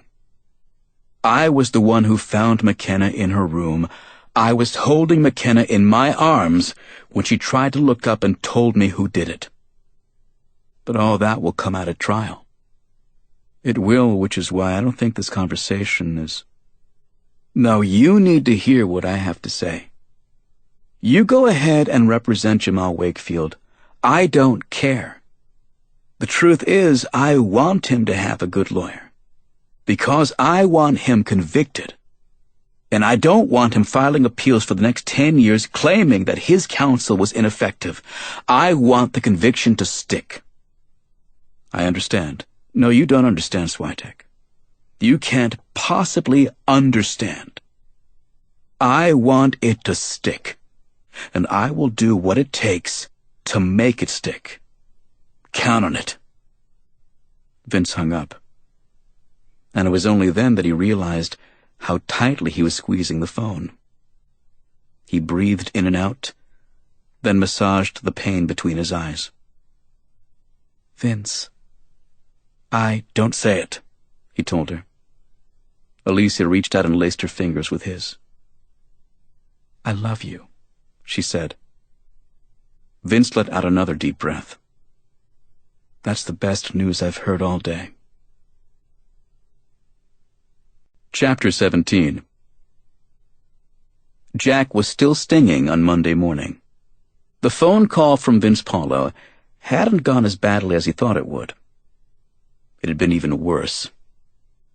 Jack probably should have been the one to initiate the call. Maybe he should have even told him about the polygraph. But that probably wouldn't have made a difference. Vince's anger was completely unavoidable, maybe even justified. You don't understand, Swyteck. Jack closed his eyes for a moment and held it. It could actually feel soothing, even calming in a way, until you wanted it to end. Jack pushed himself to get to that point, eyes closed until he couldn't stand the darkness any longer, and then he forced himself to remain without sight. 60 seconds passed. It felt like an hour. 2 minutes went by and he was in hell. After 5 minutes, he would have cut off his legs rather than stay this way forever. And he realized Vince was right. You can't possibly understand. At 9 a.m., Jack had a court hearing in a foreclosure action. Was there a condo anywhere in Miami-Dade County not in foreclosure? And by mid-morning, he had returned to his office in Coconut Grove. It was an old one-story cottage in a forested stretch of main highway, near a three-way intersection that, depending on the chosen path, could lead to a chic shopping district where hippies had once run head shops, waterfront mansions where those former hippies now lived, or the Grove Ghetto, where their children and grandchildren cruised in their BMWs to buy drugs. A 90-year-old clapboard cottage wasn't what Jack had envisioned when his lease in Coral Gables had expired, but it was loaded with charm. Real estate agents speak for caveat emptor. Jack pushed through the door. It always stuck on humid mornings, and his secretary nearly tackled him as he stepped inside. "You had 11 calls," she said, "including 3 from a woman who refused to leave her number and would identify herself only as—" Carmen stopped to check her notes. "Oh, here it is. The most beautiful and intelligent woman in the world." Jack rolled his eyes. By any chance did that woman sound a little like Andy? The light bulb went on. "As a matter of fact, she did." Jack's cell had been turned off in the courthouse, and in a free moment, Andy had obviously tried to touch base with him at his office. "Oh, one more thing," said Carmen, and then she lowered her voice as if it were a secret. "You have an unexpected visitor. She's waiting in your office." Jack read between the lines and tried not to groan. He loved his maternal grandmother, Abuela, but it was a busy Monday morning, and she had a way of just showing up at his office whenever it had been too long since he'd last visited her. Usually, it was to wonder aloud if she was going to live long enough to teach Spanish to the great-grandchildren who, by the way, Jack and Andy needed to hurry up and give to her. Jack whispered his reply. "I really don't have time this morning." But she was practically in tears. "Abuela?" "No. Mariam Wakefield. Jamal's mother.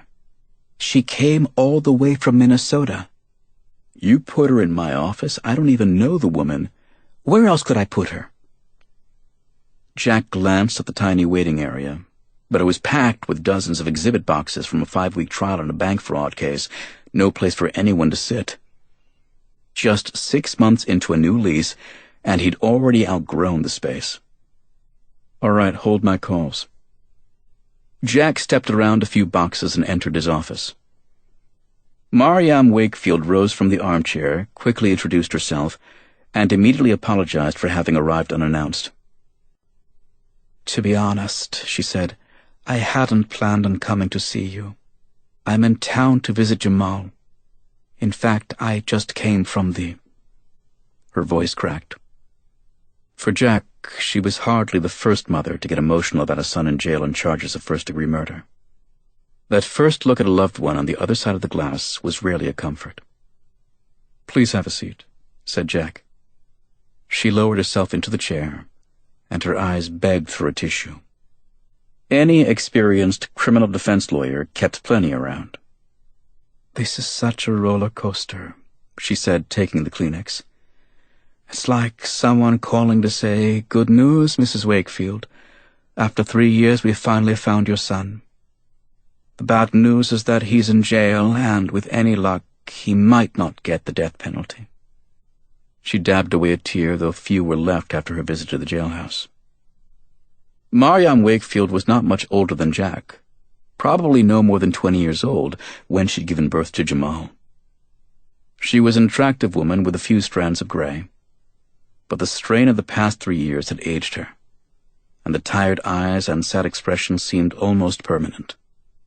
Jack knew from Jamal that she was of Somali descent on her mother's side, but the name Wakefield had come from a father who was the descendant of slaves and not sure of his African roots.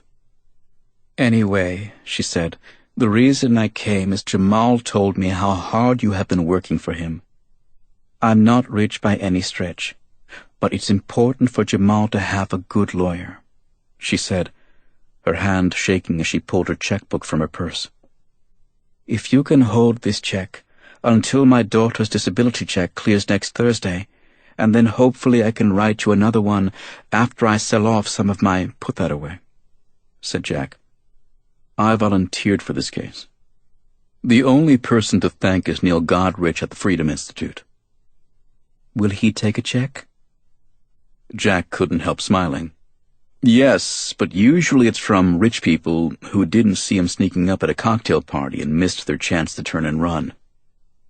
She didn't seem to get it, but that wasn't important. She closed her purse, folded her hands in her lap, and heaved a heavy sigh of what seemed like a combined sense of relief and now what. "Jamal tells me you're working on the alibi," she said. "I might be able to help with that." Jack paused, trying to be discreet. A mother helping her son with an alibi, now there's a twist.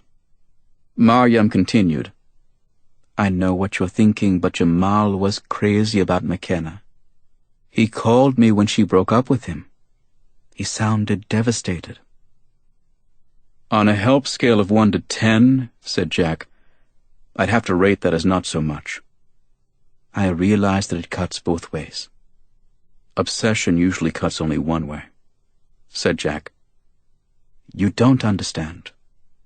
Before he disappeared, the last conversation I had with my son, he told me he was coming home, back to Minnesota." "When was that?" "I don't remember the exact date, but it was on his cell, so I'm sure there are phone records." Jack made a note to get it. "You're sure it was before the murder?" "Of course I'm sure. I called him the next morning to check on his travel plans, but he didn't answer. I kept calling his cell, his apartment, no answer. I called McKenna's father at work, Jamal's friends. No one knew where he was, but his car was still in Miami, still parked outside his apartment. I was hoping he'd bought a bus ticket and just slept on the trip, but it was like he'd vanished. That was when I filed a missing person report, which of course got me nowhere." "None of that's in dispute," said Jack. "The prosecutor will simply say that the breakup sent him into a reclusive funk. Maybe he drank himself unconscious and slept under a bridge or on the beach for a night or two. He snapped, killed McKenna, and went on the run." "Let me ask you this, Mr. Swyteck. How does a 19-year-old kid with a warrant out for his arrest get all the way from Miami to Somalia, completely undetected?" "The same way as any other kid whose father has alleged connections to a Somali terrorist organization." She looked away, and Jack could see that the lasting stigma of that relationship cut very deep. "Sorry," he said. "I wasn't accusing you or anyone else. I'm just thinking like a prosecutor." Her expression was still one of shame and anger. "I hardly knew Jamal's father," she said. "We never married. Jamal did a family tree for one of his 8th grade projects, and after that, he wanted to know more about his father. He was good with computers, a genius really, and when Jamal was in high school, they developed an online relationship. If I'd known what kind of things he was involved with, I would never have let Jamal communicate with him." Her hand was a tight fist. The tissue balled up inside it. Jack sensed she had more to say, so he merely listened. "My son is not a terrorist." She drew a breath, as if she resented having to say it. "If he was, the government wouldn't have failed so miserably at that court hearing you handled in Washington." Logic supported her, but so far, logic hadn't been the test in this case. "You're right about that," said Jack. "I didn't help my son run from the law," she said. "I spoke with Jamal only once after McKenna's death. He was calling from Prague." "Tell me about that," said Jack. "It was a total surprise. I could hear the fear in his voice. He didn't have any money or credit cards, so he called to collect. He told me how he'd been abducted, drugged, and taken to some kind of interrogation facility. That would have sounded crazy to most parents, except for what was going on in our neighborhood." "Meaning what?" "American boys of Somali descent recruited to fight for Al-Shabaab. It's been all over the news for several years now. There were 2 boys from Jamal's high school who ended up dead." "Is that what they grilled Jamal about in Prague?" She hesitated, as if suddenly suspicious. "Jamal must have told you what they grilled him about." "I want to know what your son told you when he called from Prague." "Are you testing me?" The woman was no dummy.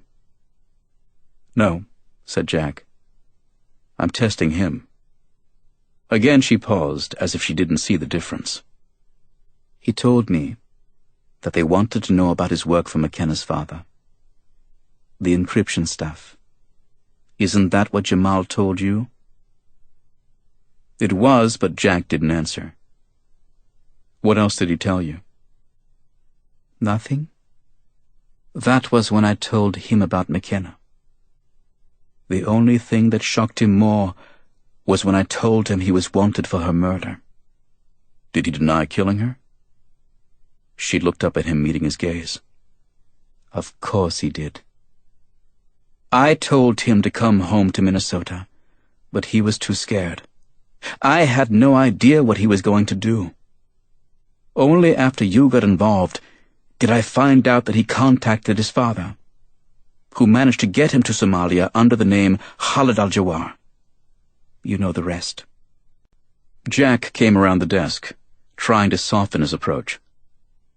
"Let me play prosecutor again, Miss Wakefield.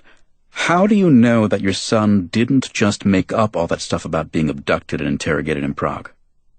"Because I talked to him on the phone. I heard his voice. I know my son, and I know he wasn't lying." "You're his mother. I want you to try to put that aside." "What mother can put that aside?" "What I'm trying to say is that his mother won't be a juror at the trial. How do we convince a jury that Jamal didn't kill McKenna, run off to Prague with help from his father, and then make up a story about a secret interrogation facility just to support an alibi?" She thought for a moment, trying to put motherhood aside. "Jamal's father has no connection to Prague. But the man you were supposed to meet at Lincoln Road Mall on Saturday night did." "What do you know about that?" "Just the things I read in the newspaper. But it helped make some sense of the lies the police have told." "What lies are you talking about?" "Many of them, starting with what happened to McKenna's mother." "You mean her suicide?" "That was no suicide. They never found her body." They found her canoe upside down in the Everglades and an empty bottle of sleeping pills in her car. She drove to her favorite spot in Biscayne National Park and floated off peacefully. Not even the police believe that. How do you know? A homicide investigator came to talk with me. When? Several times. In between the time McKenna died and when her mother disappeared. What about? There were emails or internet chat communications or something of that sort that Shada Mays was having. I don't know specifics, But the detective made it clear enough to me that the police suspected Shada was onto something. What do you mean, something? Jack Mays wasn't the only person in that family who knew how to use a computer. Shada was tracking her daughter's killer on the internet and got too close to him. The detective told you that? Yes. Because the theory was that Jamal killed McKenna, and that McKenna's mother was talking with him online, luring him back to the States so that he could be brought to justice. I haven't heard anything about that. Of course you haven't. Because it doesn't wash anymore. The theory was that McKenna's mother talked Jamal into meeting with her in person. But when she tried to turn him in or get him to turn himself in, Jamal killed her and covered his tracks by making it look like suicide. Now the cops know that Jamal was in Guantanamo when McKenna's mother was having those online chats with her daughter's killer. I may be going out on a limb here, but I don't think enemy combatants at Gitmo had internet. Jack went cold. He'd smelled cover-ups before, but this one had a capital C. So they can deny that Jamal was in a black site in Prague when McKenna was killed, said Jack. But they can't deny that he was locked up in Gitmo when McKenna's mother was talking to McKenna's killer. Which of course leaves the big question, said Jack. Who was Shada Mays having those online communications with? Answer that, she said, and I think you'll know who killed McKenna Mays and her mother. Jack was beginning to wonder if this could also explain the inexplicable, the thing that had puzzled him since his meeting with Chuck Mays. It was one thing for the victim's family to question whether the police had the right man. It was another thing entirely for Chuck Mays to express those doubts to Jack, the lawyer for the man accused of murdering his daughter. Thank you, said Jack. This has been an eye-opener. I didn't come for thanks. I want to know what you think. Jack walked around the desk to his phone, ready to speed dial Neil Goderich. If what you're saying is true, I think your son has sat in jail long enough. Chapter 18. Andy rode the Green Line into Washington for a status meeting with the supervisory agent in charge of her undercover operation. Her metro stop was U Street Cardozo near Howard University, and she took the escalator up to the 13th Street exit. A cold front was pushing through that afternoon, and the temperature had dropped almost 10 degrees since lunchtime. January was not her favorite time of year to visit the capital, and this latest trip north had confirmed that her Seattle roots had dissolved and that she was officially a thin-blooded Floridian. Andy cinched up her coat and started toward the Hotel à Droit. Her undercover role was a round-the-clock commitment, and meetings at FBI offices were out of the question. Andy wondered what Jack would have said about her meeting an ex-Marine like Harley Abrams at a cheap hotel. Before she could even laugh at the thought, however, Harley stopped her on the sidewalk. He'd just walked out of Ben's Chili Bowl, a Washington landmark. The sign above the window said, famous for its place in civil rights history and its chili smokes hot dogs. Whoa, I don't need to eat for a week, said Harley. Let's talk while I walk this off. Andy was almost shivering. Aren't we meeting indoors? This way, he said. 10 minutes tops. Let's make it 5, said Andy. She set a brisk pace to the corner where Harley led her up a side street. This wasn't on my original agenda, he said, but I got another call this morning from Justice about your fiancé. To put it mildly, there are serious concerns about the direction his defense strategy is taking. They stopped at a traffic light. There was a dentist's office on the corner, and it occurred to Andy that between the worsening weather and the continuing assault on Jack, this was not the first conversation with a supervisor about Jamal Wakefield. Today's status meeting was turning out to be about as pleasant as a root canal. How do they know what Jack's defense strategy is? She asked. Well, the lawyers at Justice are making certain assumptions. "They can assume all they want," said Andy. "It's like I told you before. If Jack wants to defend Jamal Wakefield, that's his decision." The light turned green. Andy buried her hand in her coat pockets and Harley matched her stride across the street. "Don't get defensive," he said. "I'm sharing this with you only because I thought you should know, that's all." Andy paused to consider the source. Harley was one of the good guys, and it was pointless to kill the messenger.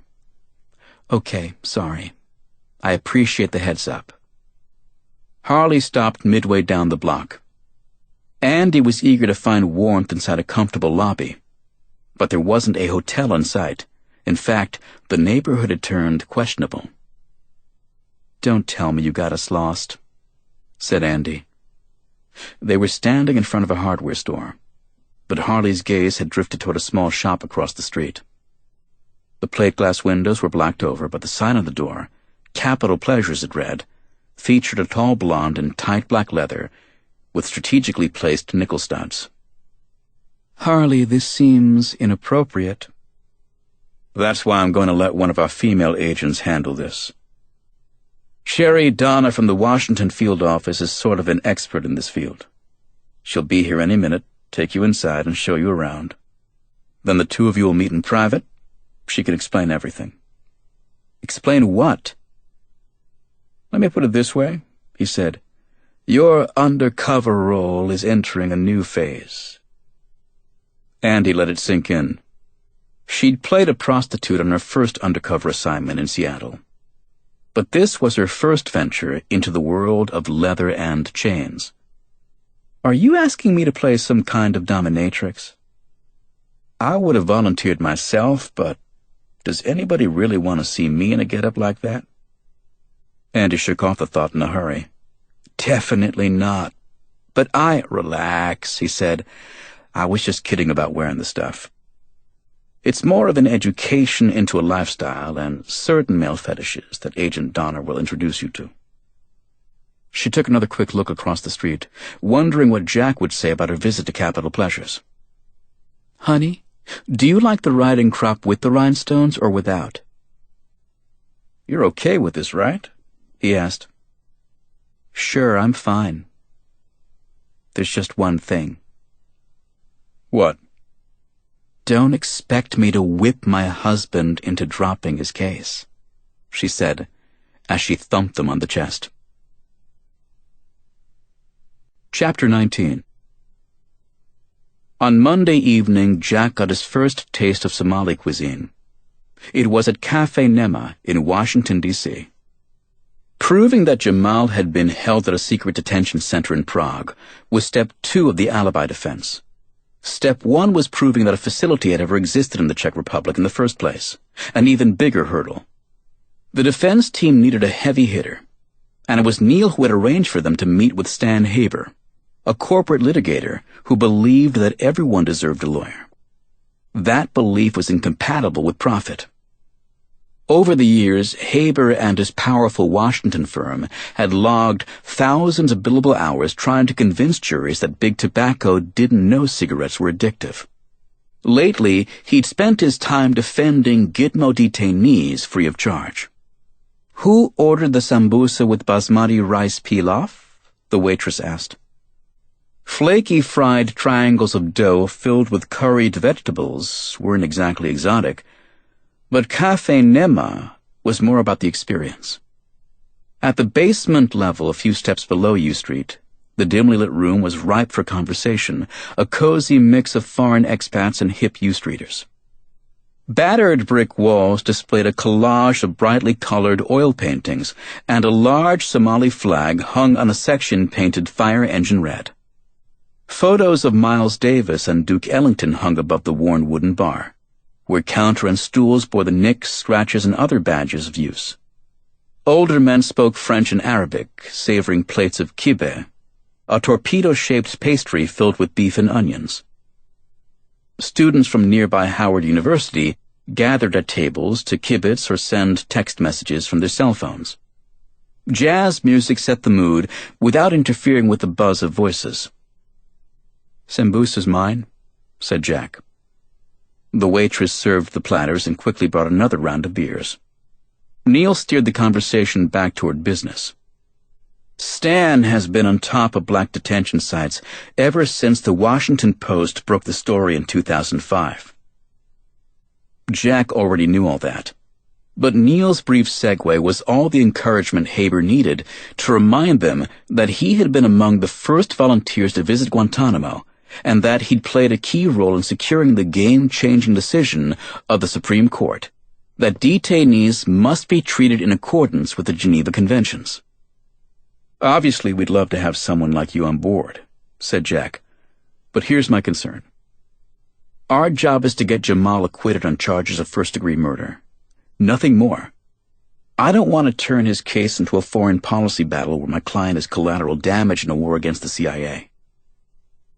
"Then you're dreaming," said Haber. "The CIA doesn't care why you want the information. You want to prove that secret detention sites existed in Eastern Europe. Something the United States and every Eastern European country has denied for years. Even the Red Cross had to push for 5 years to get access to the detainees, and they still didn't get information about all the black sites. Are you saying you can't help us?" asked Neil. Haber emptied his beer bottle into a tall glass. "When you represent a detainee from a black site, you're fighting every step of the way for information that the CIA does not want to be made public. My client is a good example. Muhammad was thrown into the back of a van by a group of strongmen who wore black outfits, masks that covered their faces, and dark visors over their eyes, probably commandos attached to the CIA's paramilitary Special Activities Division.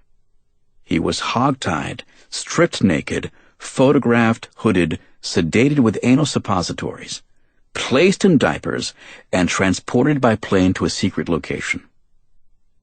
It's the beginning of a process designed to strip the detainee of any dignity."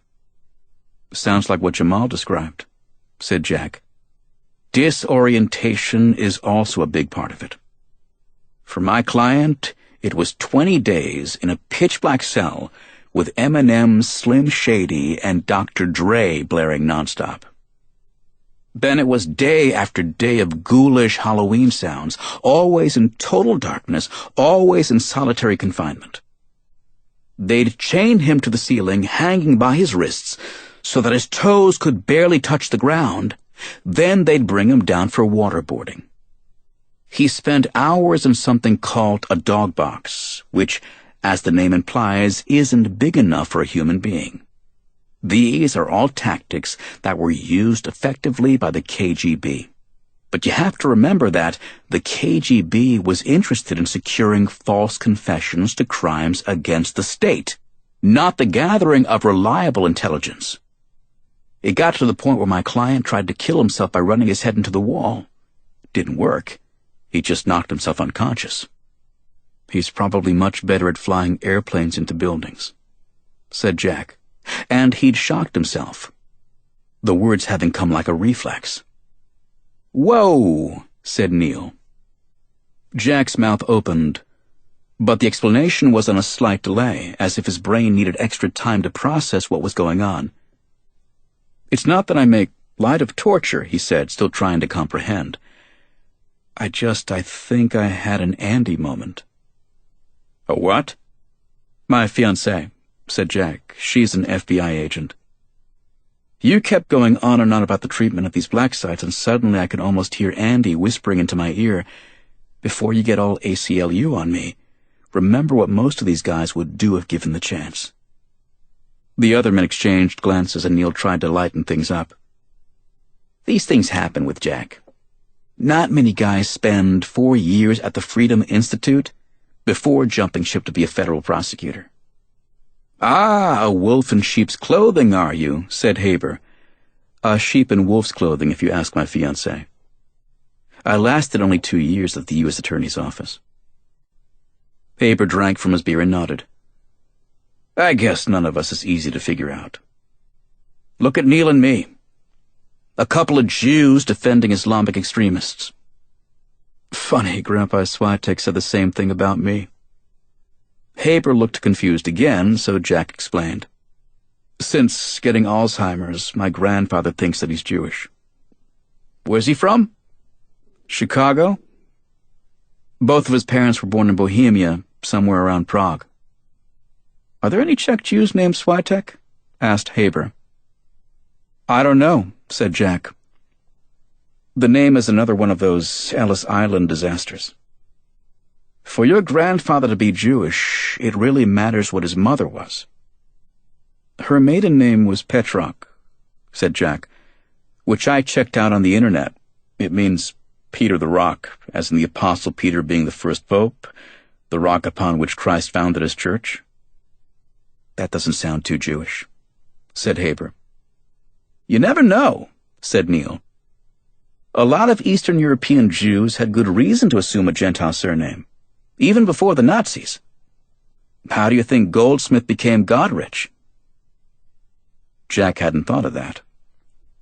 Haber said, Maybe someday you'll want to go to Prague to check it out. And while you're there, look for black sites, said Neil. Don't waste your time, said Haber, his expression turning serious. Even former detainees can't locate them. About the only thing my client could tell me about the one in Kabul was that it was underground and close to the airport. Everything else was nondescript or utterly black. The place was known for its absolute lack of light. Detainees even called it the dark prison. Jack froze. Haber looked at him curiously. Did I say something wrong? The dark prison, said Jack. Yeah, why? Said Haber. Does that strike you as particularly inventive? Inventive, no, but incredibly coincidental. Jack told him about the informant he was supposed to have met at the Lincoln Mall on Saturday night, the man falling over dead, and the handwritten message Jack found on the napkin when he returned to his table. Are you afraid of the dark was what he wrote, Jack said. It was a curious message. And I thought it was interesting that the T and the D were both capitalized. Jack looked around the table, and suddenly it was as if the wheels in their heads were all turning in the same direction. But why would you be afraid of a secret prison in Kabul? Asked Haber. Jack thought for a moment. Maybe it wasn't actually directed at me. Maybe the threat was intended for someone else. Someone who's sure to read it, and who has reason to be afraid. Afraid of what might become public about the black sites, said Neil, like the dark prison. Or afraid of the things he had done there, said Jack. You mean, afraid of being accountable for what he's done, said Neil. That may be, said Jack. But people who inflict torture on other human beings, especially under orders, can pay a heavy psychological price. Being afraid of the dark could be, as you say, the fear of criminal prosecution, but it could also be the nightmares that haunt them for having crossed the line, for having literally and figuratively traveled to such a dark place. Laughter drifted over from the old men drinking large cups of kahawa at the bar, the smell of freshly ground beans in the air. Finally, Neil spoke up. Well, gentlemen, that's one more thing to look into. One more thing, said Jack, his gaze drifting across the room and coming to rest on the Somali flag hanging on the wall. Just what we needed. Chapter 20. From the back seat of a cab, the lighted monuments of the capital were a blur as Jack and Neil rode in silence to their hotel. Stan Haber had lined up several meetings for them in the morning, including one with a representative from the International Committee of the Red Cross, who had presented the ICRC report on the treatment of 14 high-value detainees in CIA custody. Jack had read the report and had found it interesting that detainees were held in as many as 10 different black sites before their arrival in Guantanamo. The Red Cross was careful to point out, however, that this report will not enter into conjecture by referring to possible countries or locations of places of detention beyond the first or second countries of detention, and that the ICRC is confident that the concerned authorities will be able to identify from their records which place of detention is being referred to and the relevant period of detention. All of that was code for the fact that sometimes the only way the Red Cross gained access to prisoners was by promising to keep certain things confidential, which was just fine for the concerned authorities. Probably not so fine for Jamal Wakefield and his lawyers. Jack went back to the internet on his smartphone. "What are you, a teenager?" asked Neil. Jack looked up from his display, his face aglow from the website. Behind Neil were the illuminated stone columns of the Treasury building, lending an oddly weighty tone to his question. "What do you mean?" "I can see what you're up to," said Neil. "My daughter does the same thing about every 5 minutes, updating your Facebook status." Busted. It was the international obsession for people half Jack's age, logging onto Facebook and telling the world in real time what they were doing. "Having pizza at Casola's with my BFF. In my room, bored out of my mind." It was such a compulsion that 2 girls had made headlines around the globe by getting lost in a stormwater drain and updating their Facebook status rather than calling for help. Crazy thing was, help had arrived. "I'm sort of into it," said Jack. "Sort of?" said Neil. "That's the 10th time you've done it since we left Miami." Jack couldn't argue. It was probably double that. The taxi stopped in front of the hotel, and the cold winter air reminded Jack that they weren't in Miami. They were traveling with just their laptops and a change of clothes, which made checking a breeze. "I'm going to turn in," said Neil. Jack glanced toward the lounge. It was one of those dark cherry-paneled rooms with coffered ceilings and red velvet draperies that made Jack think of 19th century robber barons, feasting on caviar and smoking cigars while trying to decide which congressman to buy next. "I'm going to hang here for a while," he said. "Get a little work done." They said goodnight. Neil headed to the elevator and Jack found a cozy leather sofa in the lounge. He ordered from the waiter and then updated his Facebook status.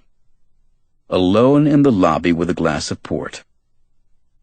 Jack was halfway through his drink and rereading the ICRC detainee report when the lights went out, or so it seemed. Her hands felt warm over his eyes. "Guess who?" said Andy. He smiled, jumped up, and held her tight. It felt beyond good, and her hair still smelled the same, even if it was an unfamiliar shade of undercover blonde. "You need to be careful with those Facebook updates," she said. "You never know what kind of derelict is going to track you down." It was their way of communicating under rules that prohibited Jack from contacting her directly. "Neil thinks I'm a teenager." "Well, you did have the stamina of a 19-year-old the other night."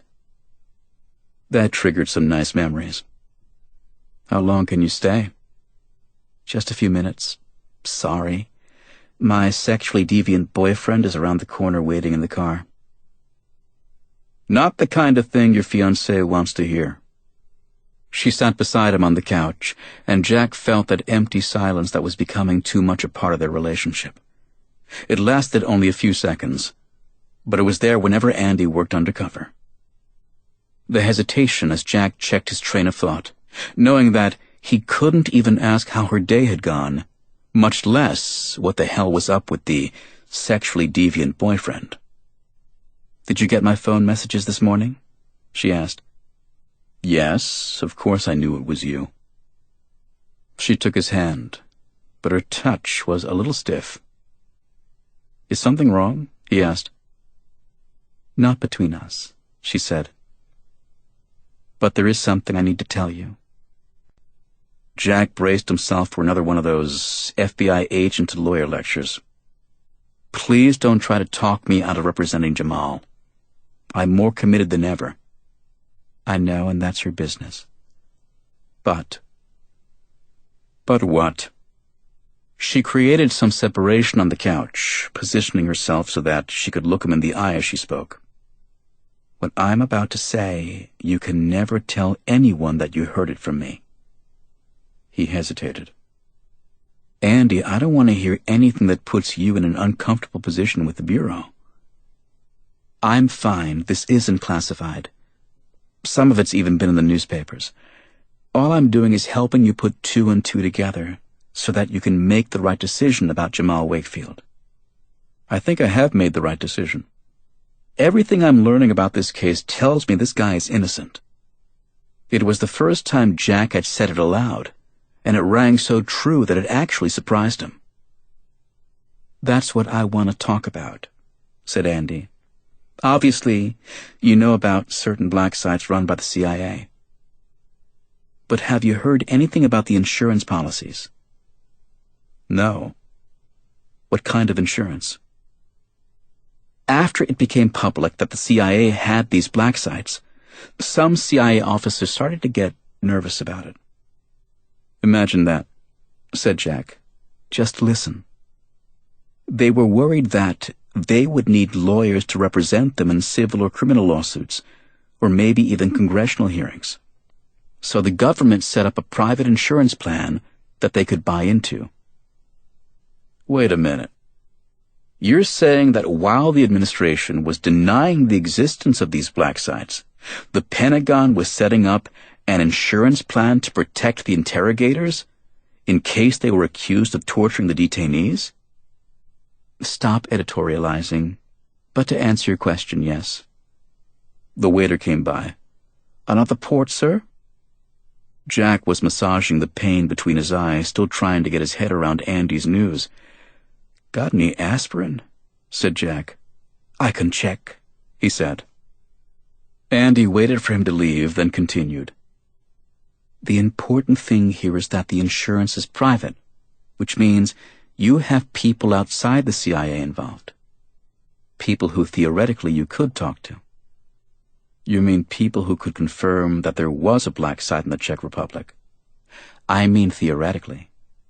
Because here's what I'm really trying to tell you. That guy who died at the Lincoln Road Mall on Saturday night, Ethan Chang. The man who said he had photos of Jamal on the black site in Prague. I told you to stop editorializing. If you were to talk to the right person in the private insurance industry, she would tell you that Mr. Chang approached her about insurance. So he was CIA. No. That's my point. He wanted to know if the same insurance that was available to CIA interrogators was being offered to private interrogators. Jack knew exactly what she was saying, but he was thinking aloud.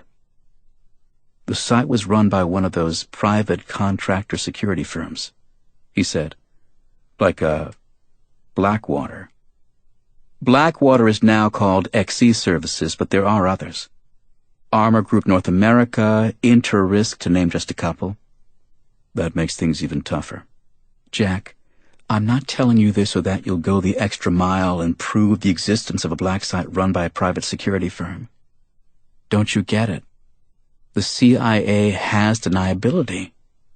There was no Czech facility run by the CIA. Your chances of getting the CIA to admit that it had a black site are slim to none. The chances of proving a privately run black site are less than zero. I don't care what the odds are. It's his alibi. Jack, sweetheart. As a former CIA director once said on his way to the White House, read my lips. There is no way in hell you are going to establish this alibi in a criminal trial in Miami-Dade County, Florida. What do you expect me to do? Do I really have to spell it out for you?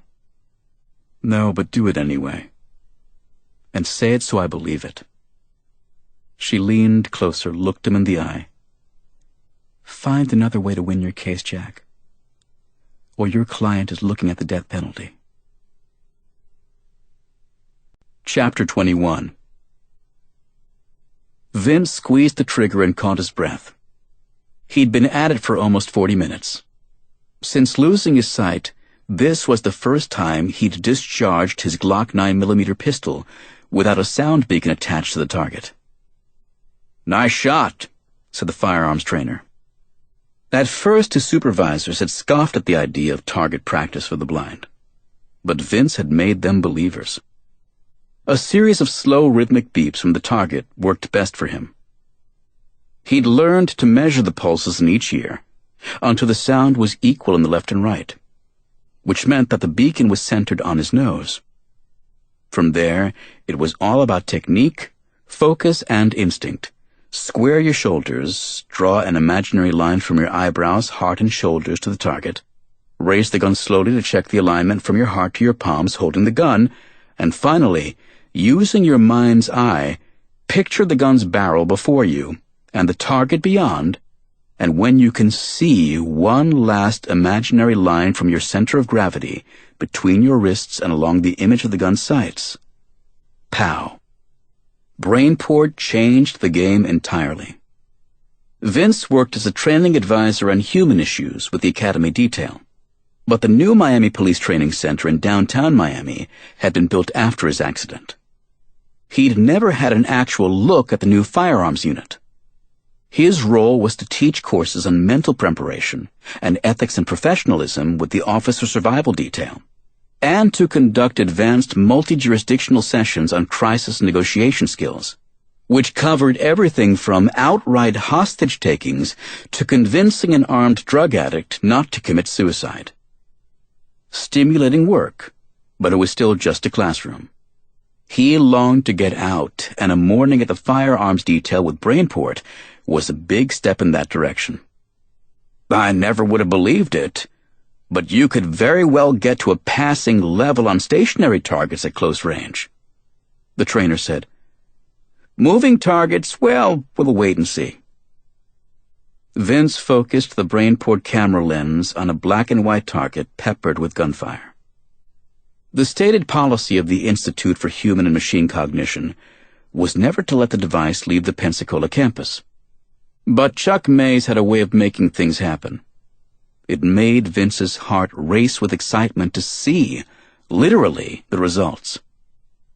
Vince removed the mechanical lollipop from his mouth. This is so unbelievable.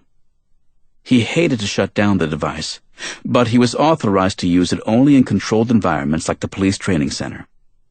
If he stumbled down the steps or tripped on the sidewalk and broke it, he'd not only be on the financial hook to replace the prototype, but they'd drop him from the pilot program. The firearms trainer helped them put the components back into the carry case. Vince used his walking stick to find the door. Sam was waiting for him in the hallway. "One day I'll take you hunting, Sam," he said as he folded away the stick. Together they went to the elevator and rode down to Vince's office. Sam brought them to a stop in the open doorway, and Vince sensed that someone was waiting inside. "Hi," said Alicia. Alicia's police work often brought her to the department headquarters next door, but even so, unannounced visits from his wife weren't the norm. "What's up?" Vince heard more than one person rising from the chairs in his office. Alicia said, "I have Detective Burton with me from Miami-Dade Police. He's from the Homicide Division, working the Lincoln Road Mall case." Miami-Dade was the county-wide force, akin to a sheriff's office, and it wasn't surprising that Miami Beach Police would bring them into the investigation once a homicide was suspected. Vince shook the detective's hand, invited him and Alicia to return to their seats, and made his way to the chair behind his clunky metal desk. For the 100th time, he nearly sliced open his thigh on the pointy middle corner of the government-issued furniture. Whoever was in charge of procurement definitely wasn't blind. "You didn't mention that you were working with Miami-Dade on this case," Vince said. "I'm not," said Alicia. "I'm here in what you might call a professional courtesy," said Burton. "After I interviewed Jack Swyteck, it was clear that my investigation ties in pretty closely with the criminal case against Jamal Wakefield.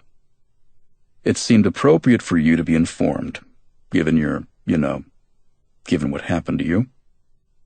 I thought you might want your wife present.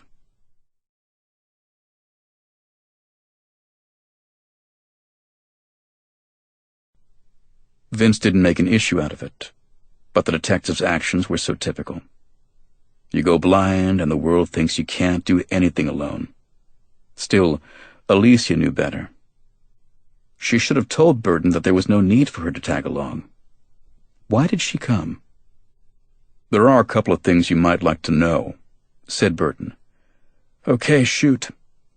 One, we're still waiting on the final toxicology report, but the medical examiner suspects some kind of quick-acting toxin that induced cardiac arrest. I'd heard that, said Vince. Detective Lopez from Miami Beach gave me an update before handing the case over to you. Any idea how the toxin was administered? That's the tricky part. The body shows no puncture wounds, no sign of a needle injection. It's possible he ingested it, but we also have some footage from an outdoor security camera that raises an interesting possibility. Miami Beach PD hadn't mentioned anything about a videotape. What's it show? Vince asked. There are surprisingly few security cameras in the area, but they do have one at every cross street. About an hour before the paramedics arrived, we have a series of frames showing the victim in the crosswalk at Jefferson Avenue, which bisects the mall. He's headed east, another pedestrian is headed west, and the two of them collide. What's wrong with the guy? Is he blind? Said Vince, smiling. Actually, he is, said Burton, his tone serious. That's the interesting thing. We don't have an ID yet, but whoever ran into Chang was using a walking stick, and the tip of it jabbed Chang in the ankle. The medical examiner notes a strange discoloration of the skin at the point of impact. Vince waited for him to say more, but the ball seemed to be in his court. Anybody get a look at the suspect? Asked Vince. No, it was after dark and the quality isn't that good, even with digital enhancement. The camera has a head-on view of Ethan Chang, so we can tell that it's him, but the suspect is filmed from behind. The dark sunglasses and hat don't make it any easier. Might not even be blind, said Vince. Could have just been a disguise. That's possible, said the detective. Seems more than possible when you consider the notes Swyteck found on his table. Not an easy thing for someone to do without the benefit of sight. Find his way to someone's table and scribble out a note on a napkin. Another valid point, the detective said. Vince listened as the detective filled in a few more details. But he was less than totally engaged, still wondering why Alicia had felt it necessary to come with him. Anyway, said the detective, I won't take up any more of your time. Let me just say that before I made detective, I was in charge of the team that ran perimeter control around the motel on Biscayne when you were lead negotiator. I have tremendous respect for how you bounced back. For what it's worth, I hope the state attorney nails the son of a bitch who did this to you. I appreciate that, said Vince. Alicia and the detective exchanged goodbyes, and Vince thanked him. The detective closed the door on his way out, leaving Vince alone with his wife. You didn't tell him about Brainport, she said. What? You told him how hard it would be for a blind guy to write a note on Jack Swyteck's napkin, but what if the blind guy was using Brainport? Vince smiled and shook his head. Alicia, that device is still in research and development. You can't just go buy it. So far, the only people who have ever used the device outside of a clinic are me and Eric Weihenmeyer. I don't think Eric is a murderer. He and Alicia sat in silence, and he sensed that there was something she needed to say. Then she said it. I was looking through the things from your visit to Pensacola. Vince just listened. She paused, then added, There were some handwritten notes. Yeah, pretty primitive, wasn't it? To be honest, it surprised me how good it was. I was doing really well with letter recognition, so we spent some time on writing. We'll work on that more on the next visit. Like everything else in life, it should improve with practice. More silence. Vince, she said, can I ask you something? Sure. She hesitated, and the question seemed a very long time coming. Finally, she spoke. Where were you on Saturday night? Chapter 22. The following afternoon, Jack returned from Washington to find a box waiting for him in his office. In it was the evidence that the state attorney had presented to the grand jury to secure an indictment for murder in the first degree. Jack was in no mood to sift through it. Not in a box, not with a fox. The morning meeting at the Red Cross with Neil and Stan Haber had brought Jack no closer to proving Jamal's alibi, and his review of the box of grand jury materials convinced him of one thing. Jamal was in deep trouble.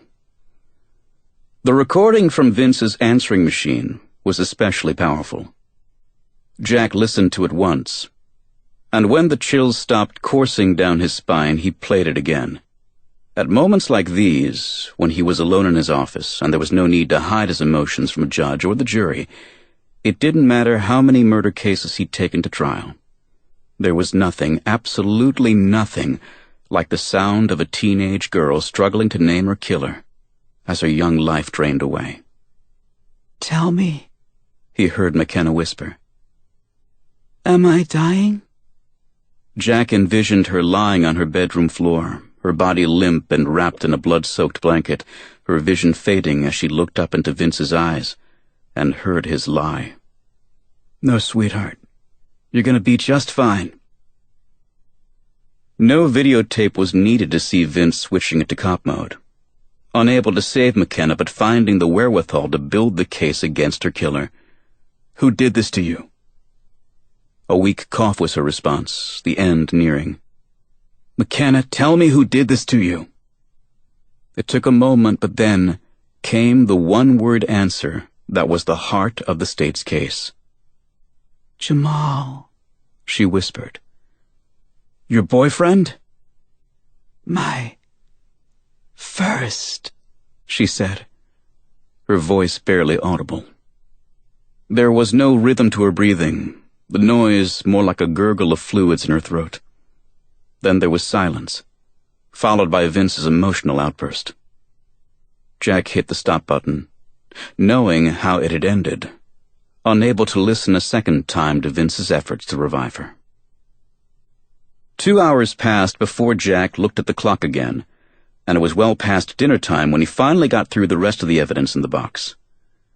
Jack had handled other murder trials in which the victim had been stabbed to death, but this case was very different.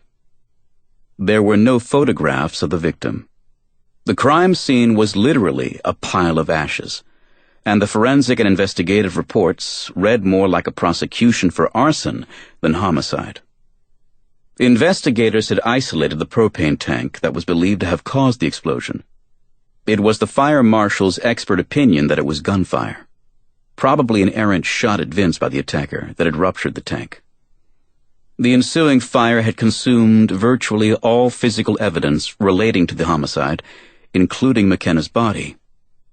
The only knives recovered in the rubble were in the charred remains of the kitchen drawers, and there was no way to know if any of them was the murder weapon or if the killer had brought his own and escaped with it. The state's case was built on McKenna's own words and a detailed statement of Vince Paulo. Jack kept coming back to the answering machine recording, as he expected the prosecutor would at trial. It was a dramatic contradiction of his client's claim of innocence, and a jury would demand an answer to the same question that was dogging Jack.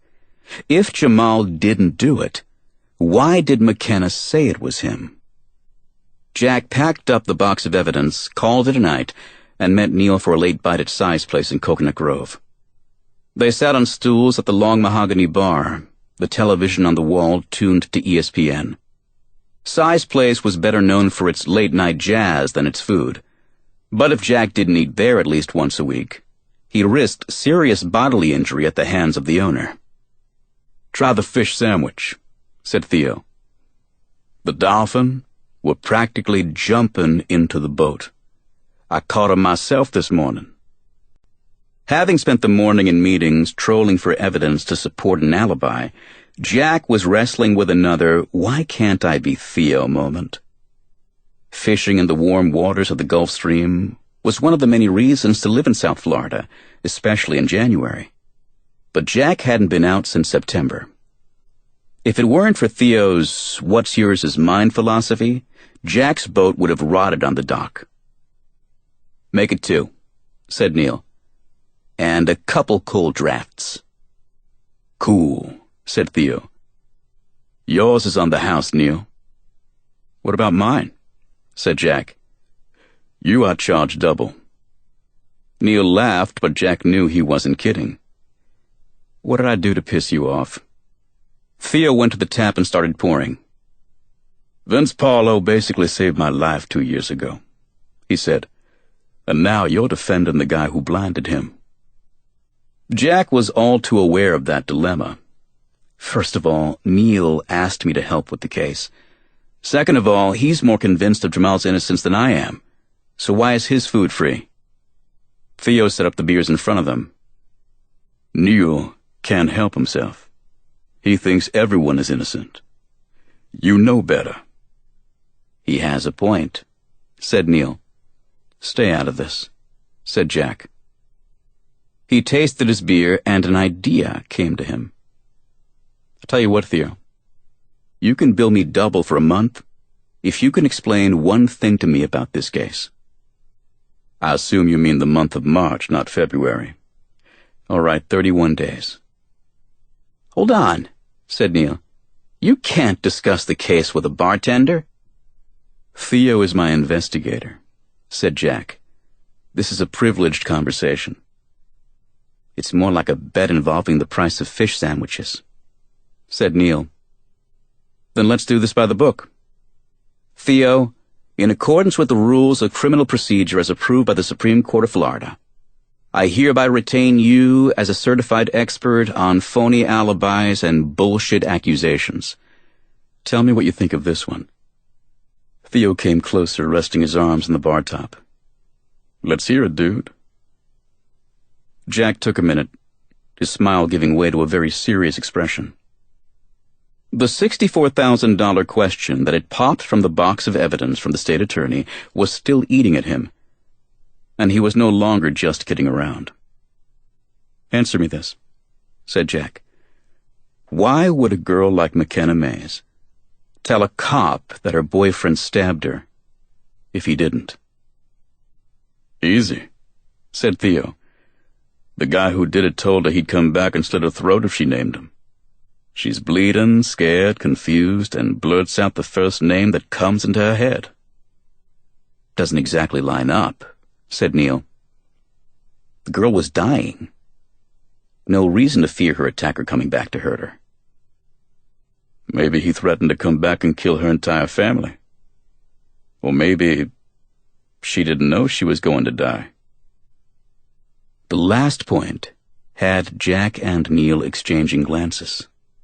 Lawyers could agonize over evidence for hours, days, even weeks. A former gangbanger from the hood, who'd spent 4 years in Florida State Prison, could look at the same set of facts and make things just so simple.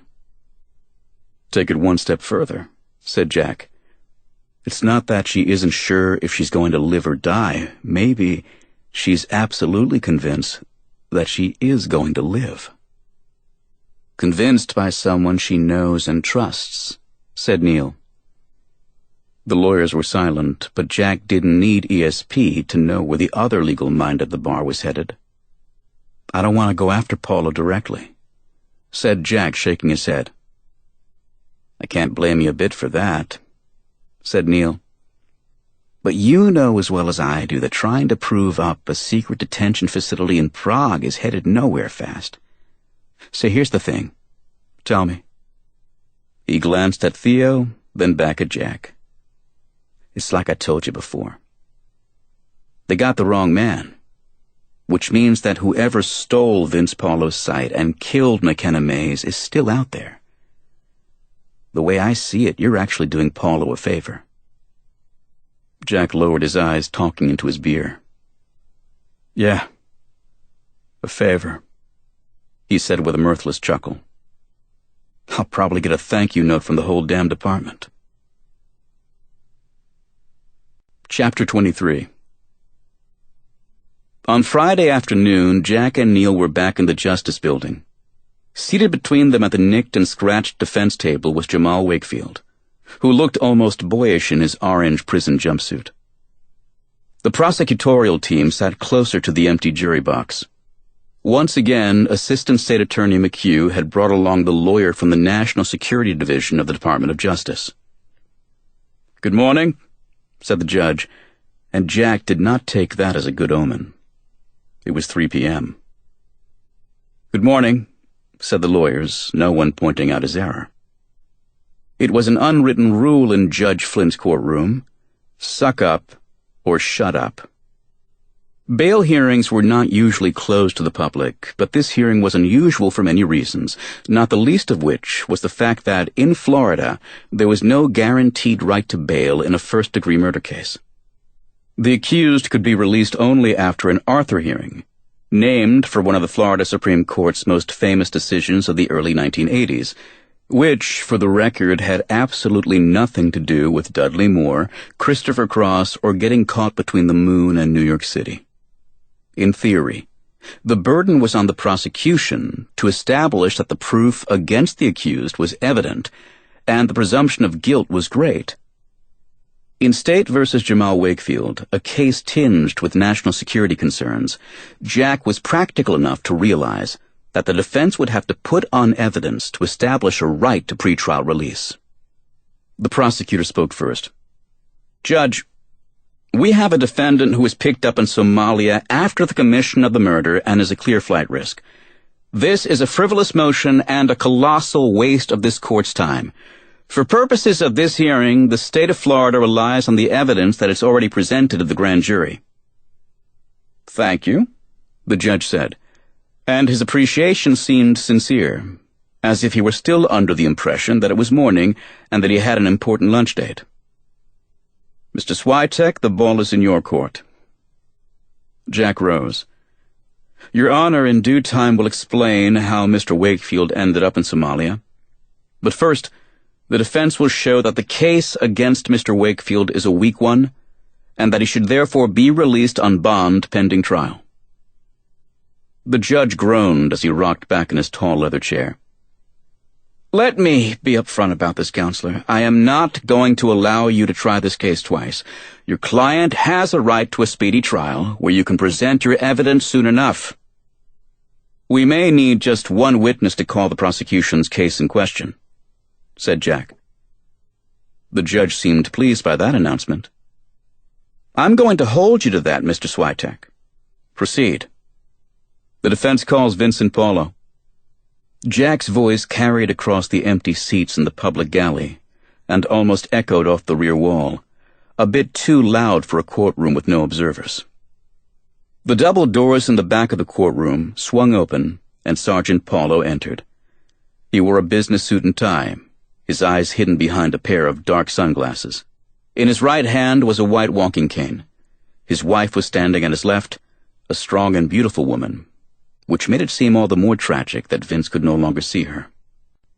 Vince tucked away the cane and laid his hand in the crook of her right arm. Together they came down the aisle, though it seemed to Jack that Vince could have done it without assistance. In a moment of uncontrollable defense lawyer cynicism, Jack wondered if the prosecutor had told Vince to bring his wife, make himself look more helpless, and make the judge hate Jack even more for attacking the cop that his client was accused of blinding. "Do you swear to tell the truth?" said the bailiff, administering the familiar oath. "I do," said Vince. He climbed into the witness stand and settled into the chair. Jack stepped forward and, to his surprise, felt at a decided disadvantage before he'd even started. The key to effective cross-examination, and this was cross, even though technically the defense had called Paulo to the stand, was to control the witness, In the courtroom, control was like any other form of communication. Least important was what you said, more important was how you said it, and most important of all was body language. Out of habit, Jack planted his feet firmly on the courtroom floor, squared his shoulders to the witness, and stood tall. But Vince was unflappable, impervious to the nonverbal cues. "Good afternoon, Mr. Paulo." Vince showed little expression. "Sergeant Paulo," he said. "Sergeant," said Jack. "First, let me say that I regret having to subpoena you to appear in court today.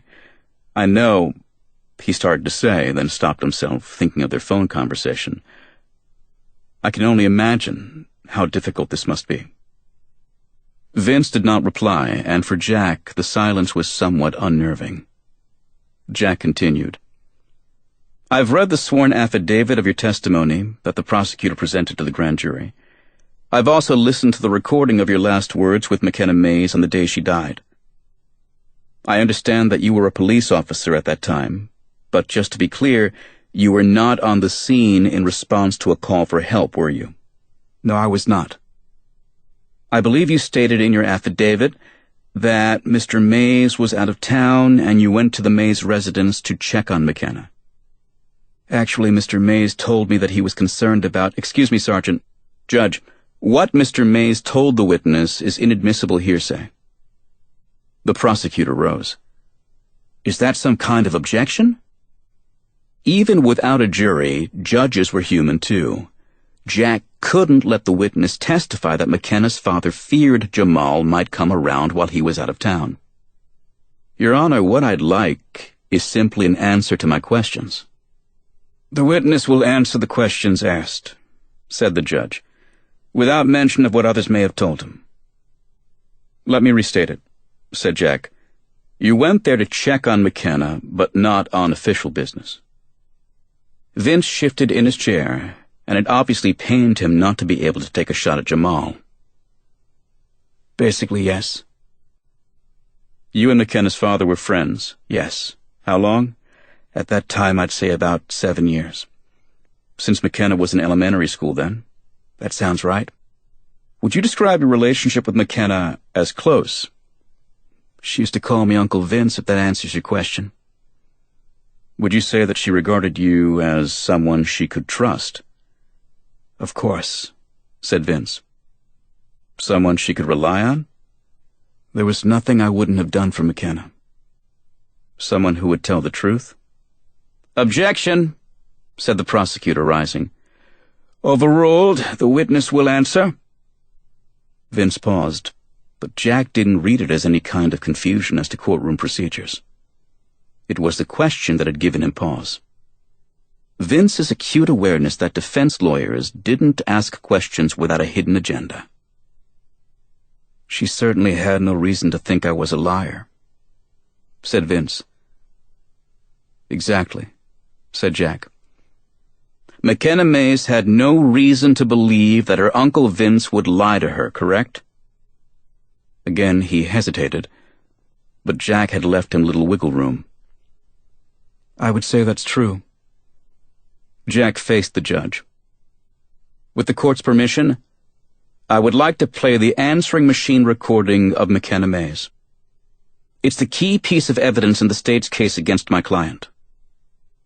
"No objection," said the prosecutor. "All right, let's hear it," said the judge. Neil came forward to help the judicial assistant find the CD among the grand jury materials. She marked it, inserted it into the player, and then waited for Jack's cue. "Just to set the stage," said Jack, "Sergeant Paulo, can you tell us exactly where you were at the time of this recording?" Vince was slow to respond. "I was in her bedroom," he said, his tone forced, as if it were a struggle not to get emotional. Jack knew that these were painful memories for him, but seeing his reaction and knowing that he had no choice but to take him down this road was almost equally painful for Jack. "Where was McKenna?" "On the floor," he said softly. I knelt at her side and raised her head up. Jack wished he didn't have to ask the next question. How was McKenna doing at this point? Not well, he said, and the words hit Jack sharply, as if Vince had reached inside his tormented self and told Jack, "Up yours for asking." She'd been stabbed? Several times, Vince said.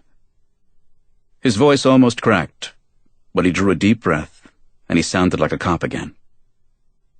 She had defensive wounds in her hands and a large puncture wound to her rib cage that was spewing bloody foam from her lungs. She was also bleeding heavily from a slash across the left side of her neck. Her pulse was weak. When I called her name, her eyes opened, but her body was going cold. I pulled a blanket from the bed and covered her, tore a sheet into bandages and applied them to the wounds. It didn't do much good. Was that when you dialed 911? Redialed. I had already called once, and the second time was to find out what was taking so long. Then I noticed that McKenna was trying to say something. So you hung up and dialed your answering machine. At this point, he paused and gathered himself. It looked bad for McKenna. My law enforcement instincts took over. If she was going to tell me what happened, I wanted to have a record of it. I was in no position to take notes and didn't have a recording device. The idea popped into my head to get it on my answering machine, so that's what I did. Jack gave him a moment, then signaled to the judicial assistant. "Let's listen," said Jack. The assistant hit play, and after a brief static, there was noise on the line, probably the sound of Vince holding the phone to McKenna's lips. Then, in a faint voice, the victim spoke. "Tell me," she whispered. "Am I dying?" "No, sweetheart," said Vince. "You're going to be just fine." Jack paused the recording. "That's the first time you told her she was not going to die, correct, Sergeant?"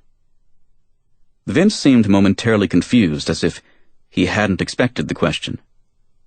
"Yes," he said. "Thank you," said Jack. And then he glanced back at his client.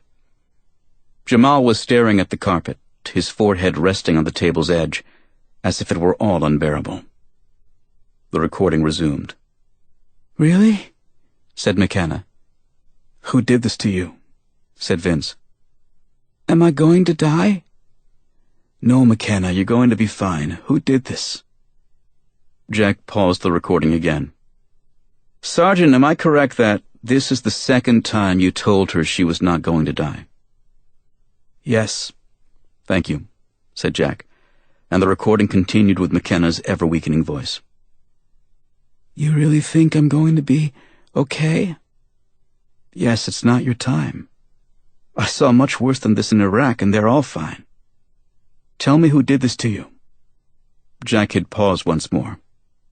"Sergeant Paulo, that makes 3 times that you told her she was not going to die." "Yes." "In less than a minute." Vince swallowed hard, seeming to sense where this was headed. Yes. "And after you gave her those 3 separate assurances, you asked her who did this to you?" "I believe so." "And her answer was Jamal?" "That's correct." Jack glanced over his shoulder at his client, and their eyes met. Jamal looked scared, terrified, really. Jack wasn't sure if he looked innocent, but he didn't look guilty either. If he had, Jack wouldn't have found the strength to go on. He took a step closer to the witness. "Your intention was to make McKenna believe that she was not going to die," said Jack. "She was scared, so scared she couldn't even talk." "Scared of dying, right?" "Yes." "So you told her she was not going to die?" "Right, 3 times. Only so she wouldn't be scared. And your words removed her fear." "Objection," said the prosecutor. "How would the witness know what was in the victim's head?" "Your Honor, based on his own perception, Sergeant Paulo just testified that the victim was too scared to talk. I'm entitled to an answer, again based on his own perception. Did his words allay her fears?" "I strongly object," said the prosecutor. The judge frowned with thought. "There's no jury here. I'll allow it." The witness may answer." Vince considered it, then said, "I'm sure it helped." It wasn't a perfect answer, but this was unpleasant work for Jack, and he had pushed Vince as far as he cared to push. "Your Honor, at this time—" His voice halted, and Jack was suddenly at war with himself. Again he glanced over his shoulder. What if Jamal is guilty? The question gnawed at his soul, but Jack fought through it, reminding himself that he wouldn't have come this far if Jamal hadn't passed a polygraph examination. If McKenna's own father hadn't expressed doubts about Jamal's guilt. If the government hadn't pushed back so hard against Jamal's alibi. If the witness who had flown all the way from the Czech Republic to support the alibi hadn't died so mysteriously at Lincoln Road Mall. If the message scrawled on Jack's napkin hadn't read, "Are you afraid of the dark?" At this time, Jack continued, the defense moves to exclude the answering machine recording as hearsay. The prosecutor was on his feet. "It's admissible as a dying declaration," he said, noting one of the oldest exceptions to the hearsay rule. Jack said, "The premise underlying a dying declaration is that a victim of a violent crime has no reason to lie about the identity of her attacker if she knows that she is about to die. The key concept is that she must know, or at least believe, that death is imminent. The opposite is true here. Sergeant Paulo told her repeatedly that she was not going to die. To put her at ease, said the prosecutor. Precisely my point, said Jack. Sergeant Paulo testified that the victim was so scared that she couldn't even speak. After he told her 3 times that she was not going to die, she was able to name her attacker. Clearly, she did not believe her death was imminent or even likely. The judge seemed troubled. The prosecutor was clearly worried. "Judge, said the prosecutor, but the judge cut him off. "Hold it, Mr. McHugh, I'm thinking." Jack glanced at Neil, who looked almost as surprised as Jack. This was a long shot that had played out much better than either of them had anticipated. The judge asked, "What is left of the government's case against Mr. Wakefield if this recording is excluded?" "Virtually nothing," said Jack. "That's not true," said the prosecutor. The judge asked, "Is there any physical evidence linking the defendant to the commission of the crime?" "None," said Jack. "It burned in the fire," said the prosecutor. "It never existed," said Jack. "My client was in a detention facility in the Czech Republic at the time of the crime." The Justice Department lawyer was suddenly yanking at the prosecutor's sleeve, and the two of them huddled into an intense exchange of whispers. The judge leaned back in his chair until he was staring up at the ceiling tiles, retreating even deeper into thought. "Judge, we'd like a recess," said the prosecutor. "I'm in the middle of my examination," said Jack. The judge ignored the exchange between the lawyers, rocking in his chair and thinking aloud. "If I rule this recording inadmissible," he said, "I would imagine the defense will be filing a motion to dismiss the indictment." "That would be correct," said Jack. That sent the prosecution scrambling. "Judge, quiet, Mr. McHugh." "Judge," said the prosecutor, "I have an announcement. The state of Florida withdraws its objection to the release of Mr. Wakefield on bond." The judge seemed poised to rebuke him for the sudden change of position, but he quickly appreciated that his own butt was off the hook. Throwing out McKenna's dying declaration would have been front-page news, and letting accused murderers go free was generally not a career-enhancing move for an elected state court judge. "That certainly changes things," said the judge. Smart move, thought Jack. The government was better off letting Jamal out of jail on pretrial release than digging in its heels and losing the entire case at a bail hearing. "We would ask for release on the prisoner's own recognizance," said Jack. "Bail should be set at $1 million, said the prosecutor, "and Mr. Wakefield should be required to wear a GPS tracking bracelet." "A tracking device seems like a reasonable request in a case of first-degree murder," said the judge. "But $1 million? Really now? Anything further from the defense?" Jack knew when to cut and run. "No, Your Honor." "Bail is set at $75,000, said the judge. "The prisoner is to be released on the condition that he remain in Miami-Dade County and wear an ankle bracelet at all times. The witness is dismissed. We're adjourned." With a bang of the gavel and bailiff's announcement, "All rise," the judge started toward his chambers. Jack looked at Vince. He was frozen in his chair, as if he were reliving McKenna's funeral, so distraught that the bailiff's command to rise probably hadn't even registered. As Jack started back toward the defense table, Alicia caught his eye. She was on the other side of the rail in the first row of public seating, behind the prosecution. Her stare was deadly. She moved to the defense side of the courtroom, came to the rail, and practically leaned over, leaving just a few feet between her and Jack. "Shame on you," she said. Jack could find no response. It wasn't the foul-mouthed vitriol he might have gotten from other cops or their wives, but that only made it worse. "Shame on you," she said. And it was even worse the second time. She walked to the center of the rail, pushed through the low swinging gate, and went to her husband on the stand. Neil laid his hand on Jack's shoulder.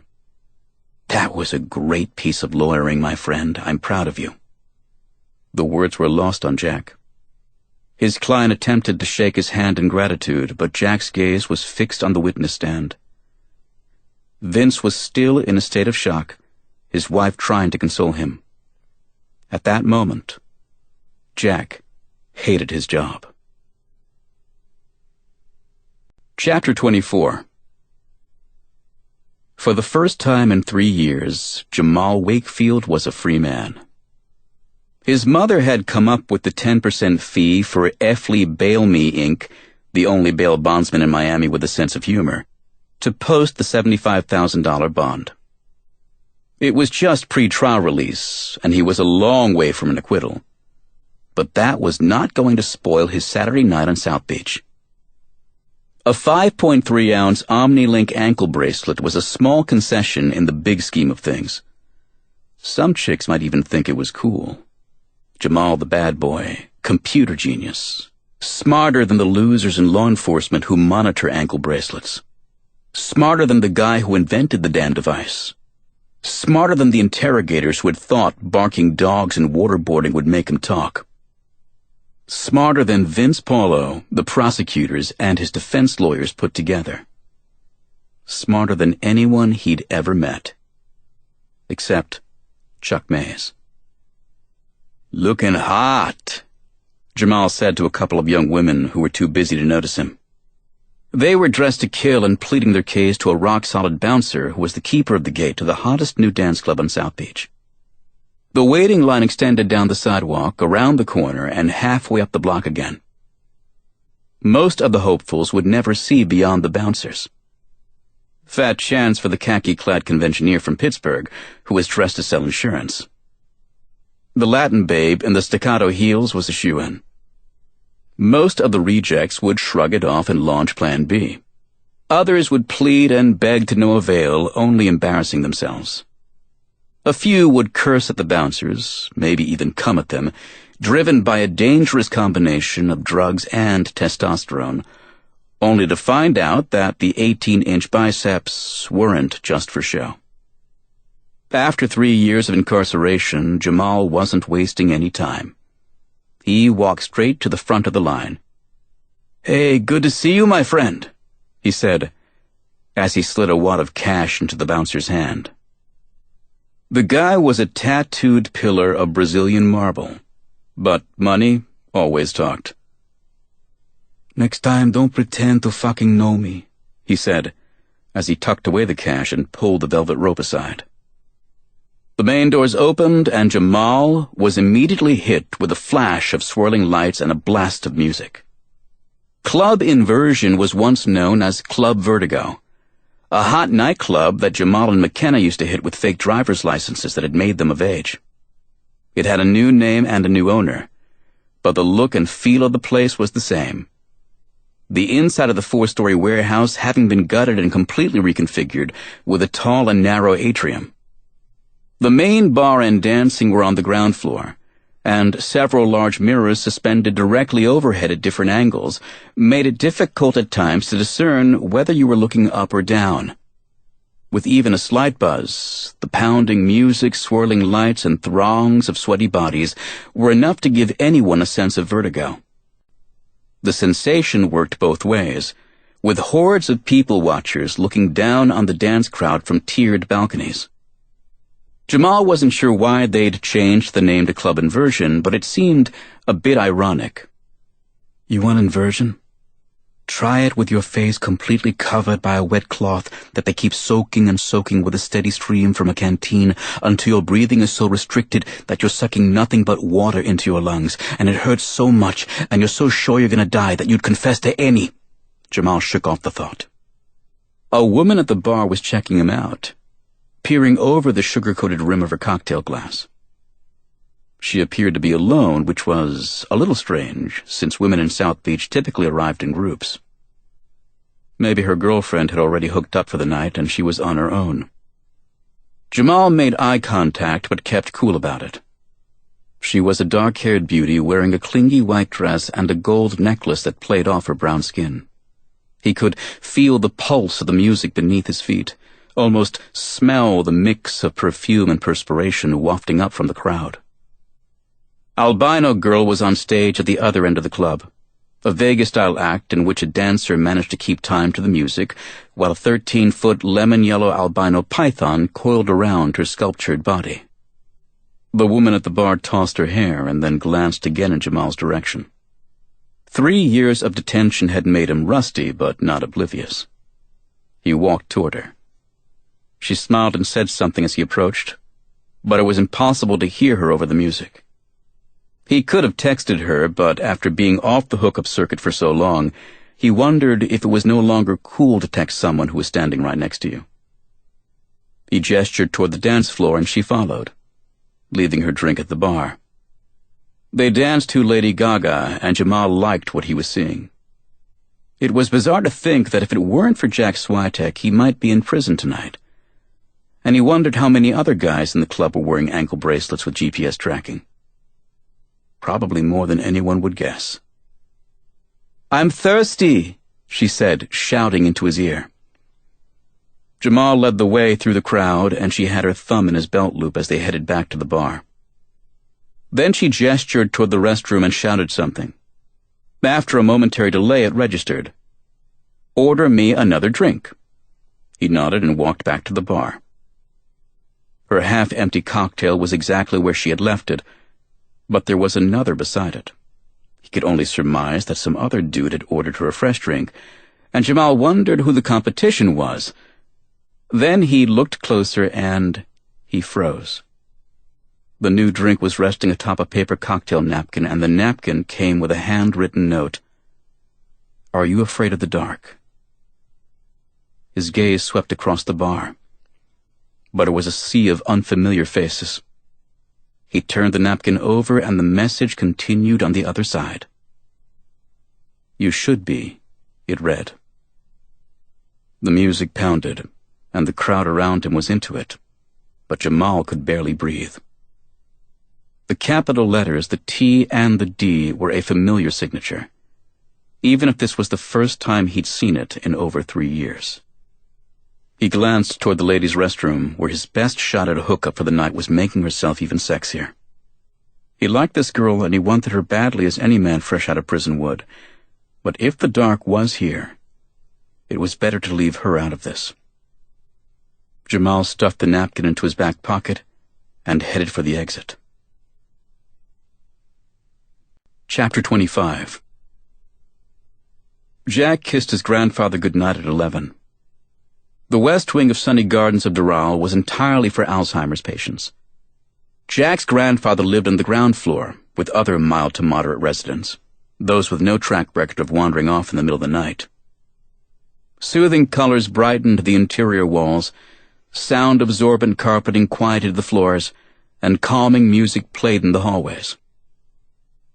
It was an instrumental version of what Jack thought he recognized as an old Cat Stevens song. His own version of another vintage 1970s hit by the same artist came to mind. Another Saturday night and I ain't got no Andy. With Andy out of town, it had seemed like a good idea to spend time with Grandpa. Unfortunately, he'd slept the whole time, and after 2 hours of channel surfing through some really bad Saturday night television, Jack decided to try another day. His cell rang as he crossed through the lobby toward the exit. It was Andy, and it made him smile to know that he wasn't the only one feeling lonely. "You read my mind," said Jack. "I was just thinking of you." "Me too." Jack heard music in the background. It sounded like a nightclub. "Where are you?" he asked. "Jack," she said, in that tone that said, "You know I can't tell you." "Right, sorry," he said. "Tell me how you're doing," said Andy. Jack seated himself on the couch next to the birdcage in the lobby. The sleeping parakeet didn't seem to notice. "Yesterday was horrible," he said. "Horrible?" "The court held a hearing on bail for Jamal Wakefield. We won, but I had to cross-examine Vincent Paulo." "Had to, huh? Like somebody was holding a gun to your head?" "Andy, come on, don't be like that. I told you how I feel about that case." Jack heard laughter in the background, and then the muffled sound of Andy speaking to someone else. "Just a couple more minutes," with the phone away from her mouth. "Are you on duty?" asked Jack. "What?" asked Andy. "It sounds like a party going on," said Jack. "I was just wondering if you were on or off duty." "I'm always on," she said. "Always." For an instant, Jack wondered if she was with her sexually deviant boyfriend, but he caught himself. "It's her job, Swyteck." "Jack, I'm sorry, but I have to go. I'll call you again next chance I get." "Sure." "I love you," she said. "Love you too," he said, and then the line was silent. The Sunny Gardens lobby was quiet as a mausoleum, which was the very next stop on the route for just about everyone who lived there.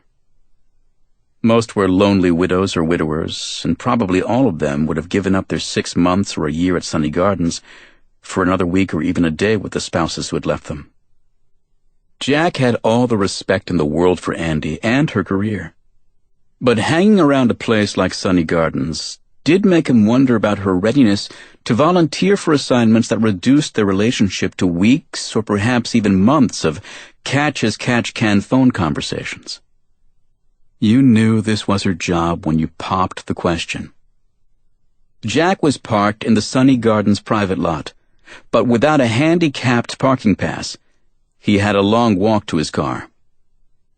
He counted 30 handicapped spots in the first row parking alone, not a single one of them being used. It made him want to stake out South Beach and confront the 25-year-old triathlete who was using his 87-year-old grandmother's pass to grab the best parking spots all over town. Jack followed the sidewalk toward the overflow lot. The first phase of Sunny Gardens was vintage 1970s construction, which meant that there were plenty of mature olive trees along the walkway to block out the street lighting. Jack dug into his pocket for his car keys, stopped, and glanced over his shoulder. He thought he'd heard footsteps behind him, but no one was in sight. Jack continued toward the lot, but tripped over a crack in the sidewalk. The row of olive trees had given way to even larger ficus trees, whose relentless root system had caused entire sections of the sidewalk to buckle. The canopy of thick waxy leaves made the night even darker, forcing Jack to locate his car more from memory than sight. Again, he heard footsteps. He walked faster, and the clicking of heels behind him seemed to match his pace. He came to an S-curve in the sidewalk, and rather than follow the concrete patch, cut straight across the grass. The sound of the footsteps behind him vanished, as if someone behind him were tracing his own silent path. He returned to the sidewalk at the top of the S-curve. A moment later, he heard the clicking heels behind him do the same. He definitely felt like he was being followed. Jack stopped and turned. In the pitch darkness beneath the trees, he saw no one, but he sensed that someone was there. "Andy? Is that you?" It was way too hopeful to think that she was going to surprise him again with a visit, but calling out the name of anyone seemed less paranoid than a nervous "who's there?" No one answered. Jack reached for his cell phone. Just as he flipped it open, a crushing blow between the shoulder blades sent him flailing face first to the sidewalk. The phone went flying and the air rushed from his lungs. As he struggled to breathe and rise to one knee, an even harder blow sent him down again. This time, he was too disoriented to break the fall. His chin smashed against the concrete. The salty taste of his own blood filled his mouth. "Why, he said, trying to speak, but it was impossible to form an entire sentence. He was flat on his belly when the attacker grabbed him from behind, took a fistful of hair and yanked his head back. "One move and I slice you from ear to ear." Jack froze. A steel blade was at his throat.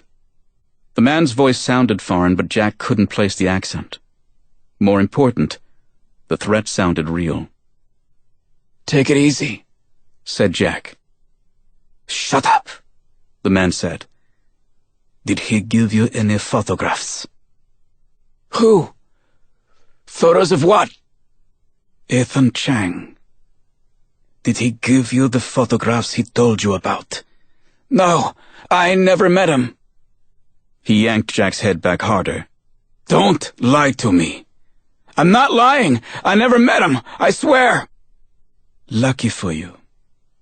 But now, consider yourself warned." "Warned of what?"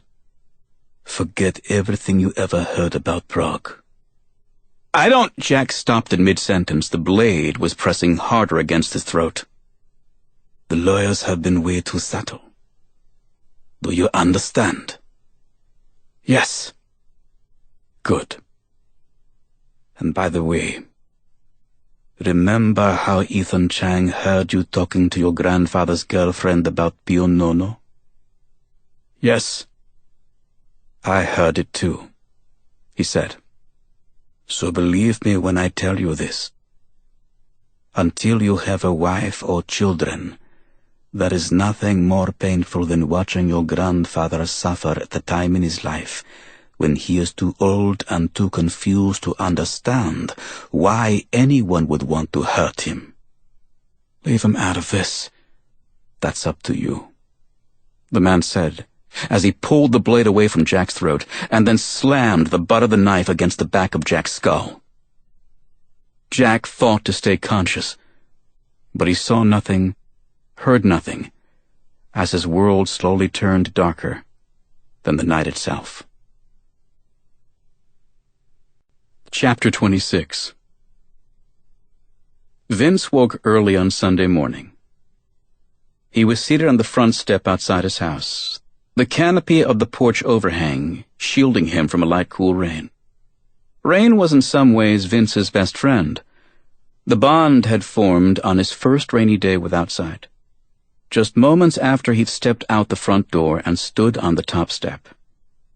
His mind was gearing up for the usual mental exercise, the memorized flower beds, shrubbery, and footpaths that defined his morning walk.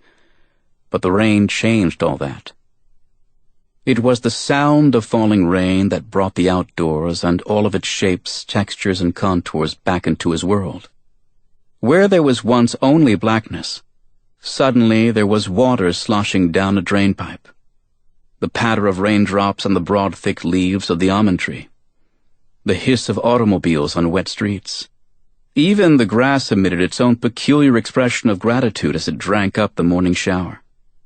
A sighted person would have heard nothing more than rainfall in its most generic sense, a white noise of sorts.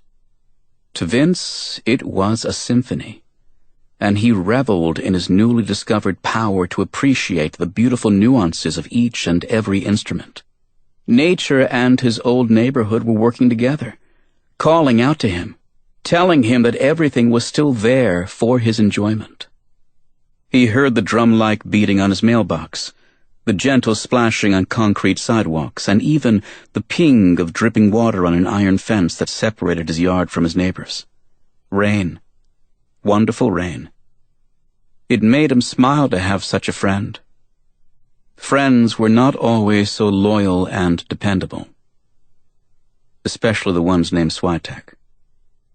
"Did you finally get to sleep, honey?" asked Alicia. She was standing in the foyer behind him, speaking through the screen door. "Not really," he said. Swyteck's cross-examination on Friday had been nothing short of torture, and it had left him tossing and turning for the past 2 nights. Once upon a time, Officer Vincent Paulo had been a criminal defense lawyer's worst nightmare on the witness stand. He'd anticipate their every move and thwart their clever tactics. His first experience under oath and without sight had left him doubting his ability to do real police work. "It wasn't your fault," said Alicia. "Tell that to the state attorney. McHugh gave me an earful after the hearing. Tell him to go to hell." "He had a point," said Vince. "I blew it when I called my answering machine to record McKenna's words." Calls to 911 are recorded as a matter of course, and are admissible as evidence in court. If I had simply stayed on the line with the 911 operator and let McKenna talk into the phone, we wouldn't have to worry about this hearsay objection. He could hear her sigh. "Vince, you loved McKenna and she was literally bleeding to death in your arms. How on earth is anyone supposed to be thinking clearly about the legal admissibility of a recording under those circumstances?" The rain continued to fall. Vince heard a car pass on the wet pavement. The screen door squeaked as it opened.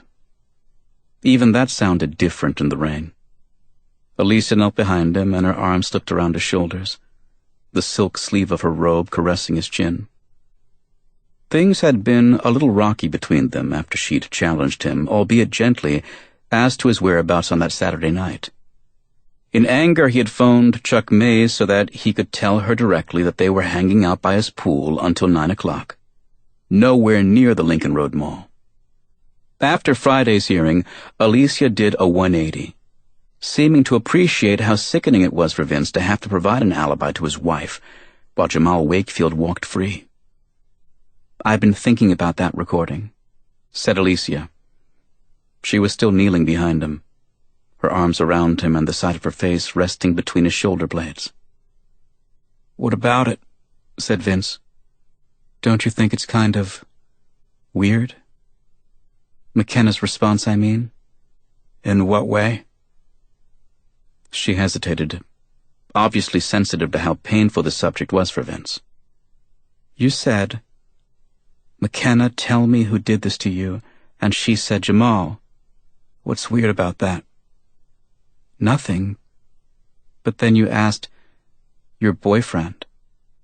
And the natural response to that would have been a simple yes, but she said, 'My first.' So? Why would she say that?" Vince considered it. "I don't know. She was confused, dying. Maybe it was part of her shock and disbelief that her first love killed her." Alicia was silent. She stayed just as she was, and the warmth of her body and the rhythm of her breathing felt good on his back. "I suppose," she said. The rain started to fall harder, so hard that it was no longer possible to discern the sound of water falling on leaves from the patter on pavement. It all sounded the same, like too much information, the details completely drowned out. It was no longer a friend. "What are you thinking?" asked Alicia. He could barely hear her over the roar of the downpour. They were protected by the overhang, but huge drops splashed up from the steps and onto his slippers. "Nothing," he said. But that was a huge lie. Vince was thinking about the final text message that McKenna had sent to Jamal and that Vince had intercepted. FMLTWIA. With his help, it had remained secret. Only over his dead body would it someday land in the newspapers. Vince would always be McKenna's friend. "Let's go inside," he said. He rose and took her hand. Together they retreated indoors, the screen doors slapping shut on the falling rain. Chapter 27. Jack woke to the rumble of a motorboat behind his house. His head still hurt from last night's sucker punches, but after a minute his thoughts became less fuzzy, and he realized that it was his boat. Jack climbed out of bed, pulled on jogging shorts and a sweatshirt, and walked out back to the dock. Theo was already in the boat. "Ready when you are, Ahab," he said over the idling outboards. Jack had forgotten all about their plans to go fishing, but just the sound of the motors was making his head buzz all over again. He climbed aboard and killed the engines. The silence was sweet, as if someone had stopped hitting him in the head with a hammer. Got a knot in the back of my skull like a golf ball. "What happened?" asked Theo. Jack told him the same story he had told the police officer last night at the hospital emergency room. From the phone call he had gotten from Ethan Chang last Saturday, to the Sunny Gardens employee who had found Jack lying on the sidewalk and called an ambulance. "Scumbag," said Theo. "Threatening an old man with Alzheimer's. I'm not backing down. The cops kept an eye on him last night, but I'm going to have to hire a bodyguard to sit with him." "I can help you with that," said Theo. "Thanks." "Oh well," said Theo. "Looks like we'll have to wait for another perfect Sunday morning to take you to my secret spot." Theo went to the radar and erased the GPS coordinates, which reminded Jack of the ankle bracelet his client was required to wear as a condition of pretrial release. That little intrusion was all Jack needed to stir up any number of nagging questions that had kept him awake last night. One in particular was gnawing at him all over again. The chain of Pio Nono from Grandpa to Chang to the man who threatened Jack and his grandfather. "How do you think Mr. Chang knew about Pio Nono?" asked Jack. Theo settled into a deck chair. "You talking about the guy who got killed on Lincoln Road Mall?" "Right. When he called to set up a meeting with me, I didn't answer. So to grab my attention, he texted me using the name Pio Nono." "Pio what?" "He was a controversial pope from the 19th century. My grandfather took his girlfriend to see a play about him a few years ago. I was sitting with her in the cafeteria at the nursing home, talking about the play, when Chang sent me a text that said, 'It's Pio Nono, call me now.'" "Kinda creepy. Maybe he bugged the cafeteria." "But how would he have known I was going to be in the cafeteria? That doesn't make sense." "He could have planted some kind of listening device on you. Or on her." I patted myself down afterward and didn't find anything. And now we know that Chang had flown into Miami from Prague just a couple of hours before contacting me. How would he have had time to plant listening devices? Theo considered it as he glanced at the storm clouds to the west. It was definitely raining over Coconut Grove, but they were east of it on Key Biscayne. "Have you had your phone checked for spyware?" asked Theo. I wasn't talking on my cell. It was a face-to-face conversation in the cafeteria with Ruth. "Doesn't matter. They have spyware that can pick up conversations around a cell phone, even if you're not talking on it. The phone doesn't even have to be turned on. It works so long as there's a battery in it." How would he get hold of my phone to plant spyware? They don't need to touch it. They can install spyware through the internet from anywhere on the planet, especially people who know something about computers. People who know something about computers. He'd met a couple of those types lately. Chuck Mays, his client. Every time I think I'm starting to know what I'm doing with computers, something new comes along to make me feel like an old fart. You've been an old fart since you were 11. Thanks, said Jack. His head was hurting again. But another one of those gnawing questions was buzzing in his brain. How do you suppose the guy who clobbered me last night overheard the same conversation? He knows you were talking about Pio Nono too? That's what he said. Two possibilities, said Theo. Either he's been spying on you too, or he was spying on Chang. You mean they have spyware that can pick up from Chang the information that he picked up while spying on me? How do you think spies get caught? Good point, said Jack. He went to the cooler, grabbed a handful of ice, and placed it on his forehead. I wish my head didn't hurt too much to think about who might be spying on Chang. Probably the person who stands to lose the most if word gets out about a black site in Prague. That question is not as easy to answer as it sounds. The CIA comes to mind, said Theo. Or a security firm that works for the CIA. Or the Czech government. Or someone who works for any of the above and has a personal interest to protect. And those are just the possibilities that come to mind with my head splitting like, I don't know what. Like a nation split over Gitmo? Dude, that was unusually deep. I have sex while the Colbert Report is on, just like the next guy. A 50-foot cigarette boat roared past them in the no-wake zone. Probably a drug runner late for church. The rumble of the triple racing engines faded, and even though the black fiberglass streak knifed through the water at more than 50 yards off starboard, its long wake rocked Jack's boat. How is your grandfather doing anyway? Theo asked as the waves gently slapped the hull. That's the joke of it. He slept through my entire visit last night. Last time we talked, he was pretty confused. He thinks he's Jewish. Is he? This is the first I've heard of it. Did you check it out? I called my dad. I spoke to Grandpa's girlfriend, Ruth. Neither one of them knew anything about it. You need to dig deeper. Jack was unable to hide his surprise, which Theo noticed. What? Asked Theo. I don't know, said Jack. I guess I always gave you credit for being much more shallow than that. Jack expected another smart-ass reply, but Theo simply gazed toward the horizon, his expression unusually pensive. You know what I know about my ancestry? Said Theo. Nothing. Don't even know who my father was. My mother's been dead since I was 13. Even if I had them around to help me, I'm sure I'd hit a brick wall at slavery. You've got a chance to find out who you really are, maybe. Having a couple of conversations and calling it a day is pretty lame. Jack was speechless. To be called out by Theo on matters of family was almost beyond his comprehension. Most confusing of all, Jack realized that he was right.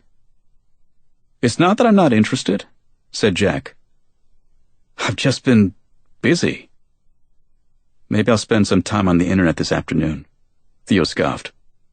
People always think the answer is online. Get serious, dude. Where was your grandfather born? Czech Republic. Well, there you have it.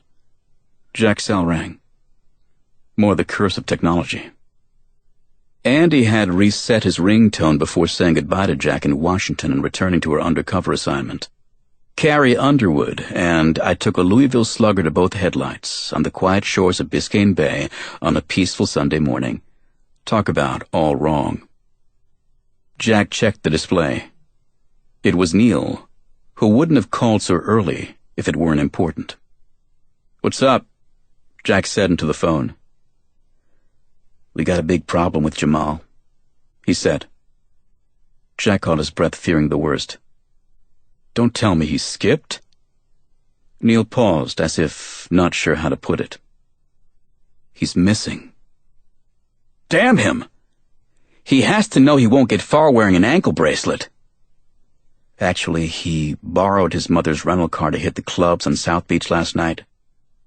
They found the bracelet in the car." "What?" "The OmniLink is supposed to be tamper-proof. The alarm signals if you just stretch the band. How'd he get it off?"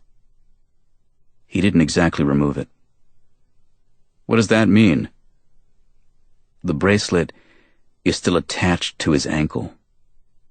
The image flashed in Jack's mind. "Oh boy," he said. "You can say that again," said Neil. "Where's the rest of him?" "Not sure. His mother says he never came back to their hotel last night. The rental car was parked all night in Washington at about 17th near Club Inversion. I'm pulling up now. Plenty of cops here. Crime scene is roped off. Maybe someone has an answer." "I'll be there as soon as I can," said Jack, and he ended the call. He glanced at Theo, who seemed to have caught the drift of the conversation. "No fishing again today, huh?" said Theo. Jack shook his head. "It's getting to be a bad habit, I know." "Pity. I got a feeling even the amateurs are catching fish this morning." Jack glanced toward Miami Beach, toward Club Inversion. Then his gaze drifted toward the bay, which seemed to yield at least one dismembered body a year. "I can only imagine what they're using as bait," said Jack. Chapter 28. Jack could smell the rain approaching. He was standing outside Club Inversion on the onlooker side of the yellow line of police tape. A breeze kicked up and blew Neil's hat off. Jack picked it up.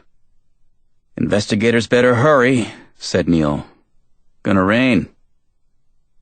The downpour in Coconut Grove was definitely headed their way. Maybe it was all the cops around, but Jack was reminded of the time Vince Paulo had shown him how the smells that warned of rain in Miami were as poignant as the sight of thunderclouds over the Everglades. Jack closed his eyes, breathing in the hint of rain, and trying to comprehend the turn of events. But when he opened his eyes, the Miami-Dade Police and Miami Beach Police Perimeter Control were still on the scene. Investigators were still combing over the vehicle that had given up Jamal's foot and ankle bracelet. A media van was even pulling up. It was all real. It wasn't a dream. Neil got the attention of a Miami-Dade officer on the other side of the tape, a woman in uniform. "Hey, can you find Detective Burton?" Burton was the homicide detective handling the Lincoln Road Mall investigation. Obviously, Miami-Dade PD had picked up on a possible connection between the two deaths and called out Burton. "I'm sure the detective is busy," said the cop. "I spoke to him on the phone," said Neil. "He told me that he would meet us here." "Who are you?" she said. Neil told her, and the words made Jack feel as if the world had been turned upside down. "We're the lawyers for the victim." The victim. He and Neil exchanged glances as if they were feeling the same sense of flip-flop and disconnect. "I'll see if he's here," the cop told them. Jack's gaze swung back toward the rental car. It was parked at the curb on the other side of the 4-lane street. Traffic was light at this hour on a Sunday. But Perimeter Control wouldn't let Jack close enough to see exactly what the investigators were doing. Blood samples were definitely being collected from the trunk. "What do you think happened?" asked Neil. "I sure as hell don't think he ran," said Jack. "Trapped animals do it," said Neil. "They'll chew off their own feet to get free." "He's not a mink." Jack felt the first raindrop. He looked up to the sky, which was growing darker by the minute. The investigators moved faster, kicking into another gear to beat the weather. "Do you think he's alive?" asked Neil. "Not if he didn't get medical attention." "That was one of the first things I asked Detective Burton. Unfortunately, not a single emergency room in the county treated that kind of injury last night. The loss of blood has to be tremendous, but not necessarily fatal, said Neil. Are you a doctor, or do you just play one on TV? A few years ago, I took my daughter hiking in New Mexico to a place called Sky City. It's what the Spaniards thought was the 7 cities of gold. Our guide told us that when they enslaved the local Indians, each adult male had a foot severed to keep him from running. I can't imagine they'd rushed to the emergency room in the 16th century. It was an interesting story, but Jack was staying with his gut instinct. Somebody killed him. Why? Asked Neil. Clearly, it was someone who didn't want the body to be recovered. Otherwise, they would have just put a bullet in his head and let the police find him still attached to the ankle bracelet. That makes no sense, said Neil. Why leave a foot behind that allows for a positive identification, but take the body? Jack thought about it. It only makes sense if they needed to keep him alive for a while. If you cut these OmniLink bracelets and an alarm goes off, cops would have immediately come looking. Whoever did this needed to take him someplace alive, and took extreme measures to make sure the police wouldn't track them down. Take him why? So that they could get something out of him.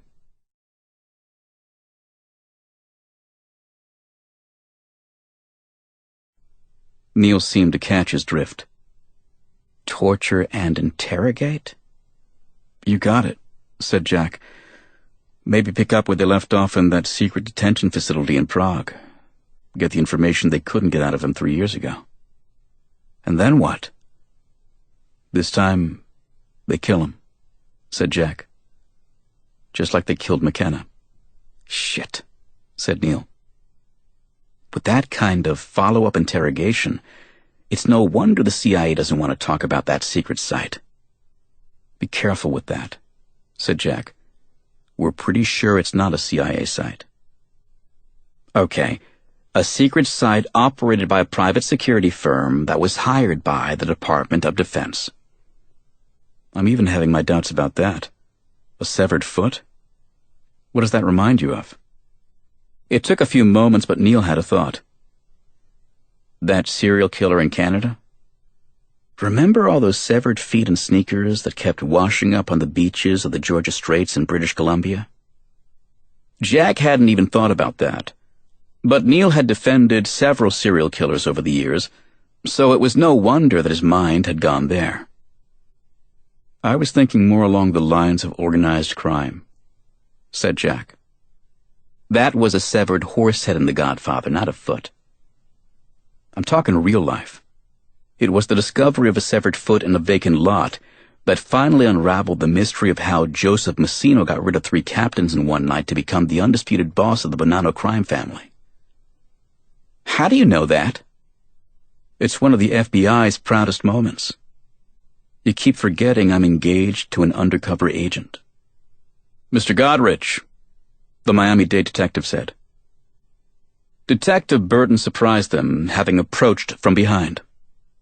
Jack felt a few more raindrops as they shook hands, and it was now falling steadily enough for droplets to beat on Burton's clean-shaven head.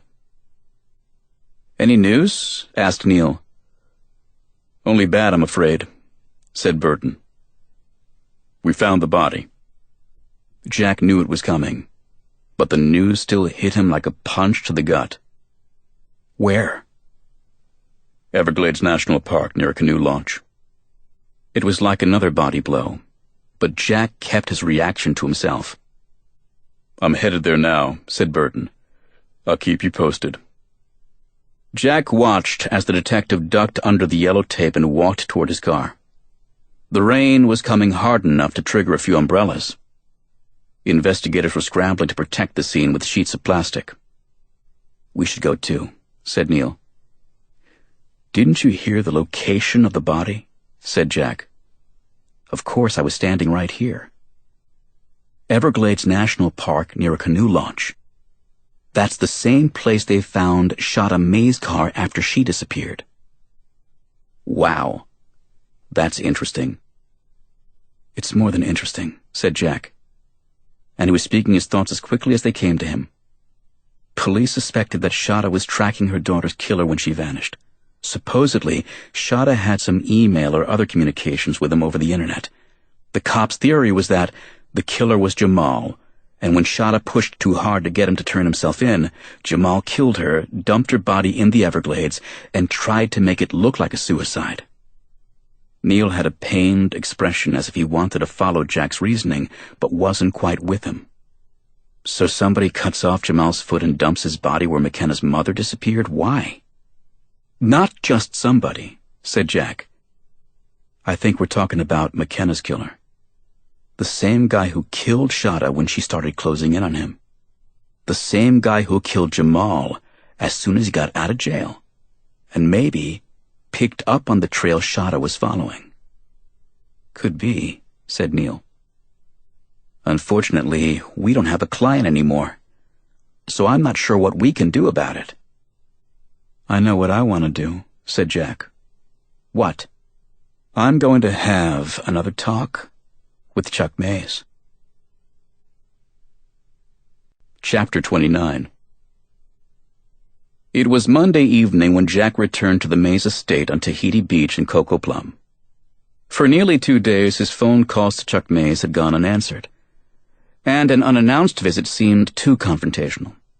Finally, a secretary called from MLFC headquarters late Monday afternoon to say that Mr. Mays would be jet-lagged but expecting Jack at his house around 9 p.m.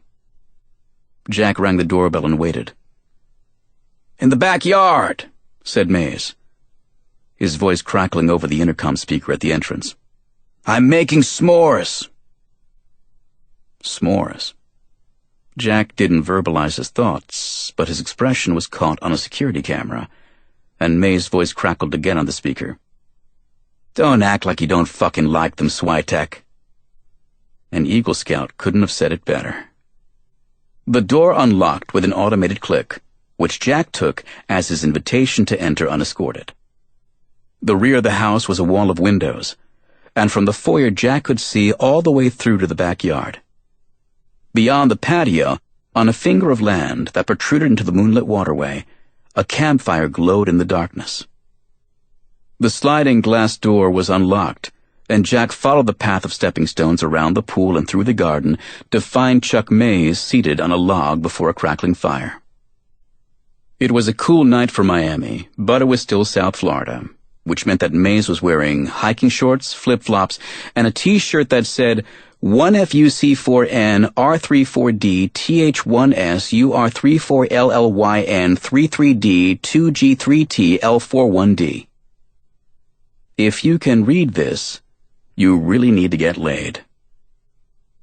The speed with which he'd decoded it troubled Jack.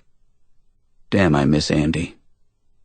Mays handed him a skewered marshmallow, seeming to sense that Jack had solved the riddle. "S'mores are the next best thing," he said. A light breeze was blowing in from the water, but it was still too warm for a jacket. As Jack removed his, the wind shifted and the smoke overcame him, sending Jack scrambling to the other side of the campfire, where he could breathe. "S'mores were McKenna's favorite when she was a little girl," said Mays. He stuffed the toasted marshmallow between 2 graham crackers and waited for the chocolate to melt.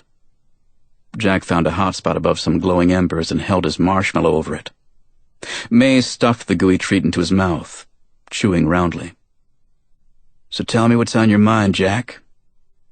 It seemed absurd to discuss Jamal under these circumstances. More precisely, it would have seemed absurd if it hadn't felt so choreographed. This was all staged, of course. Mays taking the steam out of a potential confrontation by holding a fireside chat with his mouth full of McKenna's favorite childhood snack. "Jamal is on my mind," said Jack. "I'm trying to figure out who cut off his foot, tortured him to death, and then dumped his body less than 200 yards from where your wife disappeared in the Everglades." "You're on fire," said Mays. "What?" "Your marshmallow is burning." Jack yanked it out of the fire, and the flaming mess dropped like red-hot lava onto his foot, just above the shoe leather. Jack jumped up and let out a yelp, then smothered the flame with his jacket. It had burned through his sock, and he was sure the skin would blister. Mays roared with laughter, and Jack decided not to say what he was thinking. Mays looked at him and said, "No, I'm not." "You're not what?" said Jack. "You think I'm enjoying this?" Jack felt chills. He was dead on. The guy really is a genius. "Truth is," said Mays, "I haven't enjoyed a damn thing in 3 years." Jack couldn't imagine ever being friends with Mays, but it was impossible not to feel sorry for a man who'd lost so much. Even though Jack knew he was risking a punch in the nose, he could think of only one response. Jamal didn't kill your daughter. Mays narrowed his eyes, and Jack braced himself for that punch. "I guess we'll never know," said Mays. "I think his killer is the same person who killed your wife, and I think whoever killed your wife also killed your daughter." The fire hissed, and the last remnants of Jack's marshmallow burst into flames on a charred log. Jack continued. "Technically, the attorney-client privilege survived the death of a client, but there are things about his detention in Prague that would have come out at trial, and that Jamal wanted you to know. For one, Jamal's interrogators threatened to kill McKenna if he didn't talk. That drew a slight reaction.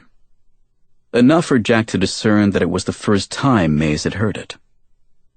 "What did they want to know?" asked Mays.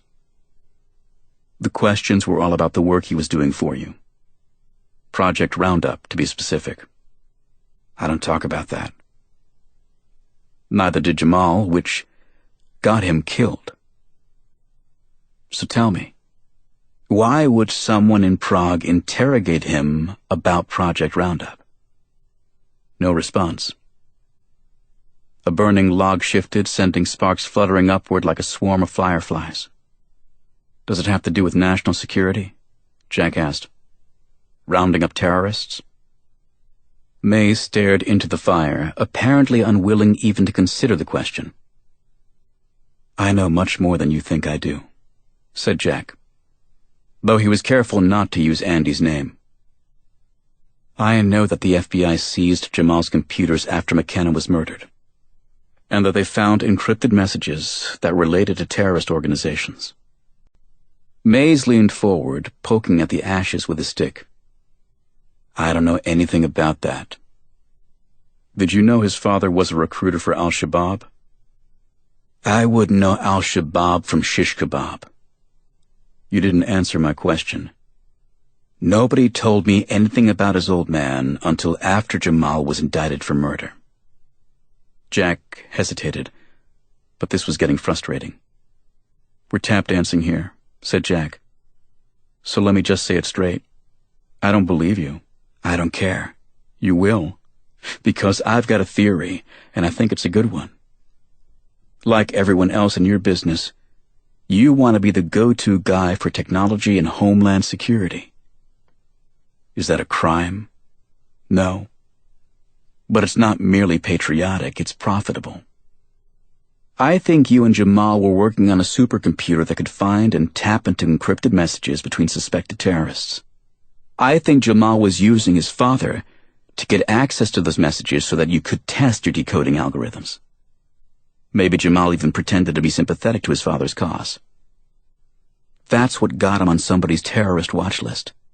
That's what got him abducted and taken to a black site in Prague for interrogation. And that's why his father was willing to help him when he ran to Somalia." Mays mocked him with a round of slow, hollow applause. "You've given this a lot of thought, haven't you?" "Am I right?" "Not even close. But let me know when you sell the movie rights. I'll pop the popcorn for you." "I can handle that on my own," said Jack. "But there's something else you can help me with." "Yeah, there's something you can help me with too," May said, his hand moving up and down in a vulgar gesture. Jack ignored it. After your wife disappeared, a Miami-Dade homicide detective questioned Jamal's mother. He told her that Shada was following her own leads, trying to find McKenna's killer. She had some online communications, possibly with the killer himself. Do you know anything about that? Nope. The cops thought it was Jamal she was in contact with, but I don't believe it was. Like I said, I think there are 3 victims here: McKenna, Shada, and Jamal. But only one killer. I'd love to get my hands on those online communications. I can't help you there. Jack could have recited the man's resume to dispute it. Here's the thing, said Jack. If your supercomputers can search 8 billion files in an instant, which is what you told me yours can do, then you most certainly can help me. What you're telling me is that you won't. Same bottom line, said Mays. Jack rose. He knew that Mays was the key to any computer-related evidence involving his wife. But it was clear that tonight was not going to be the breakthrough. He just needed to plant the right seed. You're right. McKenna's killer remains unpunished, free to kill again. Same bottom line. Jack grabbed his jacket and headed back toward the house, feeling a surprising chill in the night air as he distanced himself from the fire. Swyteck, said Mays. Jack stopped and turned. He was halfway through the garden. You got a few more minutes? Asked Mays. Jack shrugged. He had all night, if that was what it was going to take. Sure. What's up? Mays pushed himself up from his seat on the log and started toward him on the footpath. There's something I want to show you. Chapter 30. Jack was awake half the night thinking about Shada Mays' text message. Last week's tip from Jamal's mother had been slightly off the mark. The police didn't have any emails. It was a text message exchange, just one between Shada and someone using a pirated cell phone, owner unknown. Shada's cell phone had disappeared along with her, so it had taken a subpoena from law enforcement to turn up the day-old text message on the carrier's server. There were also records of phone calls to and from the same pirated cell. But there was no way of knowing what was said in those conversations. The single text was chilling enough, starting with a question from the man suspected of being McKenna's killer. Are you afraid? Not at all. Maybe you should be. No way. Never. I will see you tomorrow. Jack probably would have guessed it, but the date on the message confirmed as much. Tomorrow was the day Shada had gone missing. Still, Jack wasn't sure how to read it. Was she being defiant? No way, you killed my daughter, but you will never intimidate me, you son of a bitch. Was she playing the role of the good cop? Don't worry, accidents happen. I'll see you tomorrow and you can tell me your side of the story. They were merely printed words. No voice inflection, no context, no way to know for sure. The first line, "Are you afraid?" was intriguing, and the addition of just 3 more words, "of the dark," would have all but confirmed in Jack's mind that McKenna, Shada, Jamal, and Ethan Chang were all killed by the same man. As it was, that was still a distinct possibility. Or someone was trying very hard to make it look that way. The telephone rang on his nightstand, and Jack shot bolt upright in bed. His room was dark, but he hadn't really been sleeping. A call at 3:40 a.m. was never a good thing, and his first thought was of his grandfather in the nursing home. "Hello?" he said.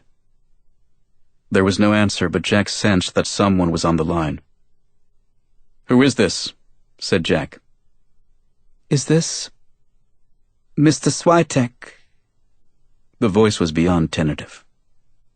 It sounded like a teenage girl, a frightened teenage girl.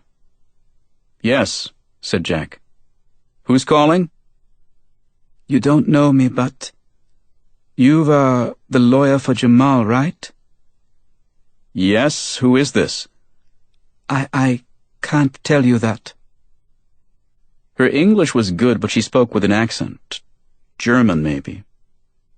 Where are you calling from? I can't really tell you that either. Jack heard the sounds of a city over the line, the echo of a car horn, the grumble of a bus or a diesel truck. She was obviously calling from outdoors, perhaps on a busy street corner, either a cell or a payphone. Wherever she was, the business day had already begun. It definitely wasn't 3:40 a.m. Do you know Jamal? Asked Jack. Not really. I spoke to him once. When? A couple of days ago, She said, her voice quaking. he gave me your number and begged me to call you. I told him he'd never hear from me again if he told you or anybody else we talked about. Is it true that he's dead? Yes. Oh my God, she said. Jack jumped out of bed and started pacing. He wasn't sure where to go with this, but it sounded important. What did you and Jamal talk about? Was he killed? She asked. It looks that way, said Jack. Oh my God, She said, and this time Jack thought she might hyperventilate. Calm down, okay? Said Jack. If you know something about this, I can help. You just have to tell me what you know. A siren blasted in the background. She was definitely in a city. It's like I told Jamal, she said. I think I know who killed his girlfriend. Jack stopped pacing, frozen in the darkness of his bedroom. McKenna Mays? You know who killed McKenna? I think so. Who was it? She didn't answer. I need you to tell me who did it, said Jack. I'm afraid. Jack didn't want to push too hard and lose her. It's okay. Have you gone to the police? Yeah, right, she said, and Jack could hear the struggle in her voice. I can't do that. No way. Why not?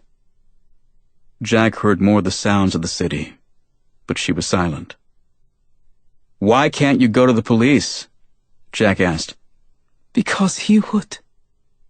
She stopped herself. There were more urban sounds in the background, and Jack thought he heard her breathing.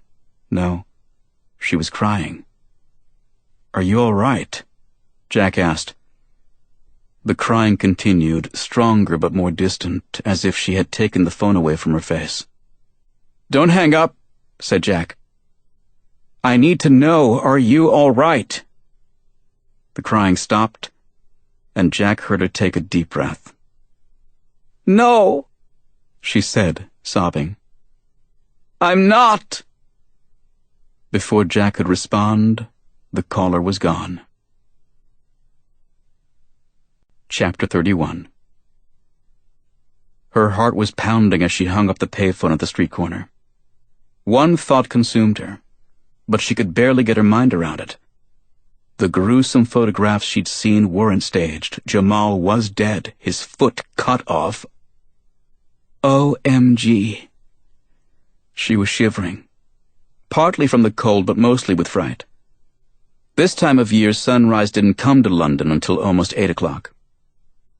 30 minutes past dawn, the chill of night was still in the air, and the morning fog was so thick that she could barely see the top of the 3-story red brick buildings that defined the beaten-down neighborhood. She was in a place she knew well, near the Tayo restaurant, the Hillock superstore, and the all-important internet cafe. Neighborhood shops were opening for another business day, buses were running, and streets were lined with morning commuters. None of it put her at ease. There was no doubt in her mind that gangs like the Money Squad and African Nations crew were still on the prowl, searching for young girls like her, who were stupid enough to venture out alone. Gang violence terrified her.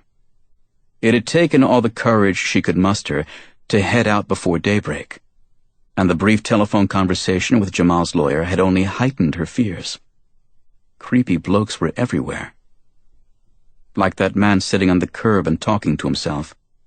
Why is he looking at me? The other runaways at the train station had called her paranoid. Chill out, they told her. Bethnal Green has a reputation, and it's not that bad these days.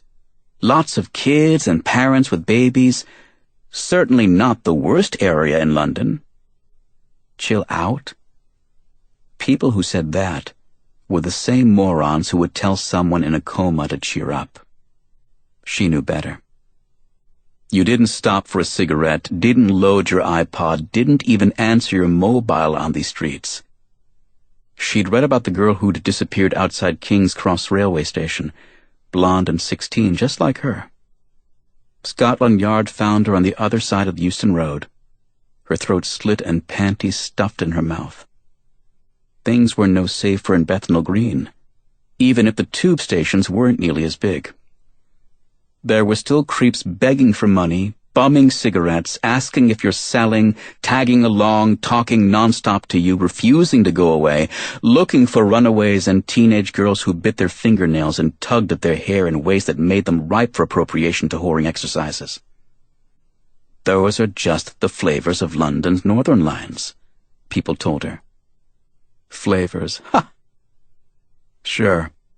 Once you knew an area, you could spot trouble and steer away from the dodgy bloke. She knew the difference between a normal person and those who broke the conventional rules of social engagement. The skanks who stood too close, rubbed up against you, grabbed a feel. But realistically, what could a girl do? A man might think nothing of standing alone at a bus stop 2 blocks away from the scene of the last stabbing. A girl doing the same thing would quickly be asked how much she charged for a blowjob.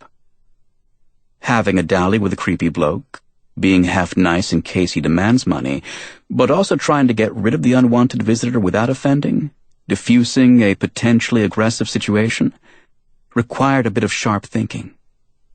Even a bit of paranoia. Just a bit. I'm not paranoid!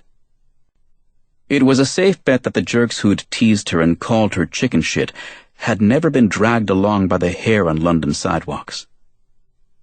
Who the hell were they to go slagging her off as paranoid?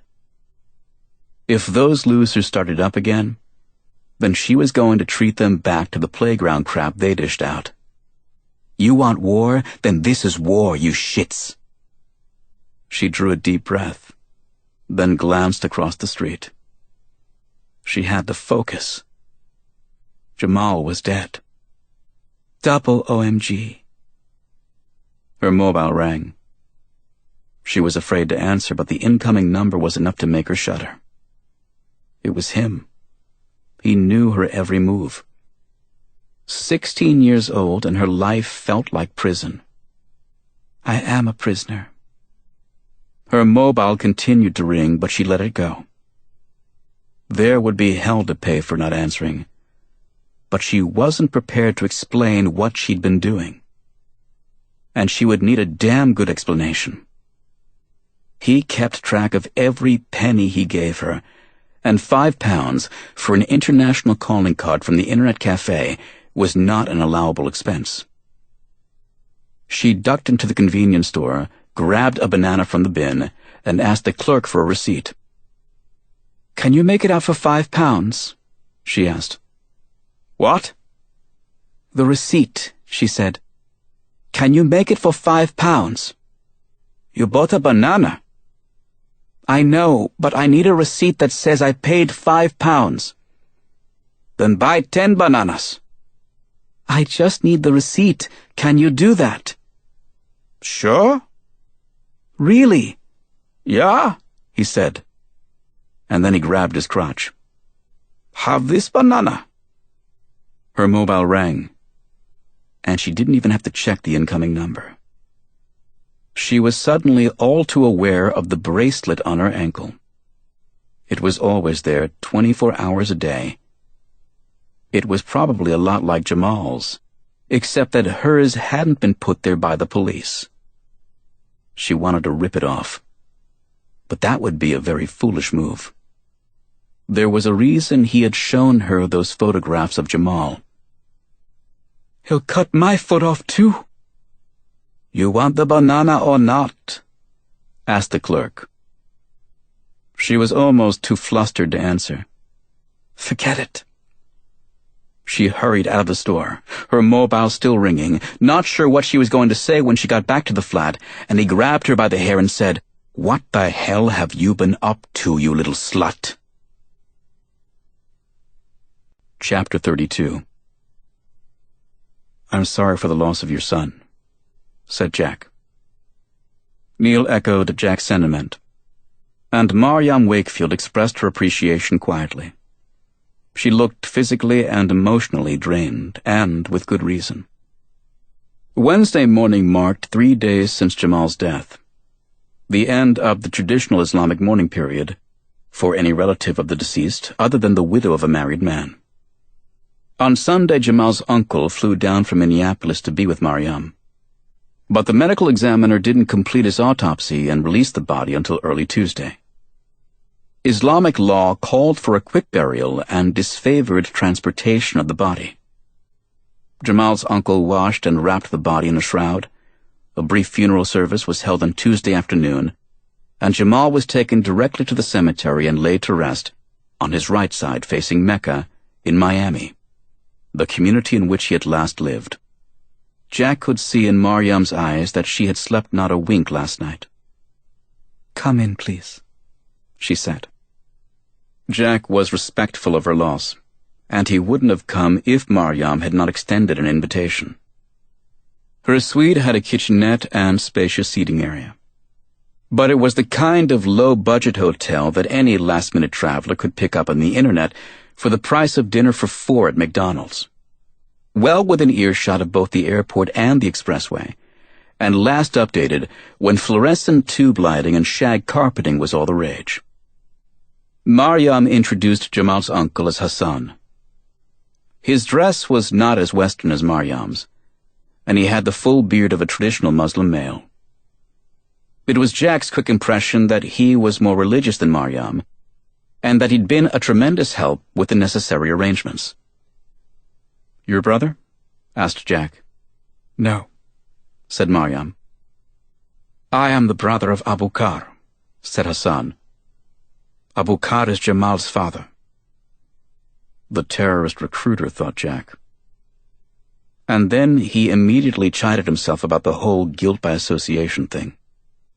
"Pleased to meet you," said Neil, seeming to recognize that Jack was momentarily tongue-tied. Maryam led them into the seating area and took the armchair.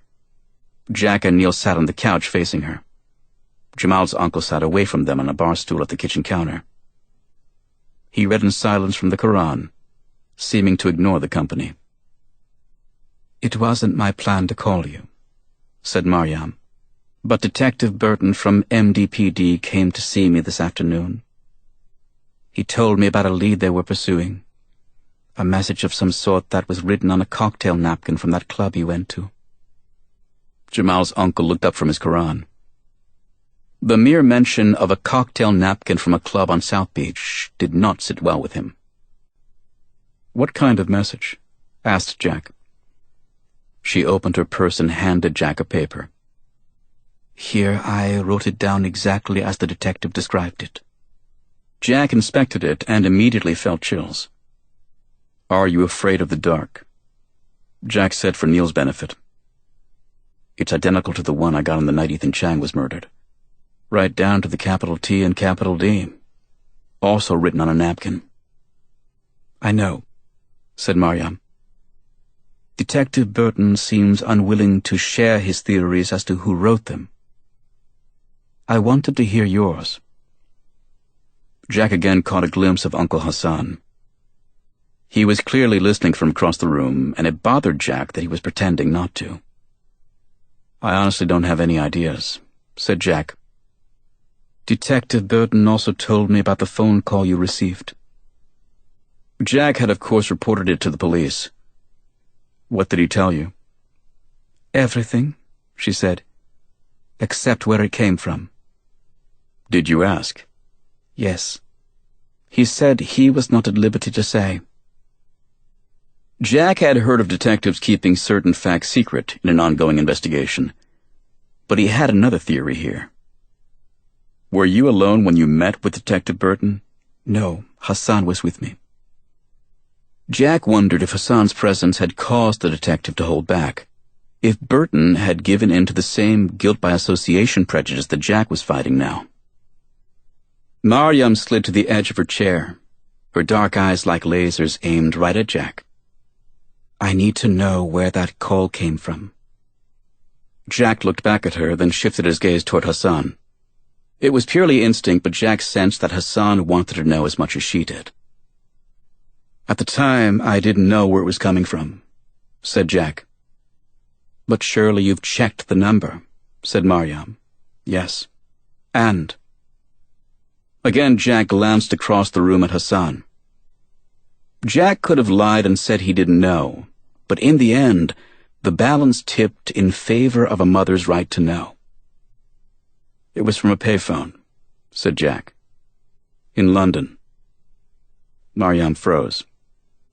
Hassan rose and crossed the room, no longer pretending to be an outsider. Where in London? He asked. Bethnal Green. Mariam closed her eyes for several seconds, as if to absorb the news. Finally, she opened them. Is something wrong? Asked Jack. Hassan spoke up.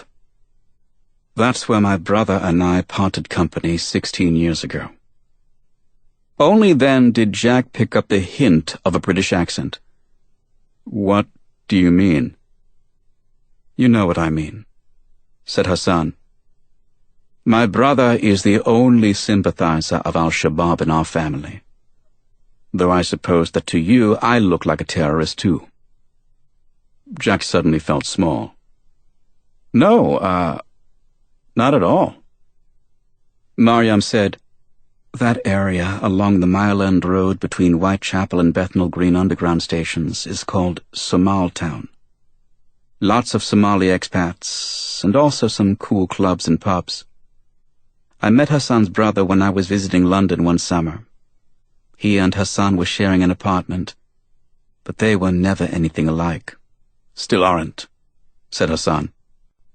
Are you saying that Jamal's father is behind this phone call? Who knows, said Mariam. We do know this much, said Hassan. That area has changed over the years. It's what some people would call eclectic, but you still have gangs, more crime. To be blunt about it, there are a lot of dead-end Somali teenage boys, which makes it a fruitful recruiting area for Al-Shabaab. And there is one thing we all know about my brother. He's a recruiter for Al-Shabaab, said Jack. Exactly. I still don't see the connection to a panicked young girl who calls me in the middle of the night to tell me that she knows who killed McKenna Mays. You haven't looked, said Hassan. Mariam was suddenly emotional. She'd held herself together well, but it was all too much. Hassan went to her and gave comfort. Tears were in her eyes as she looked at Jack. Someone has to find out what happened to my son. I'm sure the police... Jack stopped himself. With the resistance he'd faced at every turn, the Department of Justice, the State Attorney's Office, the CIA, the private security firms, even his own fiancée, he couldn't peddle false hope that the police would get to the truth. Hassan took her hand and then looked at Jack. Our faith teaches that when one dies, everything in this earthly life is left behind. There are no more opportunities to perform acts of righteousness and faith. But the Prophet Muhammad once said that there are 3 things that may continue to benefit a person after death. Charity given during life, which continues to help others. Knowledge, which grants enduring benefits. And third, a righteous child who prays for him or her. Mariam wiped away a tear. I've lost my righteous child, she said. My only son. I'm so sorry, said Jack. For whatever reason, Jamal trusted you. So I trust you. And that is why I'm asking you this favor. Help me find the man who took my child away from me. I honestly don't know what I can do. Please, she said, help me. It's not that I don't want to, but I'm a lawyer, and the sad fact of the matter is that my client is dead. I'm not a private investigator. You missed the operative words, said her son. Jamal trusted you, so we trust you.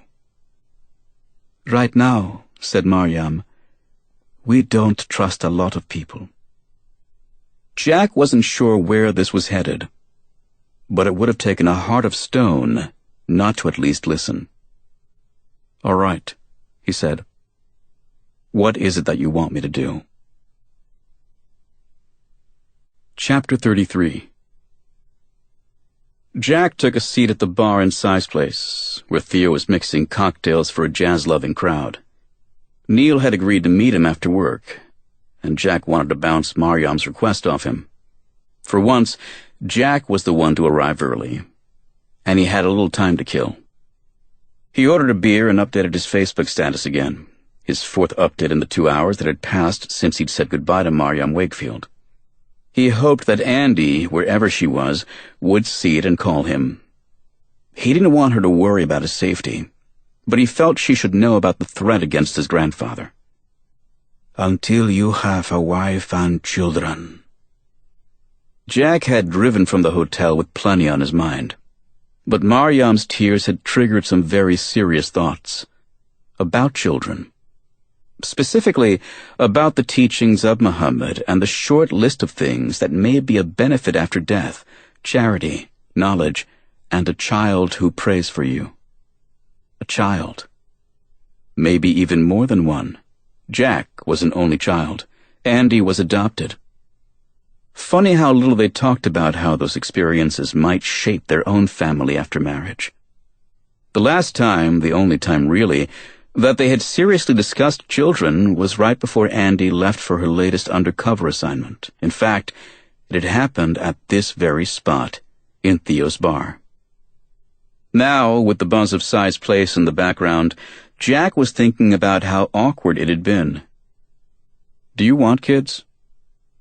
The question left Andy coughing on her vodka tonic. What brought that on? I sort of sprang the engagement ring on you at my surprise birthday party. You said yes on the spot. But looking back on it, we've never had a serious talk about kids. We've been engaged for only 3 weeks. Most people discuss it before they even get engaged. Probably we would have too if the leap from dating to a marriage proposal hadn't been so spontaneous. Maybe it's the reason we still haven't gotten around to picking a wedding date. Jack hadn't intended to put a chill on the night, but the awkward silence that gripped their conversation was unlike any Jack had felt with Andy. Do I want kids? She said, teeing up the question once more. Do you? Yes. Really? How many? At least 1, maybe 2. Really? Really, what a word. What a response. I like my coffee black. Really? The Sox are going to the World Series this year. Really? I'd like to saw off your right hand and superglue it to your chin. Really? Yes, really. Andy's cell rang. The conversation ended right there. The call was from the assistant special agent in charge of the Miami field office, telling her to pack her bags and report for her assignment. 2 minutes later, she was out the door, seemingly relieved to leave Jack alone with the 7-pound, 8-ounce elephant in the room. Sorry to keep you waiting, said Neil as he pulled up the stool beside Jack. He was actually right on time and had dropped everything at the office to meet Jack on a moment's notice. Now he was apologizing for having kept Jack waiting. Classic Neil Godrich. No problem, said Jack. Theo came over and wiped down the countertop. What are you drinking, Mr. Goodwrench? It was just Theo's way. Godrich had been Goodwrench as long as Jack could remember. "Do you have milkshakes?" "Do you have testicles?" said Theo. "So, yes?" said Neil. Jack translated. "Actually, he means no." "Bummer," said Neil, letting it roll right off his back. "How about hot tea?" It was happy hour, but apparently hot tea was something Theo could tolerate at his bar. He headed for the kitchen, and Jack picked up where his voicemail message to Neil had left off. "Marion Wakefield wants to sue Chuck Mays." "That much I gathered from your message," said Neil. "What for?" "Money. A wrongful death theory, I presume. She thinks Jamal was set up." "How?" Jack emptied the rest of his bottle into his beer glass. "Mays has been working for a few years now on something called Project Roundup." "Yeah, Jamal mentioned that, but he didn't seem to know much about it." "No one does, except for Chuck. Jamal's mother thinks it was something illegal, or at the very least not totally on the up and up." "All these guys in the data mining business pushed the envelope," said Neil. "True. But what makes this situation a little different is that, after McKenna was killed and Jamal disappeared, the FBI actually came in and found encrypted messages on Jamal's computer. Even Andy confirmed that those messages exist, but I can't get anything more than the fact that they relate in some way to terrorist organizations. And Mom refuses to believe that her son was in any way connected to terrorists. Beyond that, she thinks Chuck Mays needed a pawn to venture into a forbidden area of cyberspace as part of the research and development for Project Roundup.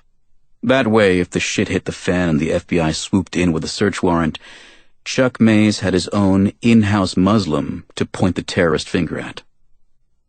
Chuck used him as the fall guy. That's the theory." Theo was back. "One hot tea," he said as he placed the cup in front of Neil. Jack's cell rang. The display read private. "This could be Andy," he said. "Go ahead and take it," said Neil. Jack answered with anticipation, but it wasn't Andy. It was Dr. Spiegelman. "I'm sorry, who?" "The doctor who gave CPR to Ethan Chang at Lincoln Road Mall. Do you have a minute?" Jack glanced at Neil, who was multitasking between the list of tapas on the bar menu and the emails on his BlackBerry. "Sure, go ahead," Jack told the doctor. "I've been following your case for Jamal Wakefield in the newspaper, and I know that the police have been looking into a possible connection to Mr. Chang's death. Anyway, you may or may not know this, but the medical examiner's office just released the toxicology report a few hours ago." "I did not know that," said Jack. "What did it show?" "That's the reason for my call. It's extremely vague." "Why am I not surprised?" "I also wanted to let you know that I've been following this toxicology issue very closely, for reasons of my own safety." Jack was reaching for his beer, but that halted him. "What kind of danger are you in?" "I don't know, that's the problem. I've been thinking a great deal about that night on Lincoln Road Mall. Something wasn't quite right, from a medical standpoint, I mean. There's no doubt that Mr. Chang went into cardiac arrest, but the medical examiner states that it was induced by asphyxiation. Suffocation in layman's terms." "Someone strangled him?" "No, suffocation induced by a toxin." "What kind of toxin?" "The toxicology report says it cannot be identified." "That sounds weird." "To say the least. And I have a theory for that. Have you seen the mall security tape where Chang has that brief encounter with someone who's probably just pretending to be blind?" "I haven't seen it, but I heard about it." Action News loaded the key frames on their website about an hour ago. I'm sure all the networks have it up by now. Check it out. Chang clearly gets stuck in the leg with the white mobility cane. An hour later, he was in convulsions and dropped dead. I believe that something was administered at that point of contact. But the initial autopsy showed no sign of injection. That's what has me so worried. It must have been a toxin that's lethal, even if just a small amount comes in contact with the skin. Possibly a synthetic like VX or nerve gas, in liquid form, yes. A 10 milligram drop of VX can kill you. A raindrop is 80 milligrams. But it doesn't just fall from the sky like rain. Look, I know I must sound paranoid, but I researched this. Terrorists in Japan used sarin to kill commuters on the Tokyo subway back in the 1990s. VX is even more deadly, but there are ways to get it. You steal it, you buy it from some Russian mobster who smuggled it out of the former Soviet Union, whatever. Jack paused as the conversation was getting a little flaky. Did you say you researched this? Yes, don't you see what's going on? Surely, the medical examiner knows what kind of toxin was involved. This report is a cover-up. Maybe the government doesn't want to send the public into a panic over fears of chemical and biological warfare. A retiree with time enough to dream up conspiracy theories. Great. Doctor, I'm not saying you're paranoid. But please, I need help. I don't know why the medical examiner won't say what killed Ethan Chang. The point is that if I came in contact with the same toxin when I was helping that man, or even if I just breathed in the fumes, I need to start on an antidote. His voice was becoming increasingly urgent, and Jack needed to reel him in. Okay, I hear your concern. But let's think about this for a second. If you were exposed, wouldn't you be dead already, or at least showing some kind of symptoms? Not necessarily. Chang got a direct application and died in an hour. Depending on how much I got and how it got into my system, it could take weeks to see the effects. All right, said Jack, trying to keep him calm. Let's look at this another way. What would be the downside of starting yourself on a nerve gas antidote as precaution? For some of these synthetics, the antidote is itself a toxin. I can't just be self-prescribing willy-nilly. I need to know exactly what kind of toxin was involved. What have you done so far? I piled every professional contact I've made over the past 40 years, and I can't get anywhere. I'll be honest, I'm no fan of lawyers, but I know when I need one. You seemed like the logical choice.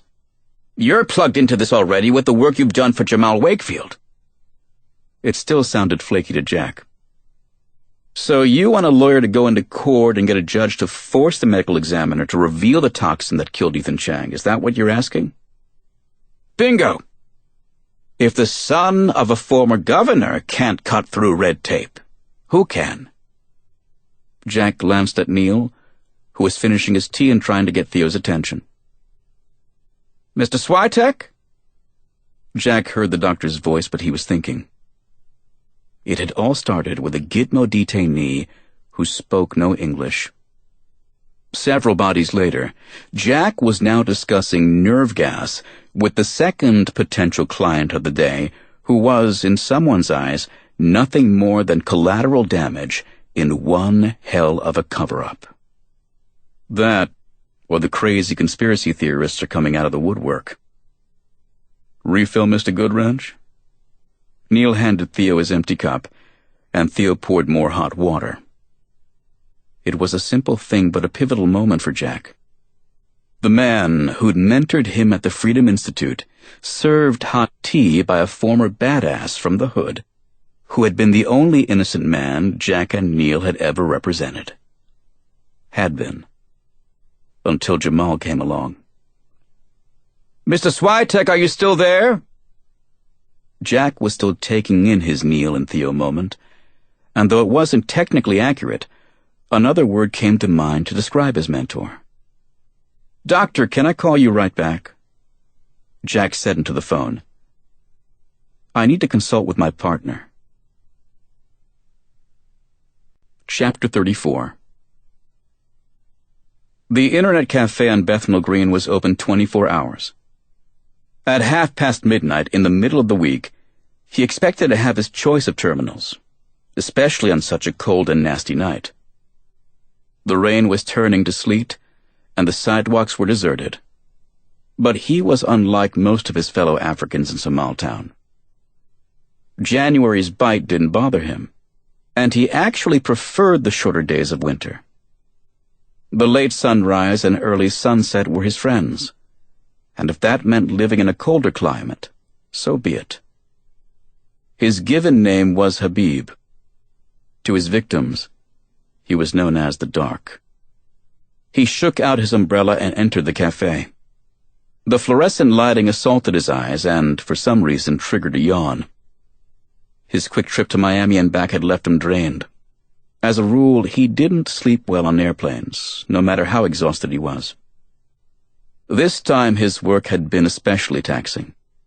Everything had come off without a hitch, thanks to his 24/7 approach to preparation, coordination, and execution. After landing at Heathrow, all he could do was climb into bed and sleep for 18 hours. He still didn't feel rested. The clerk behind the desk was reading a graphic novel online. She looked up and directed him to a terminal.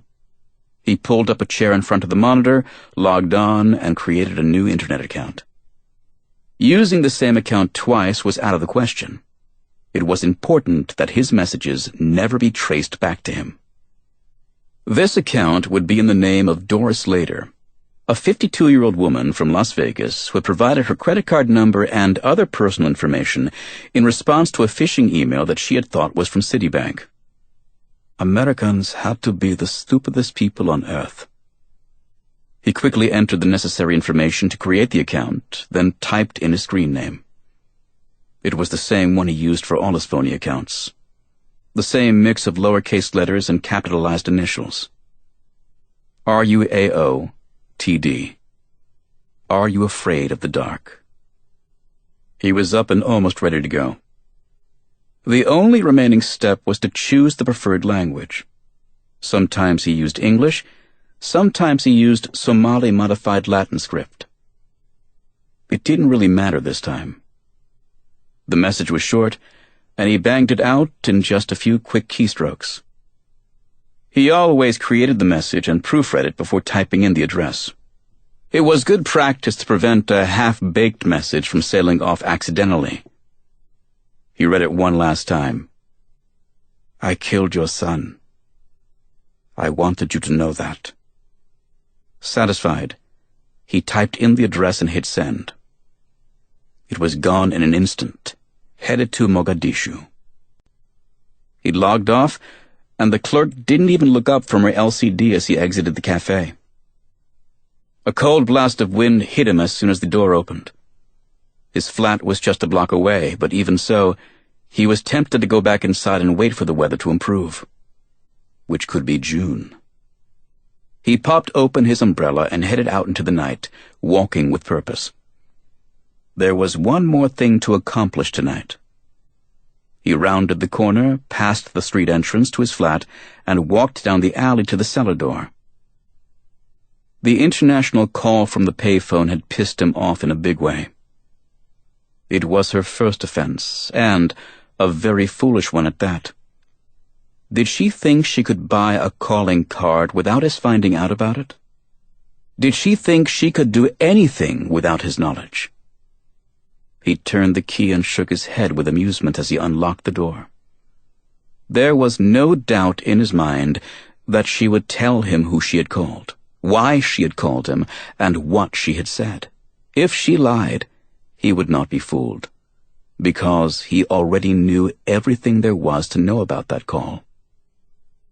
He just wanted to hear her say that she was sorry for what she had done. Oh, so sorry. He entered, closed the door behind him, and climbed down the steep stairs.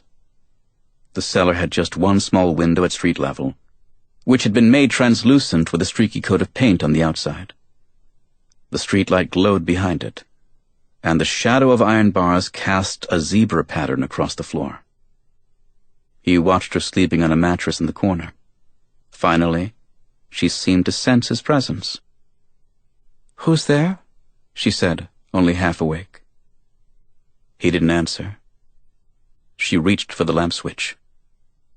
"Leave the light off," he said, and his command halted her. "You're back," she said. It was that frightened and timid voice that had lured him into complacency. The one that had led him to believe that, after almost 6 trouble-free months, she could be trusted with a modicum of supervised free time. The one that had made it almost inconceivable that she would find the courage to venture out to a payphone.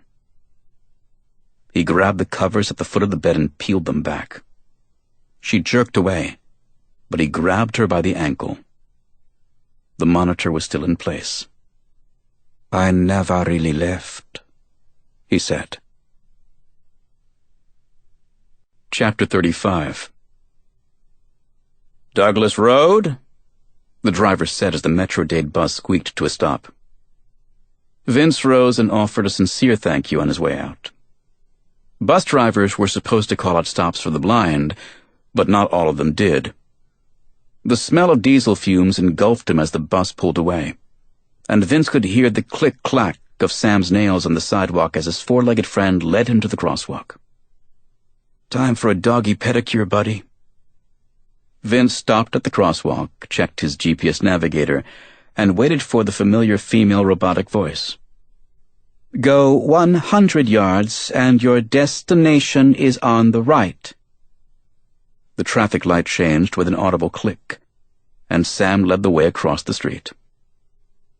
Vince had visited MLFC headquarters before, but his mental image of it was sketchy. Although he had received a full tour, Chuck May's idea of being descriptive for the benefit of his blind friend was simply to add his all-purpose adverb to everything. The offices weren't big, they were fucking big. The computers weren't super fast, they were super fucking fast. "You have arrived," announced the navigation system. Sam stopped, and by Vince's calculation, they were directly in front of Chuck's building. "Over here, Paulo," said Chuck. "What are you, fucking blind?" The guy had a way with words. "Too nice of a day to sit in the office," said Chuck. "Thought we'd walk down to the pond and feed the ducks." Vince hesitated. No matter where they were, whenever Chuck said something about a walk down to the pond to feed the ducks, Vince detected the distinct odor of marijuana in the air. Some guys just seemed to get a rush flouting the law under a cop's nose, even if the cop was blind. "There's no pond here," said Vince, "and probably no ducks either." "Busted. Guess I'll settle for a cigarette." They found a bench in the shade on the other side of the building, away from traffic noises. A light breeze felt good on Vince's face. He opened his backpack and emptied a water bottle into a travel-sized bowl for Sam. Chuck was wired on caffeine overload and dominated the small talk. Everything from his new receptionist's great set of tits to the latest stupid bureaucrat at the Division of Motor Vehicles to hand over 20,000 driver's license numbers to hackers in the Ukraine by clicking on a bogus link for free porn. Finally, Chuck took a breath, and Vince got straight to the point of his visit. "This isn't easy for me to talk about," said Vince. "Sometimes I can't remember what McKenna looked like." It was a rare occurrence, but Chuck was actually silenced. Vince heard only the breeze stirring the palm fronds overhead. "Don't worry about it," said Chuck, clearly not knowing how to respond. Vince sensed his uneasiness, a guy thing, but there was something he needed to say. "It's strange. My grandmother, who has been dead for over 2 decades, I can picture perfectly in my mind. But with my brother, who I see every week, it's now almost impossible for me to attach a face to his voice." Chuck lit another cigarette. "What about me? How can you forget my ugly mug?" Vince stayed on a serious track. The way I describe this to Alicia is to imagine that there is a big photo album in my mind. If people are part of my past, they stay there forever, just as they were. But if I make them a part of my new life, their image fades.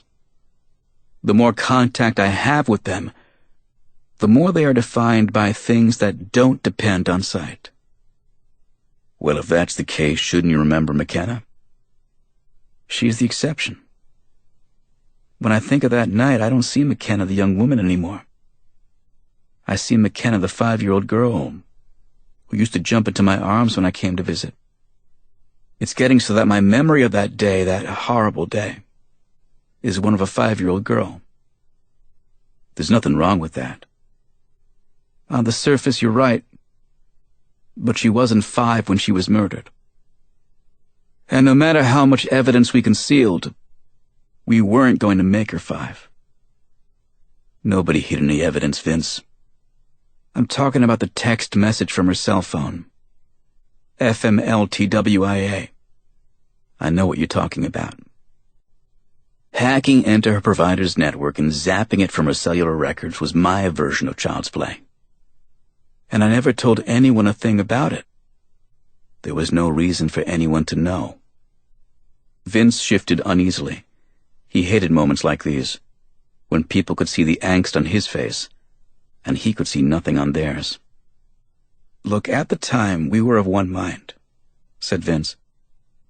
The last thing we wanted was a rag sheet reporter dragging McKenna's reputation through the mud. But without that text message, the only evidence we had was the recording of her dying declaration, which I screwed up. The text would have put Jamal Wakefield at the scene of the crime. What 19-year-old guy wouldn't have come running in response to a message like that? It's hard to run from a secret detention facility.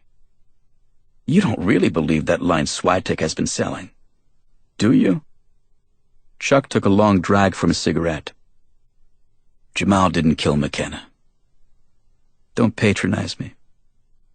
If I had stayed on the line with the 911 operator and let McKenna talk to her, the case against Jamal would have been a lock. There was only a hearsay problem because I recorded it to something as unreliable as my home answering machine. You need to stop beating yourself up over that. The text message doesn't convict Jamal. It actually proves his innocence. How can you say that? For one thing, McKenna would never have sent a text like that. Not that I knew everything about my daughter, but that much I did know. The man who killed her picked up her cell phone and texted Jamal. It was all part of setting up her ex-boyfriend. Vince paused, confused. When did you decide this? After I heard Jamal's alibi. I did the math. Math? The time of death was a time certain. So was the time of the text message. We also know the severity of McKenna's wounds. With a little input from medical and forensic experts, I was able to make a fairly reliable calculation of how long a healthy teenage girl of McKenna's height and weight could survive those injuries. That gave me an approximate time of the attack. The bottom line is that McKenna was probably stabbed before the text was sent. Vince considered it. Some things weren't measurable with mathematical certainty, but if anyone could do it, Chuck could. So Jamal was framed. That's my calculation. Sam rested his head on Vince's leg. Vince patted his huge head, then scratched him in his favorite spot, on the forehead right between the eyes.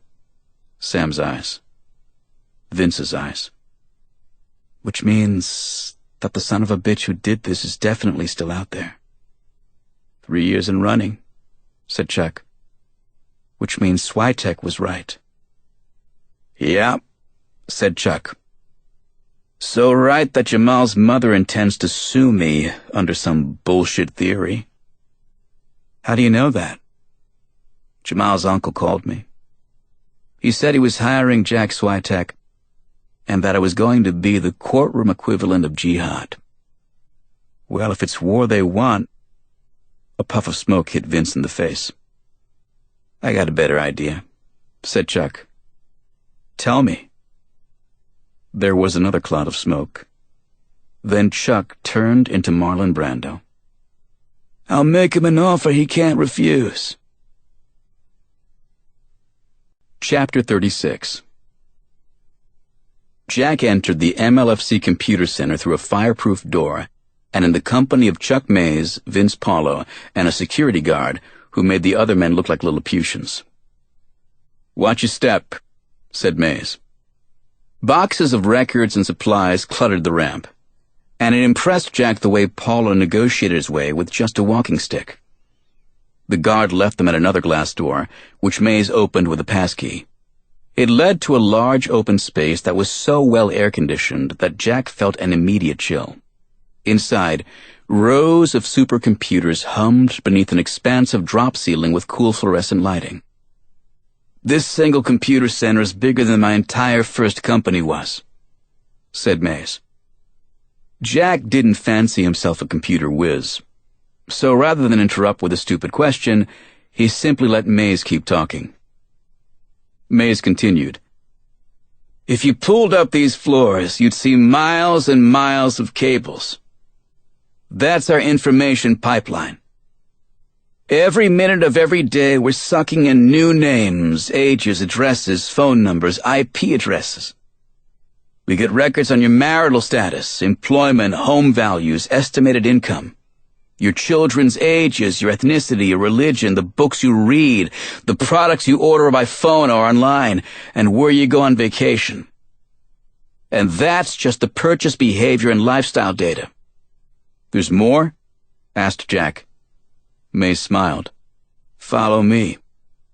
He led them around a pod of work cubicles to another row of smaller computers. "Don't let the size fool you," said Mays. "These are my fastest ever, and they hold more information than you can fathom. Ever heard of a petabyte, Swyteck?" "No, but I'm sure a shot of penicillin will clear you right up." "Funny. The computer memory here is measured in petabytes." "I have no idea what that means." "Imagine a stack of King James Bibles that's 50,000 miles high. That's 1 petabyte. That's a lot of these and thous, verily I say unto you. We call it grid computing, which is basically a network of supercomputers. All day long we're analyzing and matching the information we gather to create a detailed portrait of hundreds of millions of adults. And it all happens in seconds because each portrait has its own 16-digit code unique to each person." Jack's gaze swept the room. Each computer looked identical to the one beside it, except for a somewhat goofy motif that was unique to each machine.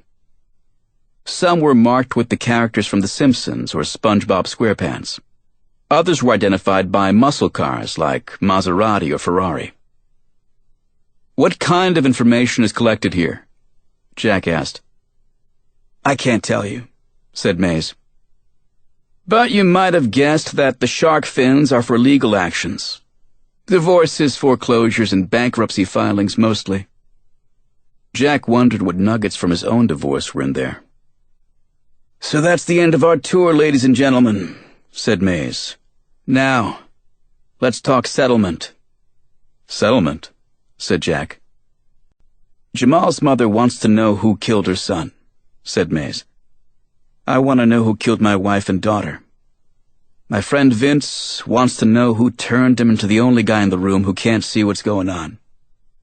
So let's cut through this bullshit about Jamal's mother suing my ass because it's somehow my fault that her son is dead." "What are you proposing?" asked Jack. "After you left my house the other night, something stuck in my mind. Basically, we shared information. I gave